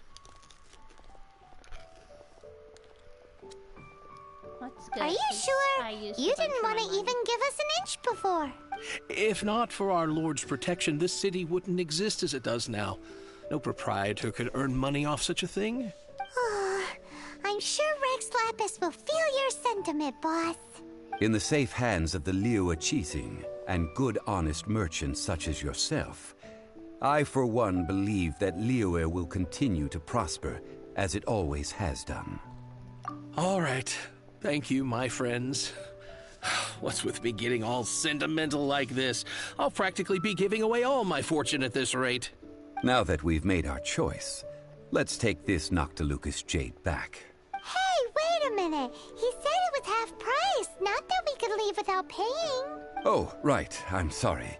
I must have forgotten to do that too. Let me see. As I thought, I didn't bring any. Any what? Mora. My apologies. Another oversight on my part. Oh, that won't do. This isn't some small sum. Oh, Wait! Didn't Child give us some advanced funds earlier? That's a relief. Have a look, boss. Is it enough? It's fine. Just enough for half price. Though, to be honest, it'd be all right even if the sum wasn't quite enough. Well, it's settled then. Let's take this jade to Yujing Terrace. That's where we plan to hold the rite. Look at you bossing everyone around. You didn't cough up a single mora. It seems that we must.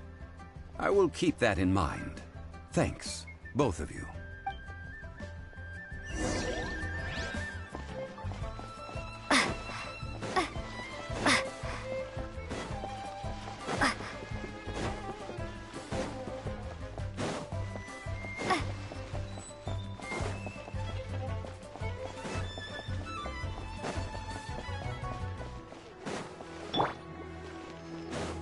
Let's dance.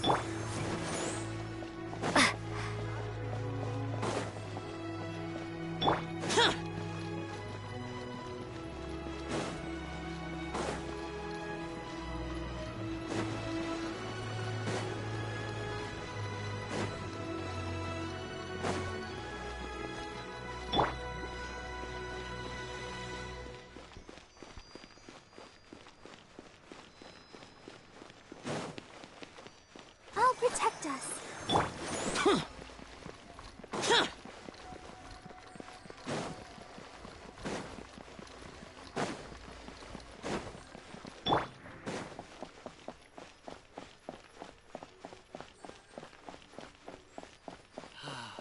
May the Lord of Geo protect you, and fortune find you. I mean, he's kind of dead. We can leave the jade here. I have already called for a jewelsmith to shape them into the implements that we will need. Ah, yes.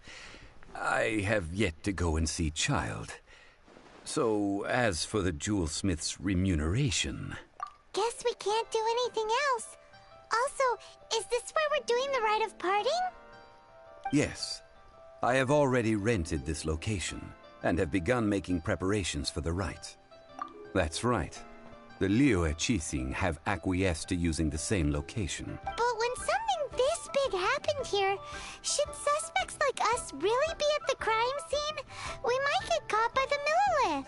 I mean, they're standing around right behind us staring at us. Although with that said, since we got back from Dway and Karst, none of those pesky Millilith soldiers have come chasing after us.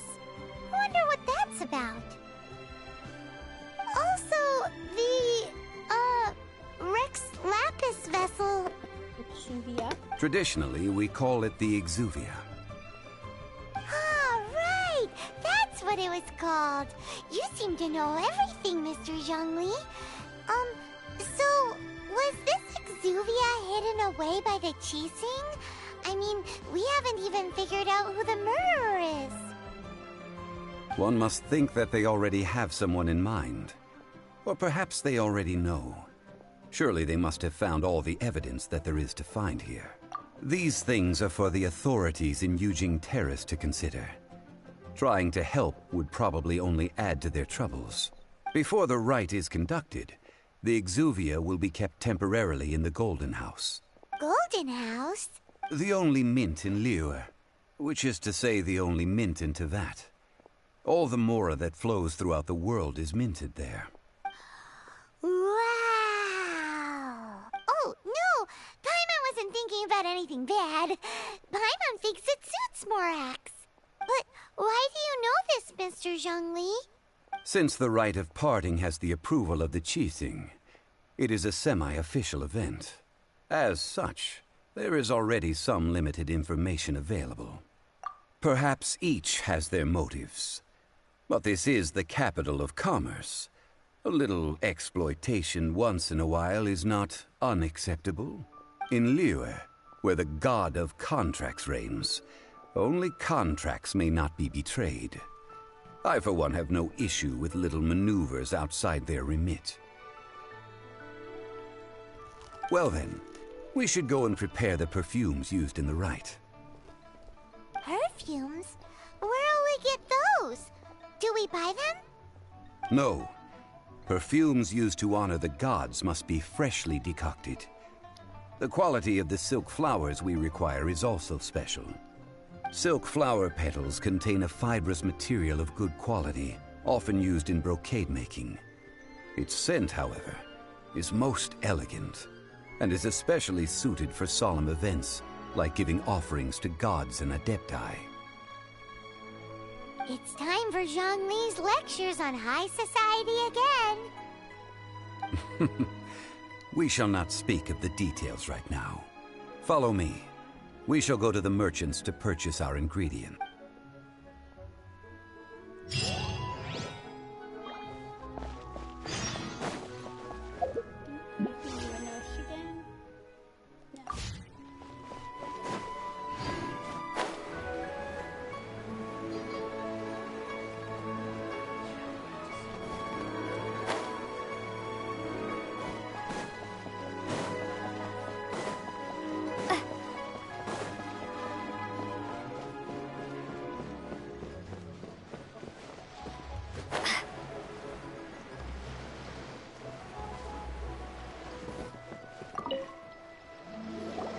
Hey, boss, do you sell silk flowers here? Silk flowers? We certainly do.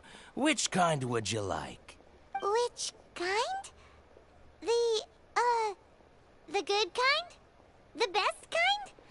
Remind Paimon what kinds there are again? Ugh, you ignorant shoppers. Always coming in here with your stupid questions. Golden Housemaiden, Valley Weaver, and Fate's Yearning. One of each to start with, if you don't mind. My goodness, this gentleman is quite the connoisseur. You two must be his servants. Please refrain from any further attempts to contribute. Now then, please peruse at your leisure. Do let me know if you have any further thoughts. This guy is real rude. Although that lady earlier also called Mondstadt godless. The people of Leeway kind of been rude so far. Very rude. Silk flowers exhibit different properties based on how their environmental conditions differ from their ancestral habitat. Nevertheless, these are fine specimens, excellently preserved. Just look at the abundant foliage here, and these stamens, glamorous as a maiden of the Golden House. This strain is an evergreen, and mostly grows under complex hydrological conditions. By contrast, this variety thrives in any dark, damp location, often in large clusters. Morphologically, it is distinguished by the profusion of petals and densely packed stamens, though its powerful scent gives it away just as easily. Lastly, this strain is quite the recluse. Unlike its exuberant cousins, flowers and foliage are minimal, and when in season, it has a subtle yet enduring scent. It was first discovered by the ancients when they scaled the mountains in search of the adepti. Silk flowers have all but disappeared from the wild today due to geographical changes over Liyue's history. Most are not grown by horticulturalists. I mean, there's a bunch outside the inn, Wangshu. Wow! A true connoisseur. Most of that was news even to me. I possess but a smattering of trivial knowledge. My traveler friend is the one to watch. They are on track to set foot in every corner of the world. Oh, Mr. Zhongli, you're way too humble. So, which silk flower did you want anyway? I'll take them all, boss. Again? How can I put this? When purchasing opera tickets, it is natural to decide based on which singer has the most melodious voice. The same logic applies when purchasing a pet bird, but this silk flower purchase is not an analogous case. The same logic does not apply. Perhaps you don't know. Tradition states that we should decoct perfume from different subspecies of silk flower when making an offering to a statue of the Seven. Rex Lapis will then make his own choice between the scents. Like several other tedious and complicated traditions, this one has become simplified over time. But this is the only rite of parting to take place for one of the 7 in 3,700 years. As such, I do think we should honor tradition down to the last detail in this case. Now that's settled, a question. Do you have any mora on you? You forgot to bring money again? Zhongli. If I may interject, did I hear you say that these flowers are to be an offering to the Lord of Geo himself? Yes, in a sense. Gosh, well, why didn't you say so? I heard the awful news about what happened at this year's Rite of Dissension.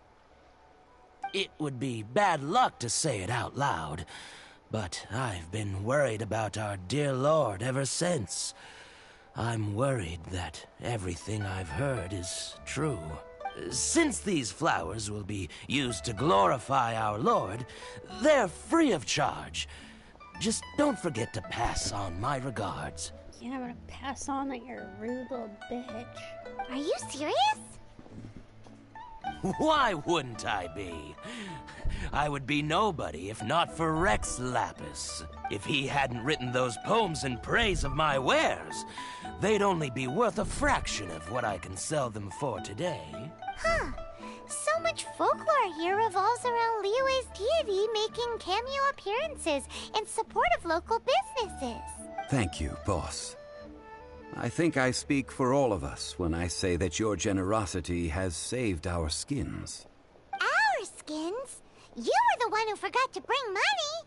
Please, it's the least I could do. So, now that we've got the flowers, how do we make the perfume? Ideally with the help of an expert. Unfortunately, none of my acquaintances have personal experience in the art of decoction. Talk about first world problems. Hence, I need you to help by asking around in the city. Try the common folk, especially women. So this time we get to go around town looking for nice-smelling ladies to talk to? Paimon likes this job. I will wait for you near the Statue of the Seven. Meet me there when the perfume is ready. Maybe we can find some good candidates at the Adventurers Guild. Let's ask Lan. She's master of the Liyue branch, right?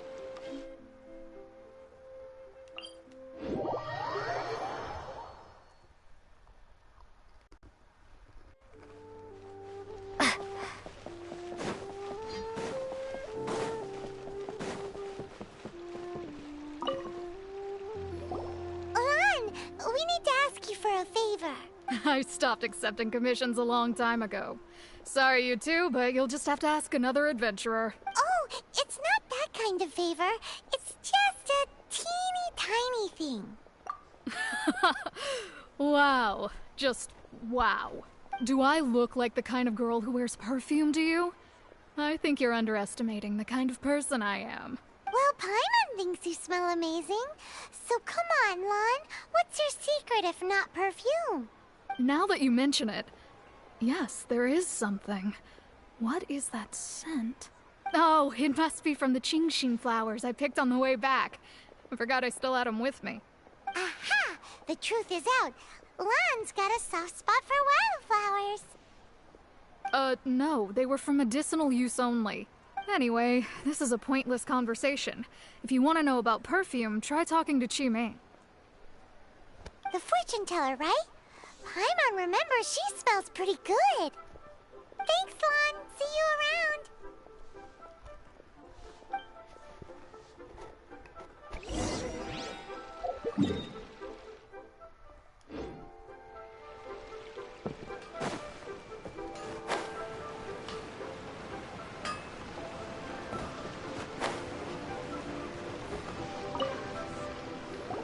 Hello. How may I help? We've come to ask you a question. Perfume? I rarely think to use it, let alone about how to make it myself. That said, some of the cosmetics I use are scented. Perhaps that's the cause of this confusion. Since I usually set up my stall by the docks, I avoid perfume like the plague, because Celestia forbid those lusty sailors catch a whiff and come hunting for the source. That's the worst thing Paimon's heard all day. Those lusty sailors. While we're on the subject, have you never heard anyone mention Ying-Ar's homemade perfume? Ying-Er? Oh, as in scent of spring, Ying-Er? Yes, that's her. Many a rich family's daughter has gotten her to make perfume for them. Apparently, her homemade product is better than anything you'll find on the market. Great! This is just the intel we need. Finally, we're getting somewhere.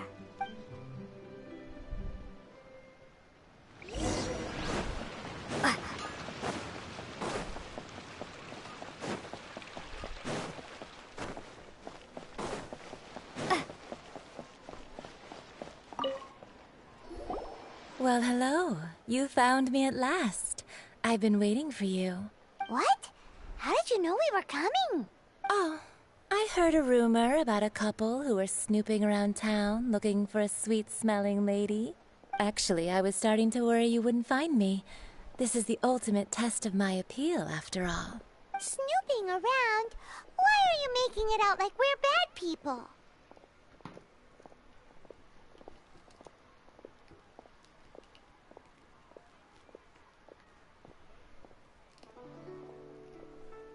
What can I say? People love to talk. Maybe you ought to be more discreet in the future if you don't want word to get around. Relax. I know why you're here. You want to get your hand on my homemade perfume, don't you? What kind would you like? 3 in one go. My goodness. You have extreme tastes for someone your age. Maybe the rumors I heard were true after all. You're on the prowl and need some sweet-smelling ammunition? Is that it? Is that the best you could come up with? Even if you were genuinely offering perfume to a deity, that doesn't explain why you'd need 3 kinds. Sorry, your story just doesn't hold water. Zhongli was right. People don't remember this tradition anymore. As one of my favorite poems goes, O cherry tree, begrudge not thy blossoms as they are deflowered in the spring, for come winter, even thy sturdiest wood shall wither.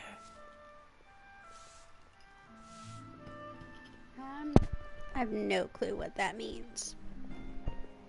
That went over Paimon's head a little. In short, I'm happy to help.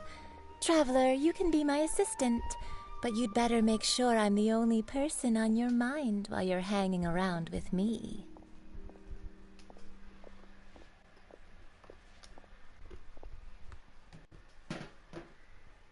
So, where is a good place for making sweet, sweet perfume? You mean Wan Min Restaurant? Good choice. Let's go. That reminds me, I need to finish up that quest.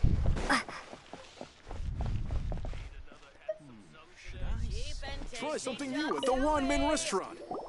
I've had a word with Chef Mao. We can start work now. Are you ready to please me? What did you say? I meant make me proud, as my assistant, obviously. Lady, I got news for you. Later on, you're gonna fall in love with a shy little alchemist man. Well, I'm setting up. You can go and fetch some water.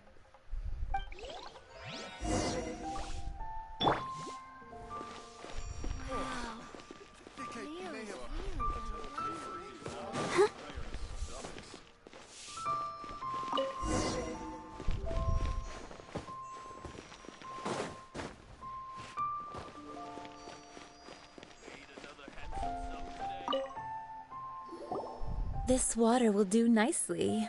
Now, I need you to extract the silk flower essence using a crafting bench. Perfume making uses an altogether different technique from alchemy. Here, let me teach you. Very carefully, take hold of the mortar and pestle. Gently does it. You need to keep your wrist firm so your hand doesn't slip. Now use your strong hand to stir it with a persistent rhythm. Keep going until the juices start to come out. Dear God. Ooh, you're a natural, like a fish to water. This feels wrong. Now take these and try it out on your own using a nearby crafting bench. Don't forget to do all three. They look visually identical during the essence extraction process, but I will put them into separate containers when the perfume is ready. Try something new at the one. Go, Barbara, go!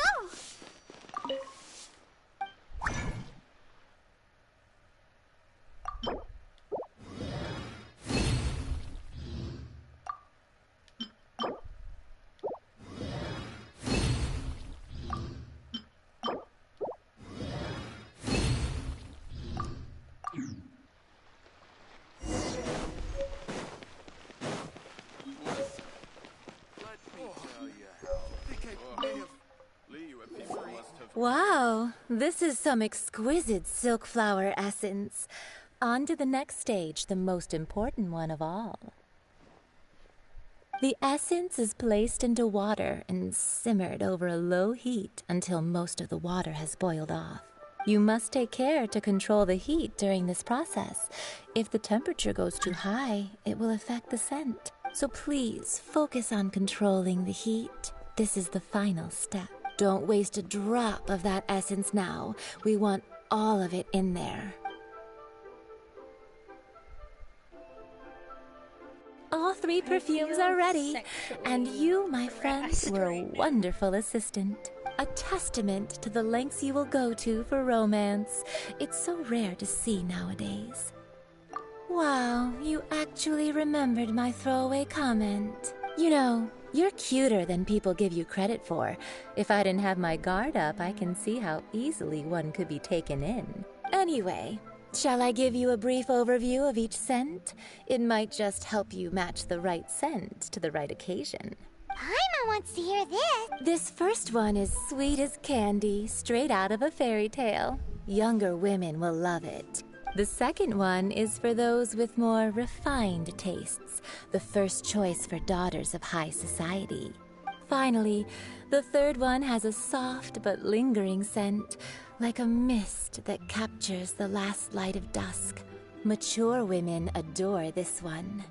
So, is Zhongli high society or mature woman? All clear? Don't get them mixed up now. You'll ruin the mood. Good. Be sure to come visit if you ever need help with anything, okay? I'll leave you with some parting words. I wish you wouldn't. One who tries to sail 3 boats simultaneously should be careful not to go overboard. Come and hang out with me at Scent of Spring sometime, okay? Let's take these 3 perfumes over to the Statue of the Seven. Mr. Zhongli's probably been waiting a while.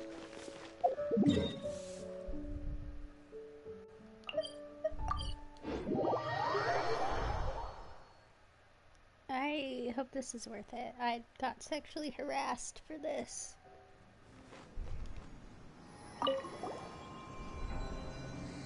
We've brought the perfumes, Mr. Zhongli. Did we take too long? You were just staring up at the statue. You're back. Don't worry, I haven't waited long. Compared to the watch that Rex Lapis's statues have kept over Liyue, this was but a brief moment. Well, how can a person compete with a statue? That is true. Well, have you brought the perfumes? 3 sets, and not 1 less.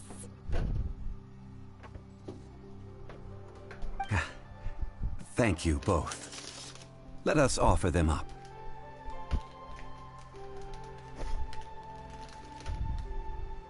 This is the first kind of perfume. Miss Yinger said that it's sweet as a dream, and it's liked by younger ladies. This is the second kind. It's got an elegant smell, and the daughters of high society love it. The third kind has a gentle but lingering fragrance.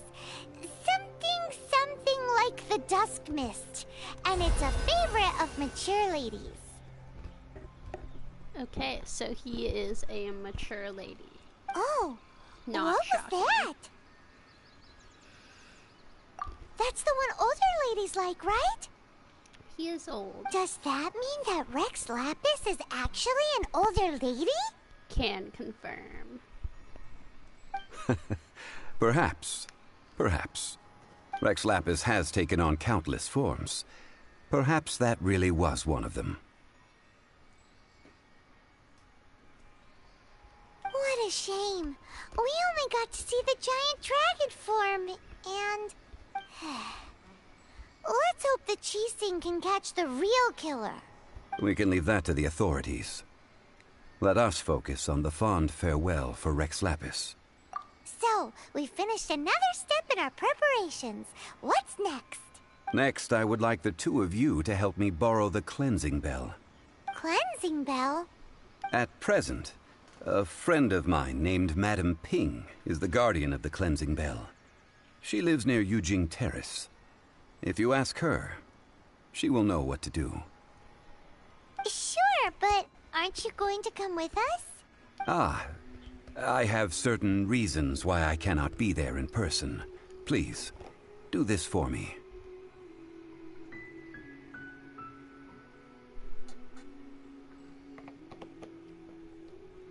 Man, why's he gotta be so secretive this time?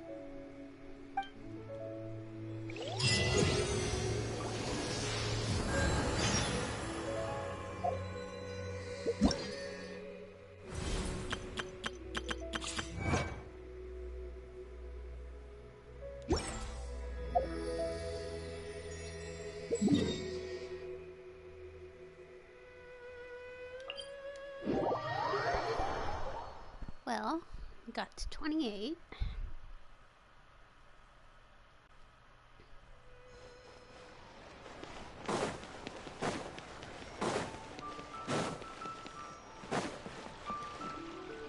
Ad Astra.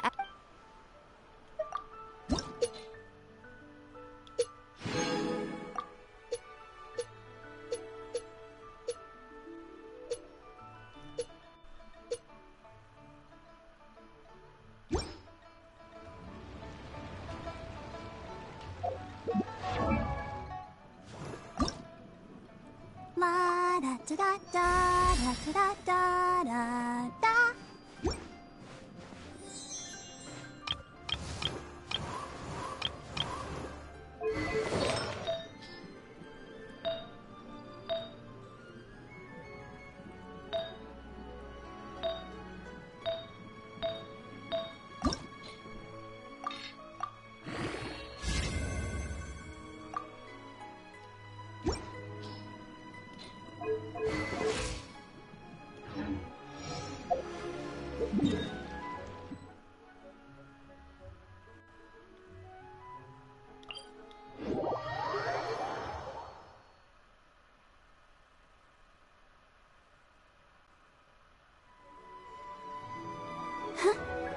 Go, Barbara, go!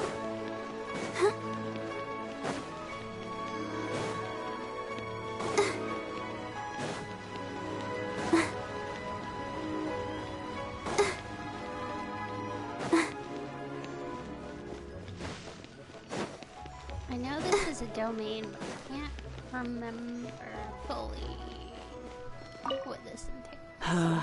All things must change. It's nothing. It's nothing. I just thought it a great shame that so many of these glazed lilies have wilted.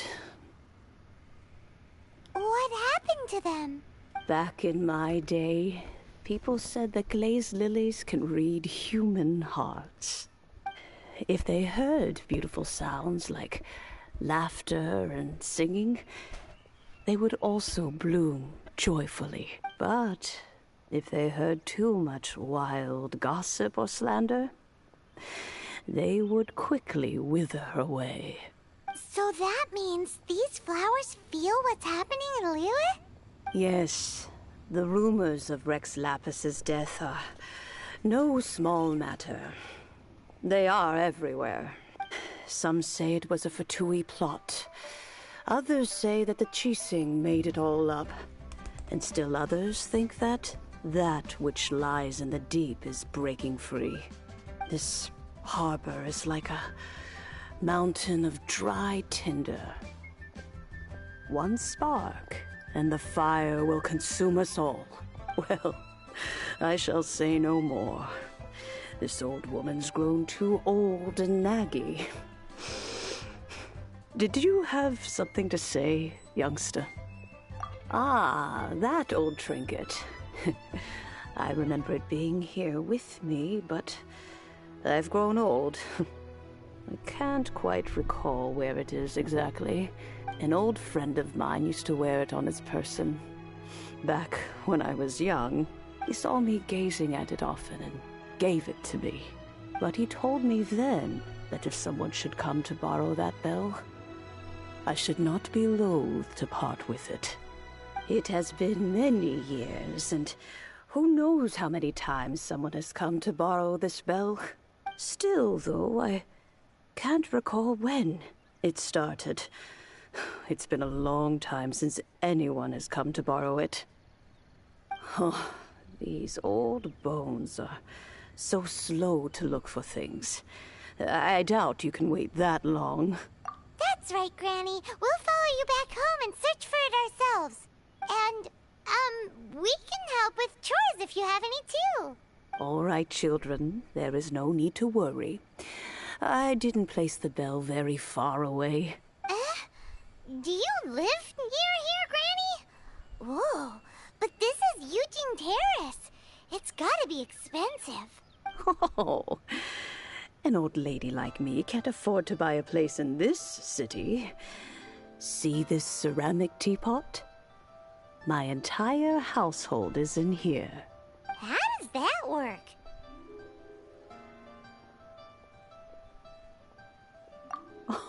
Oh, youngsters. I simply mean that the bell is somewhere inside this teapot, and you are quite welcome to borrow it. If you can find it.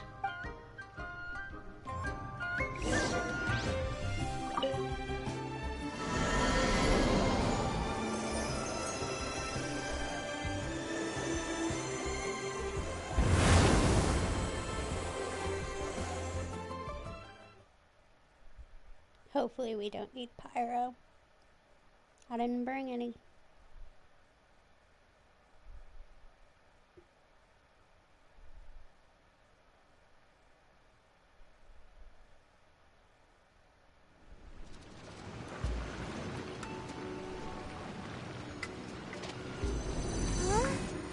Where are we?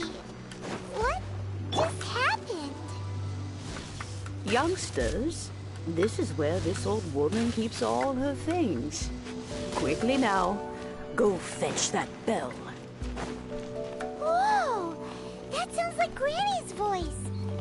So, this is her teapot? What's going on?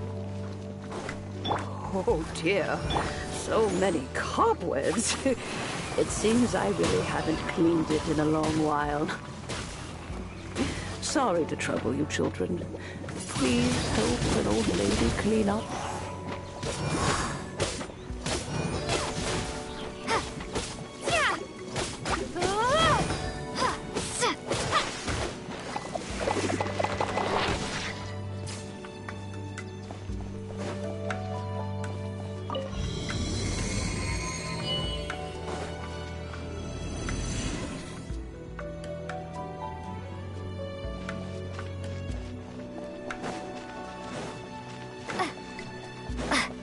Did you notice? The cobwebs were made of elemental energy. How long has it been since Granny last swept this place?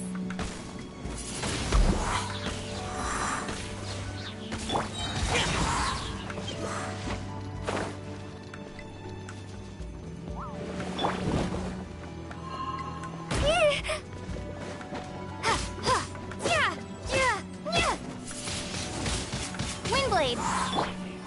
By royal decree.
special teapot and the cleansing bell?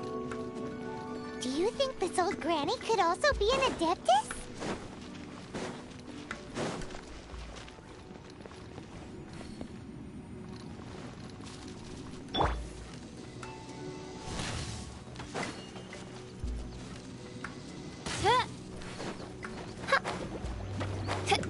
Ohaimon's more and more convinced that she's an Adeptus. Like, don't they all live in Killian Park? Why would she stay in the city?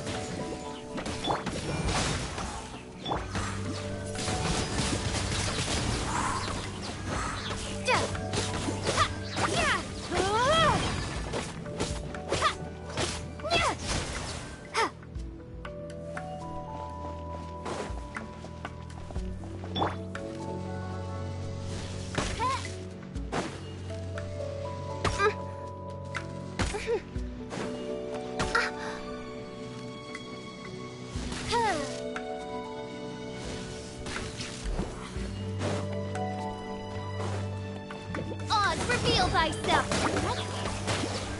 The show begins. Prepare to be blown away!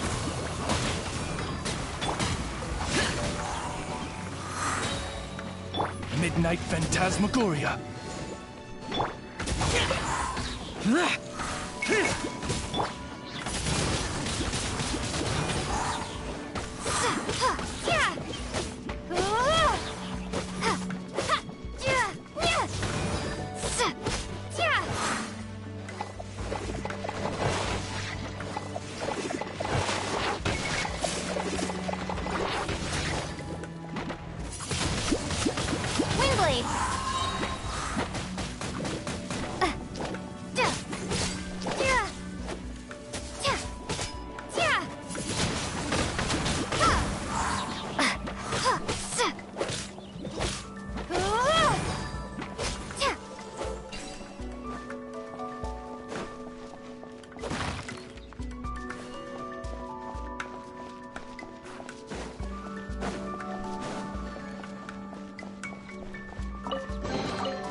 If we had one of these too.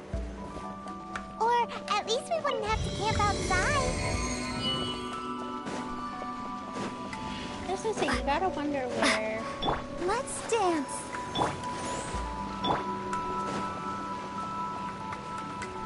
Where the traveler stays if he really does camp outside.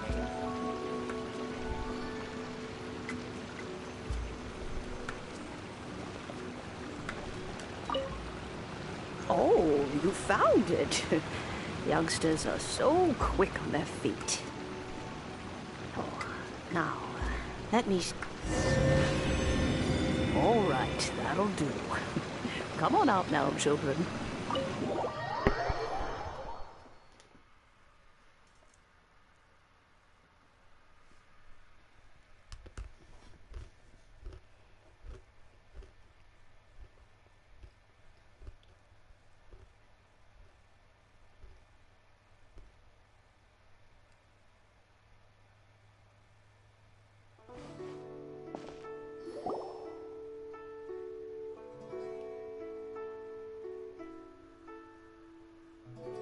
Oh, in and out in no time.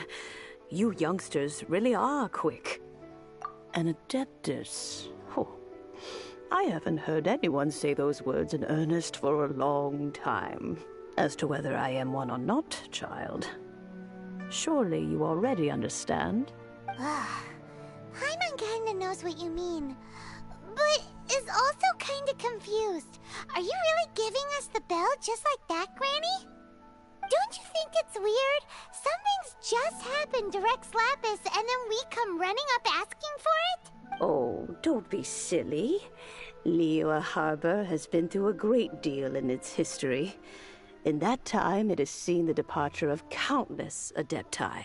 But no matter what, We have always performed the rite of parting first before any other matters. To cry, "Catch the murderer," at the top of one's lungs, but ignore the rite of parting. That, to me, is what is wrong-headed. Now that you have come to borrow the bell, I guess that perhaps an old friend of mine has finally decided to take matters into their own hands. So, why would I be unwilling to lend you the bell? Oh? Well, if it came to that, they would find a certain old lady knocking at their door. We haven't met in a while anyway. It would be nice to share a drink and chat. Well, you must have things to do. Since you have the bell, you should return. Oh, and do tell the person who sent you that if they have time, they can come over for tea. I don't have much to offer, but you can always count on an old lady for a pot of tea. We will. Thanks, Granny.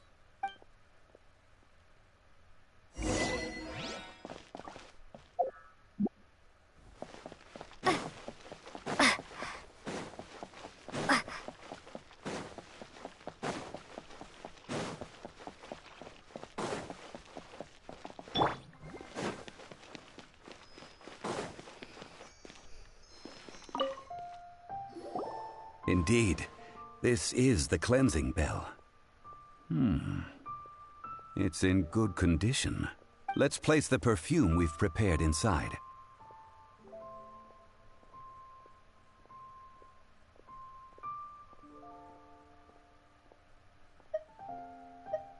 Of course. How would I know that the bell was with her otherwise? That's suspicious. But if you don't want to talk about it, we won't pry. Oh, yes, that old granny asked us to tell you something. If you have the time, you can come over for tea. I don't have much to offer, but you can always count on an old lady for a pot of tea. That tone does not suit you. Still, her teapot is indeed very good. There are none better for brewing tea. When a suitable time arrives, I'll bring a spot of fine tea and pay her a visit. So what's the next step in our preparations? Next, we need to purchase kites. Ooh, Paimon loves kites! Are you taking us kite flying? Is this our break time? No. Kites are children's toys, yes. But they also play various symbolic roles in Liyue's rituals. I will explain it to you. But our next course of action should probably be to purchase the kites first. Oh, sure. Curiouser and curiouser.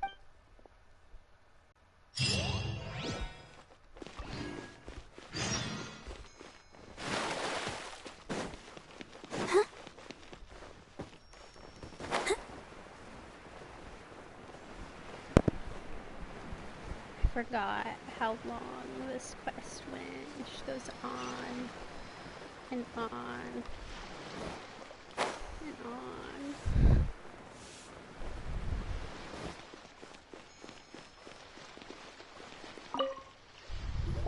Ah, sir, you're here. The 7 kites you asked for have been made to order. Would you like to take them now? Yes, thank you. It's rare to see customers who want to buy this type of kite nowadays. In the early days, we used to get orders from people of all walks of life.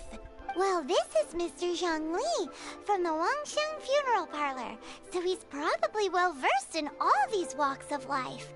We've talked about a whole bunch of things while traveling with him. He seems to know Liyue's favorite topics, money and government, really well, but he likes talking about less useful topics instead. Well, that's because I prefer to share fun things with you. Children's toys are very fun things, that's for sure. I enjoy watching the children at play as much as anyone else, but there is more to it than that. Finely crafted toys are well loved by children, but this craft itself has been honed over thousands of years, and there is meaning behind that. I have made kites in Liyue for 40 years, and I am intimately familiar with the forms passed down from my ancestors. The meaning of these 7 kites is far from banal. Indeed. These are decorations used in the rite of parting. The 7 kites represent the 7. I took the liberty of coloring outside the lines when doing the insignia of the Animo Archon. As for the kite that honors the Geo Archon, one must follow the contract given right down to the last letter. These patterns are ancient, and you can also find them in the Golden House. Ah, Paimon's heard that name before. Huh? The design of this kite displays a firm grasp on the cyclicality and eternity so dear to the Electro Archon. These markings of tree and leaf pay due honor to wisdom and the passage of time. All this on a single kite. Truly astonishing. Justice flows across the surface of the waters. War rages like a flame. As does that which the Cryo Archon once... Yes. These details are masterfully done. You can tell this was very much written before they really had any idea what they wanted to do. Even with Sumeru. Sumeru's a little more specific, but like... Justice flows across the surface of the waters is not very fitting with what Fontaine... the story of Fontaine ultimately came to be. The compliments of a learned man truly are pleasant. Well then, Granny Shen, I shall take these back with me. As for the payment... Well, allow me.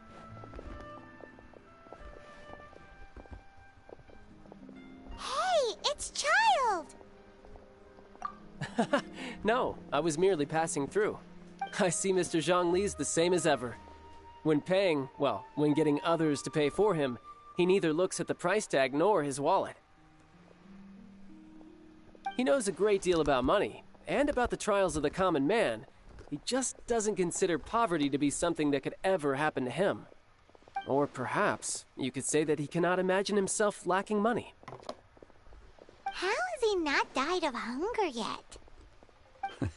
Child, you are as fond of jokes as ever. Well then, since we've purchased our kites without incident, there's no need to take a break before moving to the next step in our preparations. The rite of parting requires helping hands as well as materials. We should be able to find some people near the harbor. Oh, by the way, take this bag of money.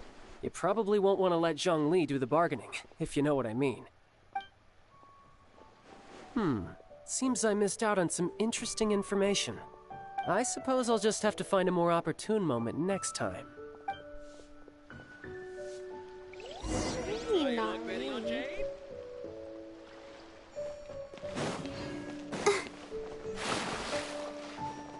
A toast to our success.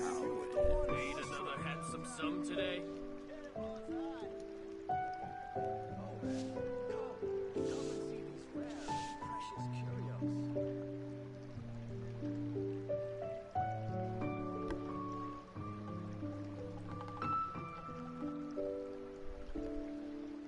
A toast to our success.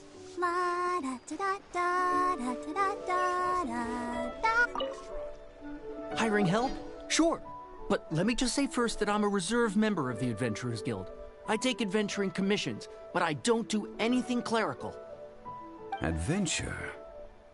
Venturing into the mountains to capture a few crystal flies seems adventurous enough. That's not hard. Almost a bit too easy for a reserve adventurer. Never mind. I'll only charge you 15,000 Mora. What say you? A most fair price.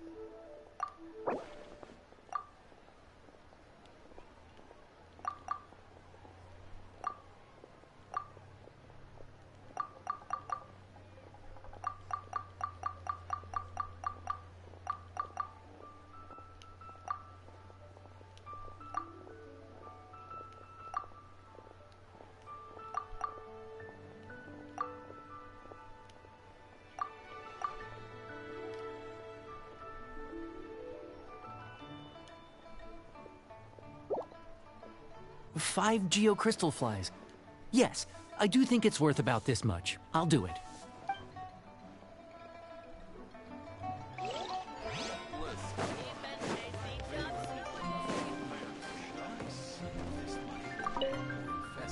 A full day of odd jobs at Eugene Terrace.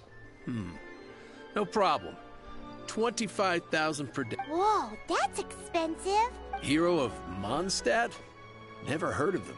Well, you may never have heard of this hero, but it seems you've heard of Mora nonetheless. Thus, I will simply pay the whole sum.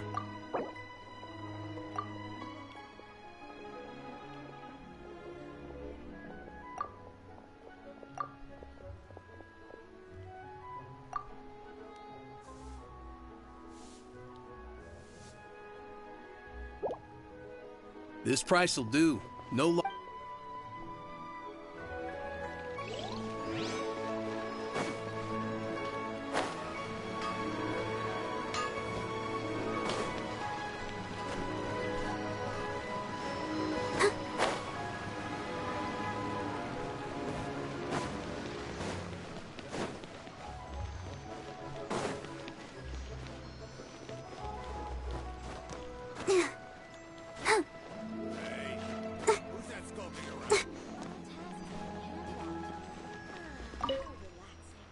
Oh, help?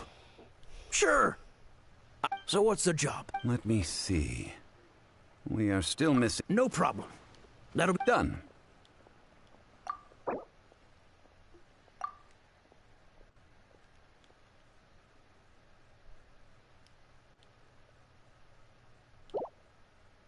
Let me think. Deal. This price is reasonable. I'll hop right to it.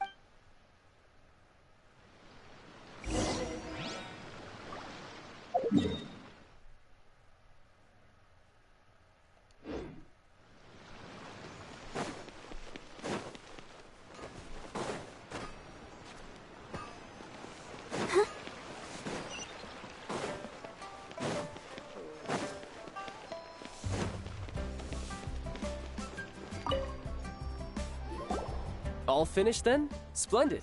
Any leftover cash is yours to keep.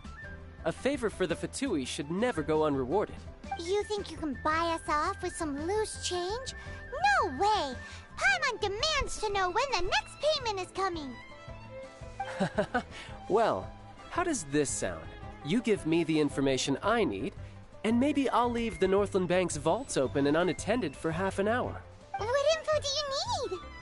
Huh. Does that mean you know what he's after? Yikes! You're right! Signora! You both need to calm down. I don't know what's gotten into you. Just what is this about? The atmosphere got so tense all of a sudden.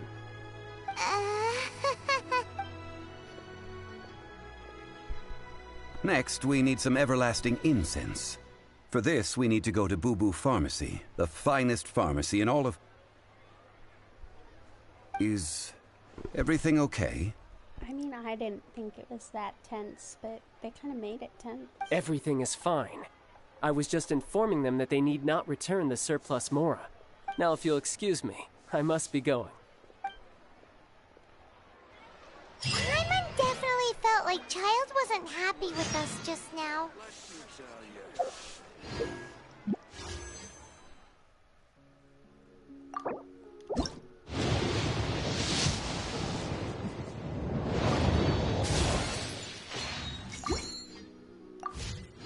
Are you tired?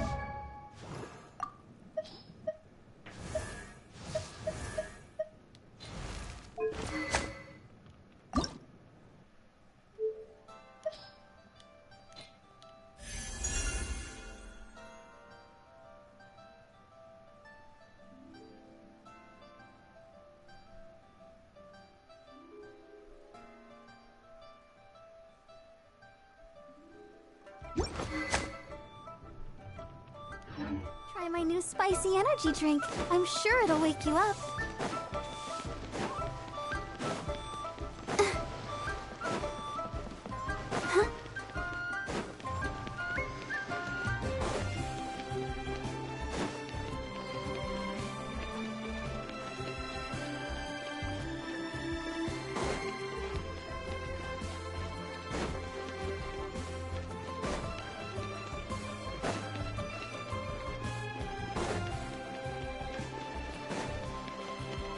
Go, Barbara, go!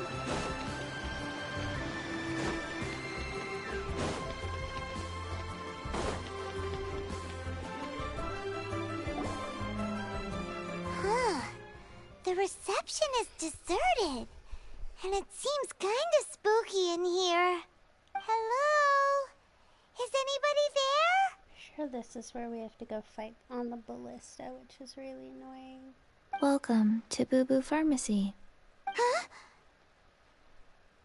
Did you hear that? Where did it come from? The reception, it seems. How about you go check it out, and Paimon will bring up the rear.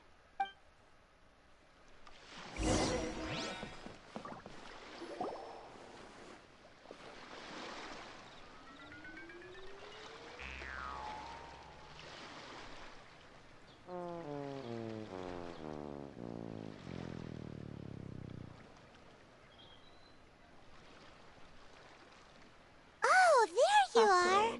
But you can't even reach the counter.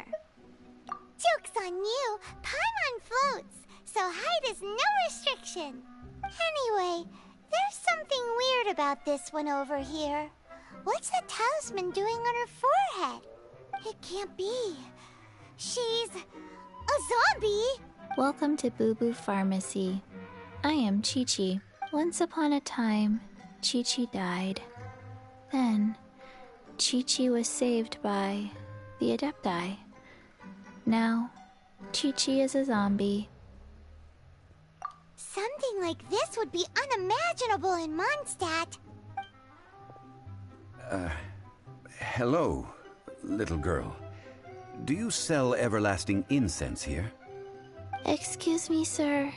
Did you bring your prescription?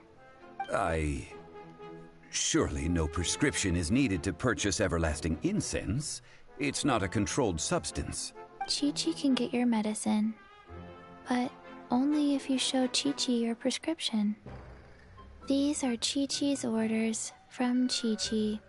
Zombies are limited to acting within the confines of their orders. And somehow in this case, the zombie issues her own orders to herself. There's definitely some zombie lore right here. My dear Chi-Chi, we didn't bring a prescription, I'm afraid. But we do hope that you can still help us find some everlasting incense. Okay then. How did you manage that? But Chi-Chi helps you. You help Chi-Chi. Only fair. Since when do customers need to do favors for customer service staff? Never mind. Just think of it as a peer-to-peer transaction. That way everybody wins. Sometimes in Liyue, the art of the deal is simply about victory via mental gymnastics. Go to Mount Tianheng, find the Guizhong Ballista, and hunt a cocoa goat. Please and thank you. Guizhong Ballista. I have heard of this device before. It's a kind of crossbow turret, installed on Mount Tianheng by an adeptus in the distant past. An early mechanical device. Located in Tianheng Pass, it was designed to automatically fire at large monsters, protecting Liyue from external threats. Mr. Zhongli really knows Liyue inside out. Apparently not quite. This is the first I have ever heard of the cocoa goat. The cocoa goat is a legendary animal, an adeptabeast. Did you want to add anything else, or...? No, just that the cocoa goat is a legendary animal, an adeptabeast. What it looks like, don't know. Where to find it, don't know either. Where it came from, also don't know. Very well then. Let's start by investigating near the Guizhong Ballista. Perhaps we will find some clues. What the heck is a cocoa goat?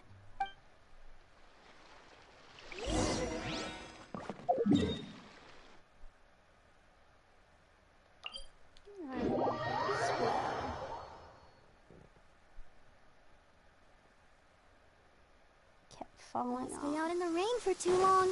You'll catch a cold.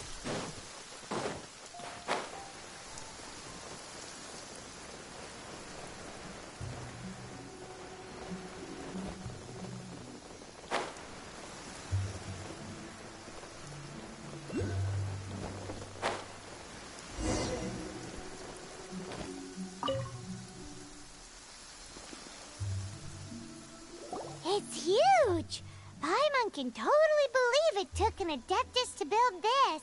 But how do you operate this thing? Just think how much strength you would need. It is currently inoperable in any case. This device is broken. Aw, what? It broke? After millennia of wear and tear, even Adepti contraptions are difficult to maintain. So what are we gonna do? Quick, Mr. Zhongli, use your unlimited high society knowledge powers! You almost make it sound like I'm some sort of bourgeois parasite whose only utility lies in providing quaint pieces of trivia on demand. Sounds about right. That said, let me think for a moment. Ah, yes. Spare parts were made for the Guizhong Ballista when it was first built, in case it was damaged in battle. As I recall, there is a military supply post from that period somewhere inside the pass. If we can retrieve the spare parts from where they are stored, we may be able to repair the Guizhong Ballista. One just needs to understand the basic working principles of the device. So, what you're saying is that you actually understand the working principles? I have a smattering of knowledge on the topic. With the parts in hand, I could at least tinker with it.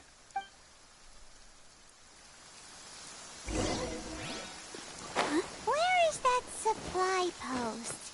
Here, post...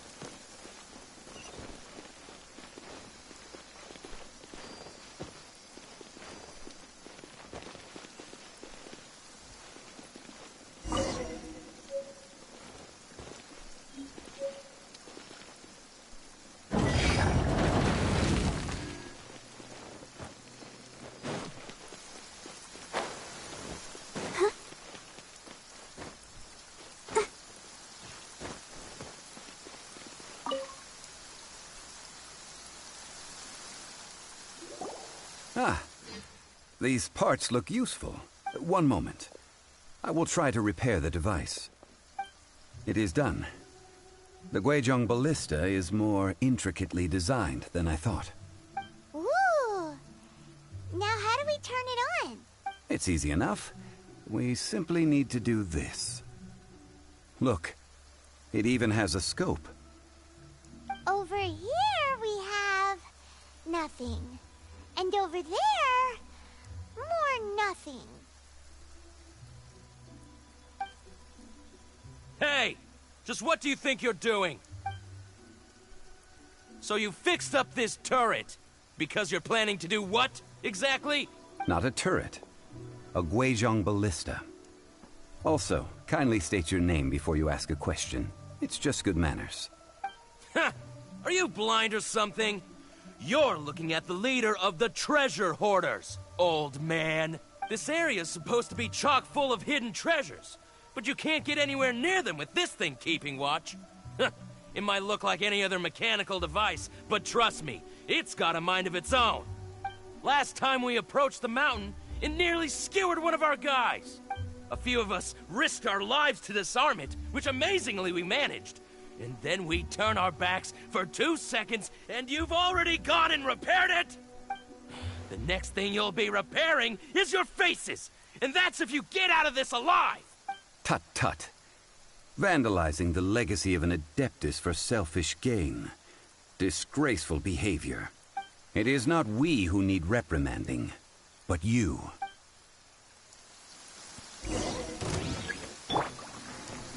Here! By royal decree!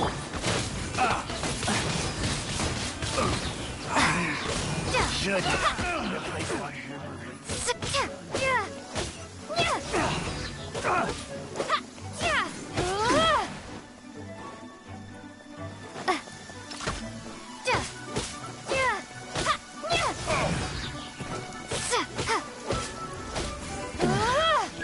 Hunter, another test. Shadow Raven, let night fall! Doesn't hurt.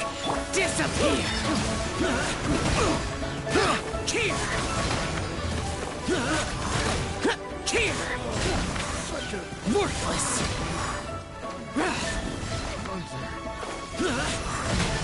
Worthless! They picked the wrong test subject. Gone! Oz, reveal!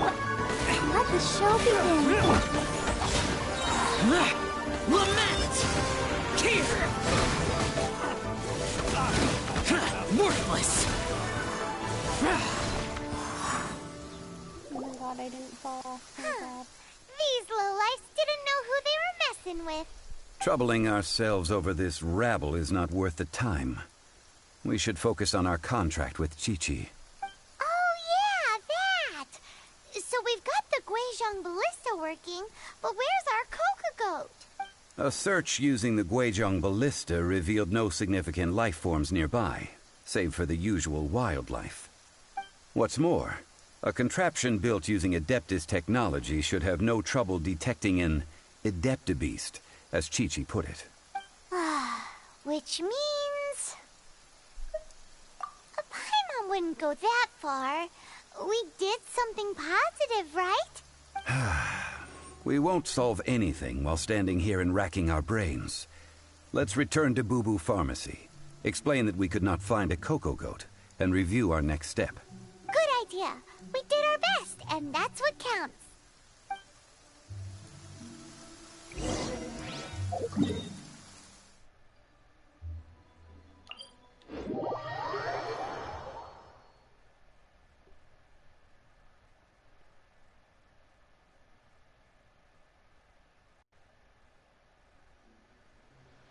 Oh, that was weird.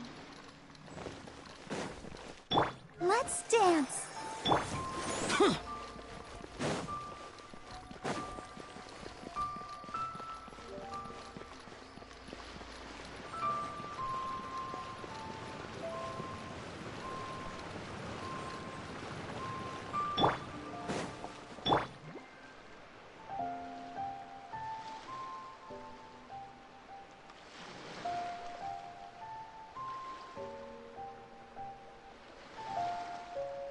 I'll protect us.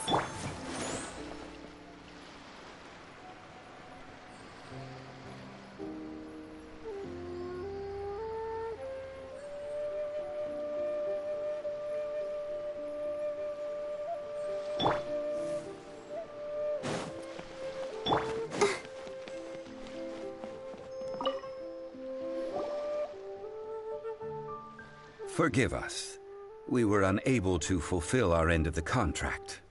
We found no trace of the Coco Goat Adeptabeast of which you speak. What a disappointment. Don't worry about it. But I feel very disappointed. Aw, poor Chi-Chi. Why does Paimon feel so guilty all of a sudden? Coco Goat milk is tasty. So tasty. Much better than normal goat milk. Only an Adeptabeast could make such tasty milk. I'm sorry. I have a poor memory. I cannot remember the name of the milk. That's why I wrote it down. Where did I put it? Ah, here. This is the name. Coconut milk. Huh? I owe you both an apology. I hastily agreed to what appeared to be an equitable agreement with this zombie child, when perhaps I should have undertaken further due diligence.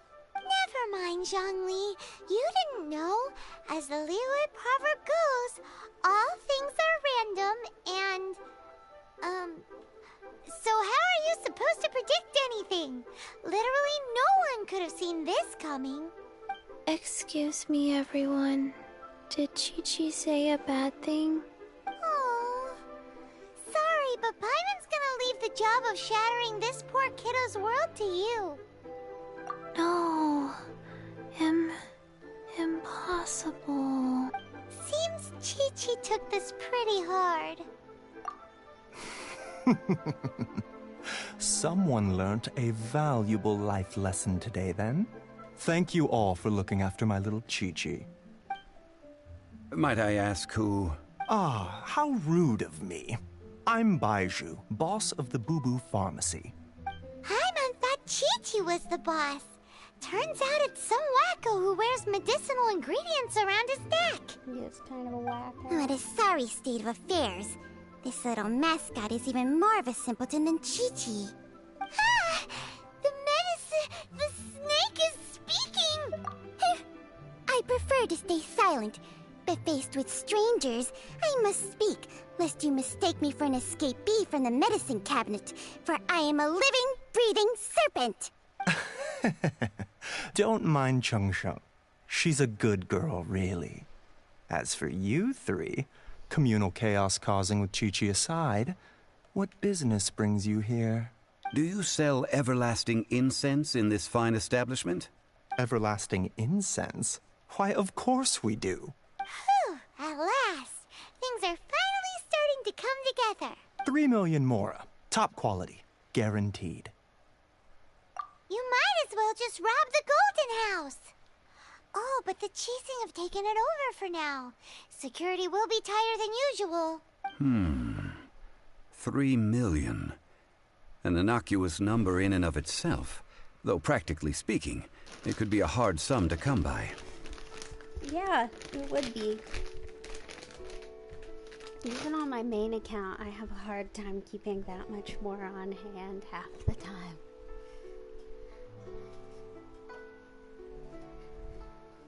It's a crazy number. We'd never be able to make that much mora.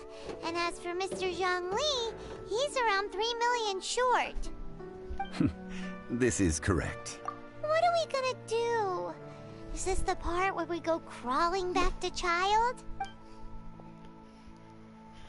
Yes. Coco Goat! Coco Goat! My sides hurt. Oh my goodness. I cannot believe you fell for that. Hey, less laughter, more sympathy. I'm almost in tears over here. Thank you. That was the best laugh I've had in a long time. In return, I'm more than happy to sort out this mess you've managed to get yourselves into. Excuse me, sir. Dr. Baiju, isn't it? Truly honored. I'm Child, one of the Fatui Harbingers. Forgive my audacity, but I see a great many opportunities for us to collaborate in the future. If Boo Boo Pharmacy needed a stable supply of, say, coconut milk, the Fatui could help by setting up a robust and speedy distribution network. Strange. I knew the Fatui infiltrated businesses with seductive deals, but so much fuss over coconut milk? Coconut milk. Baiju, quick. Chi-Chi wants coconut milk. Ah, yes, of course, Chi-Chi. Anything you want. Thank you, child. I look forward to a successful collaboration in the future. I can give you a discount on that everlasting incense, too. Let's say 2,990,000 mora. That's like 0 difference from 3 million. 2,990,000. Also an innocuous number in and of itself, though practically speaking, it is a whole 10,000 less than the original sum of 3 million. Well, now that this is settled, we must head back to Yujing Terrace. Mr. Child, Dr. Baiju, little Miss Chi-Chi, see you soon.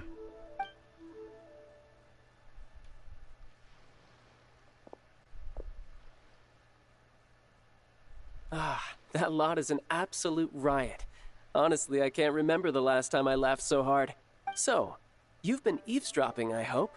What have I missed? Yes, Master Child.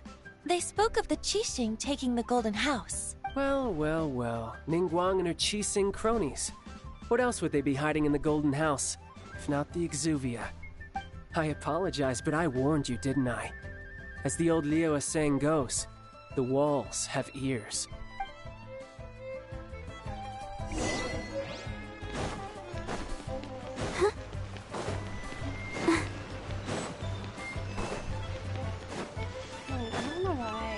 I do know why they made Tatsuo on this to make it seem like he was gonna be like a big villain, but he really wasn't.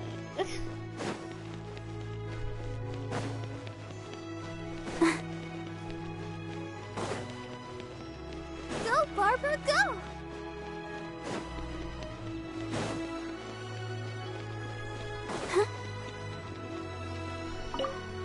Well, as it stands, we've hired helpers, and we've acquired the everlasting incense. The completion of our preparations is not far off. Whew, finally! Well, traveler, have you gained anything from our adventure so far? Odd? Which is it, I wonder? The questions that such travels raise are ever so complicated. Well, I'll leave you to ruminate over it yourself. As to remuneration for your help, I've decided to treat you to a meal. Oh, yes, don't worry. I will remember to bring the Mora this time. Tonight, I shall take you both to an old hole-in-the-wall, praised throughout Liyue. Hole in the wall? As in a cool restaurant? Indeed. Let us meet near the harbor, at third round knockout. I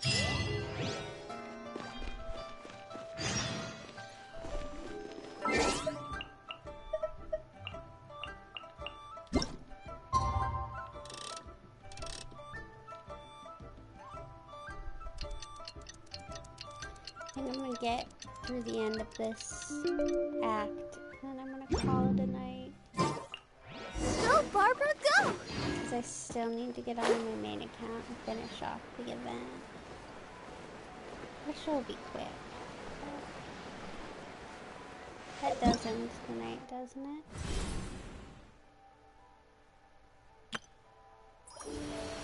Oh, it doesn't. Hello! Everything's ready. Hello! And I'm not gonna end. And I'm not gonna do that.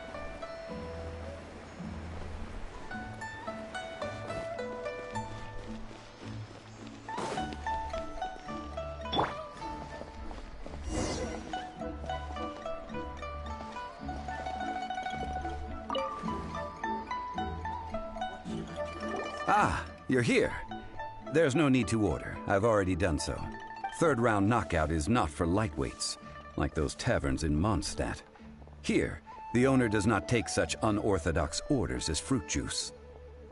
I ordered some wine-fermented sweet rice balls for you, if that counts.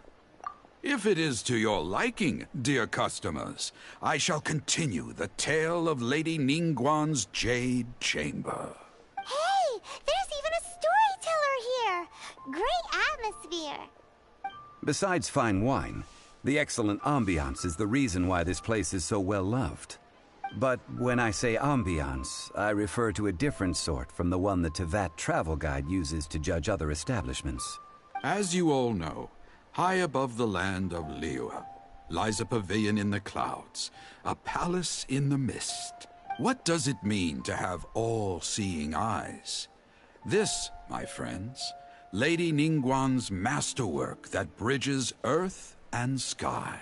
Imagine, the weather is clear, and you gaze down from the deck on the world below. Behold, the glorious sights of Liyue Harbor, stretching out far and wide. They say that when Lady Ningguang ponders important affairs, she retreats to her jade chamber with none but her 3 closest confidants in tow. Why brings she these trusted 3 to sift through sources, dig through documents, looking for information? Piece by piece, facts and figures paint a picture on the walls of the chamber. But well before the wall is filled, Lady Ningguang's mind is made up. Having made her call, she has every last document shredded, and whoosh, she scatters the shavings out her window. Ah, look at them, how they billow in the wind like a sudden swirling blizzard. As the fragments fall, traces of text flicker before the eyes of the merchants of Liyue, like ink stains in white snow. The saying goes, the rarest treasures in the land are the words brought by the paper snow. For the words of the Tianquan have the power to move mountains, and all throughout the land know it.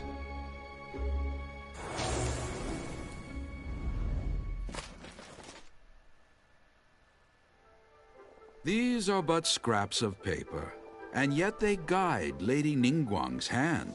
Such is their value. Merely grasping one or two of them will surely gift you a fragment of her wisdom, enough to stay a step or two ahead of your peers. Tianquan Ningguang. Feels like we're hearing this name a lot. Liyue locals talk about her. The Fatui hate her. She's most likely the one who hid the Exuvia, and we saw her at the Rite of Dissension. Huh. Paimon wonders what sort of person she is. At last I have found you. You who returned from Jueyun Karst. Who's there? Wait, I am not with the Millelith, nor am I here to claim your bounty. However, I am an emissary of the Liyue Qixing. My name is Ganyu, secretary at the Yuehai Pavilion, and I have come specifically to meet you. Well, in concrete terms, I am the corporate secretary for the Qixing. At the moment, I am serving as Lady Ningguang's special emissary. Ningguang sent you? We were literally just talking about her. My apologies, you who have returned from Jueyun Karst. I am duty-bound and cannot extend my courtesy to you in full. But I have with me a letter from Lady Ningguang. She extends a formal invitation to you in her capacity as Tianquan. She invites you to her palace in the sky. An official invitation? Lady Ningguang said this. Invite her to come here. I wish to meet her.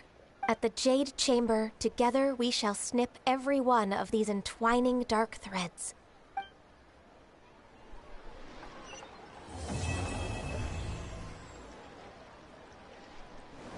And with that, the emissary who called herself Ganyu just disappeared. But we've received an invitation from the Liyue Qixing. Paimon still can't believe it. We'll be meeting people that have way more money than Paimon could ever count. We should be on our best manners. An invitation to visit the Jade Chamber is a rare honor indeed. You'd best be on your way now. But don't forget about the rite of parting. Once you've finished at the Jade Chamber, meet me at Dihua Marsh. Don't worry, we won't forget. Dihua Marsh. We'll see you there.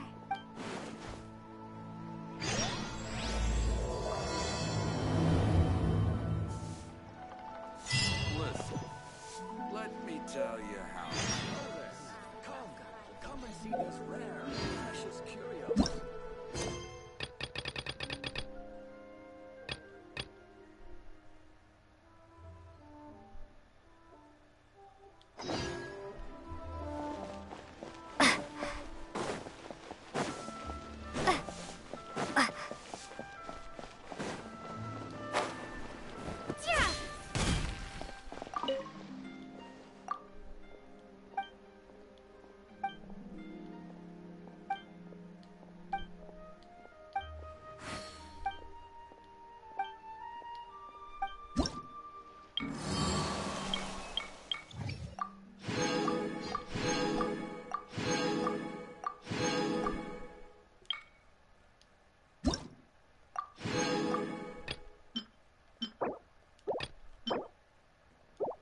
Okay, we need to get to 3 as fast as possible.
I'll be as tall as my big sister. Do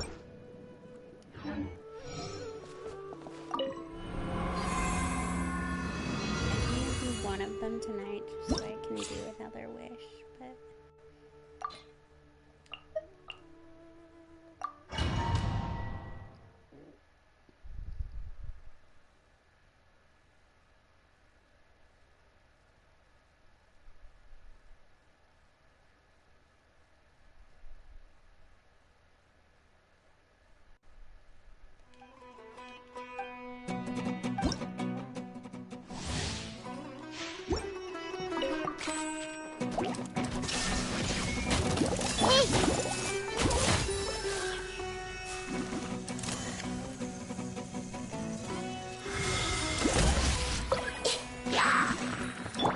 Inazuma shines eternal!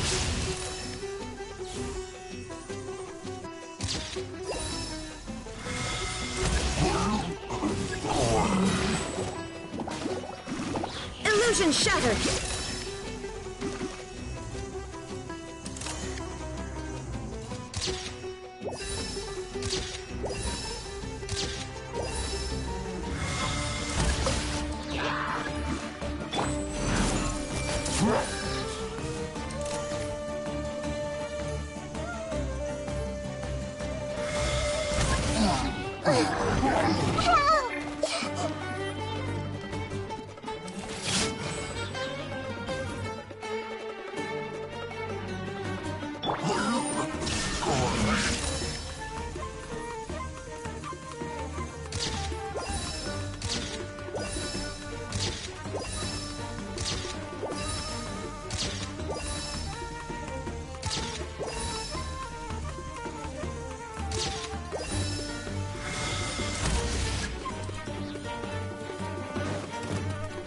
Now you shall perish!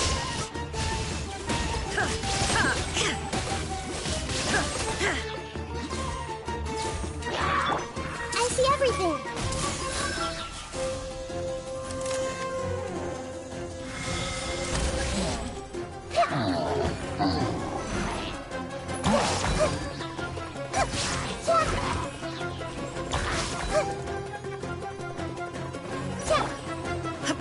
There is no escape!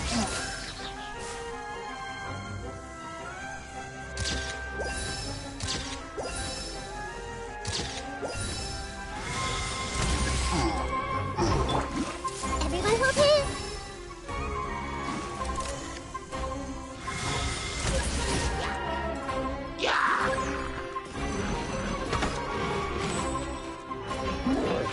I see everything!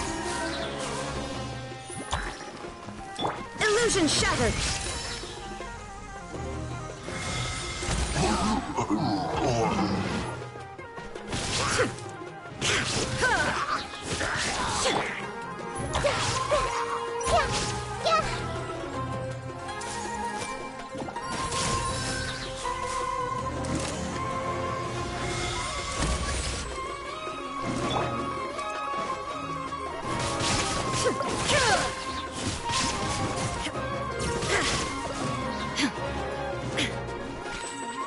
Inazuma shines eternal!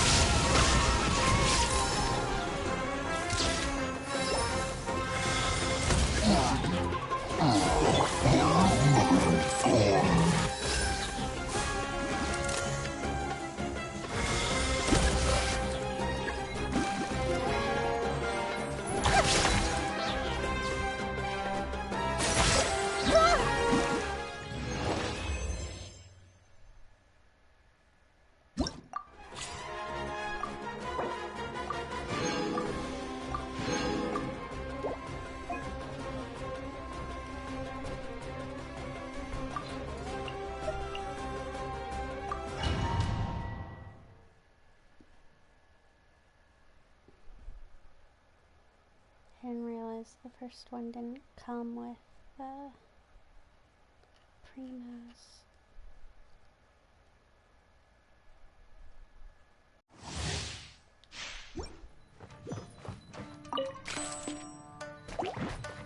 Take flight!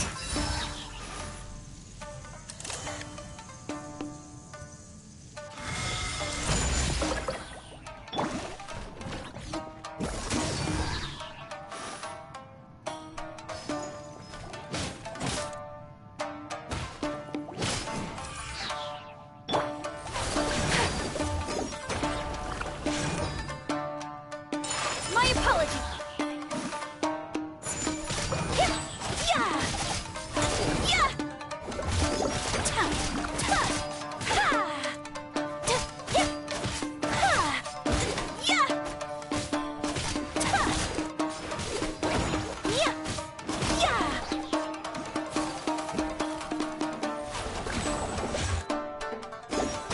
Take flight.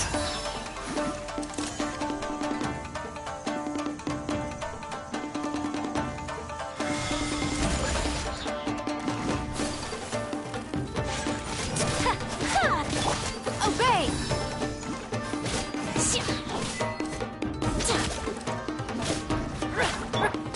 Whirling snow!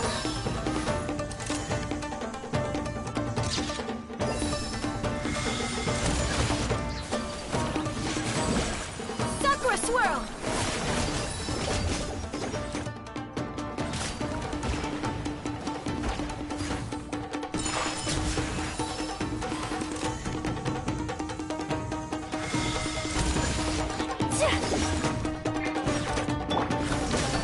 Manifest!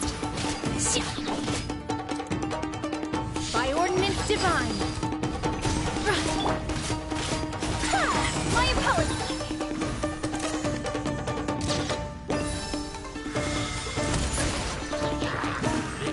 Embrace the ice!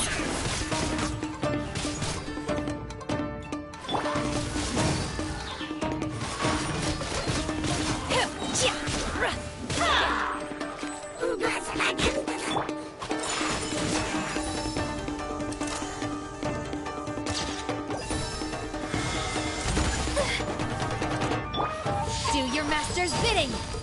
Take your true form!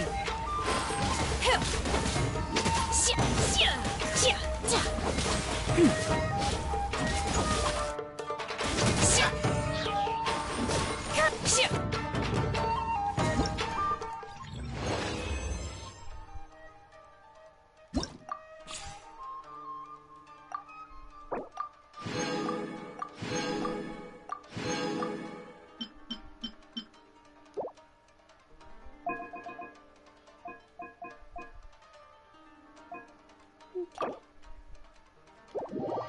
I'll do some more tomorrow. I was gonna do my main account tomorrow like I usually do, but I think I'm just gonna keep playing on my secondary account. There's a lot more to do. Problem is, my Assassin's Creed is on my main account, so I am gonna have to switch it back at some point, but...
Thank you for coming, anyone who's still here. It's been a long stream. Like I said, I think I'll be back tomorrow to finish up the Leeway quest and then work on a bunch of Leeway side quests, probably.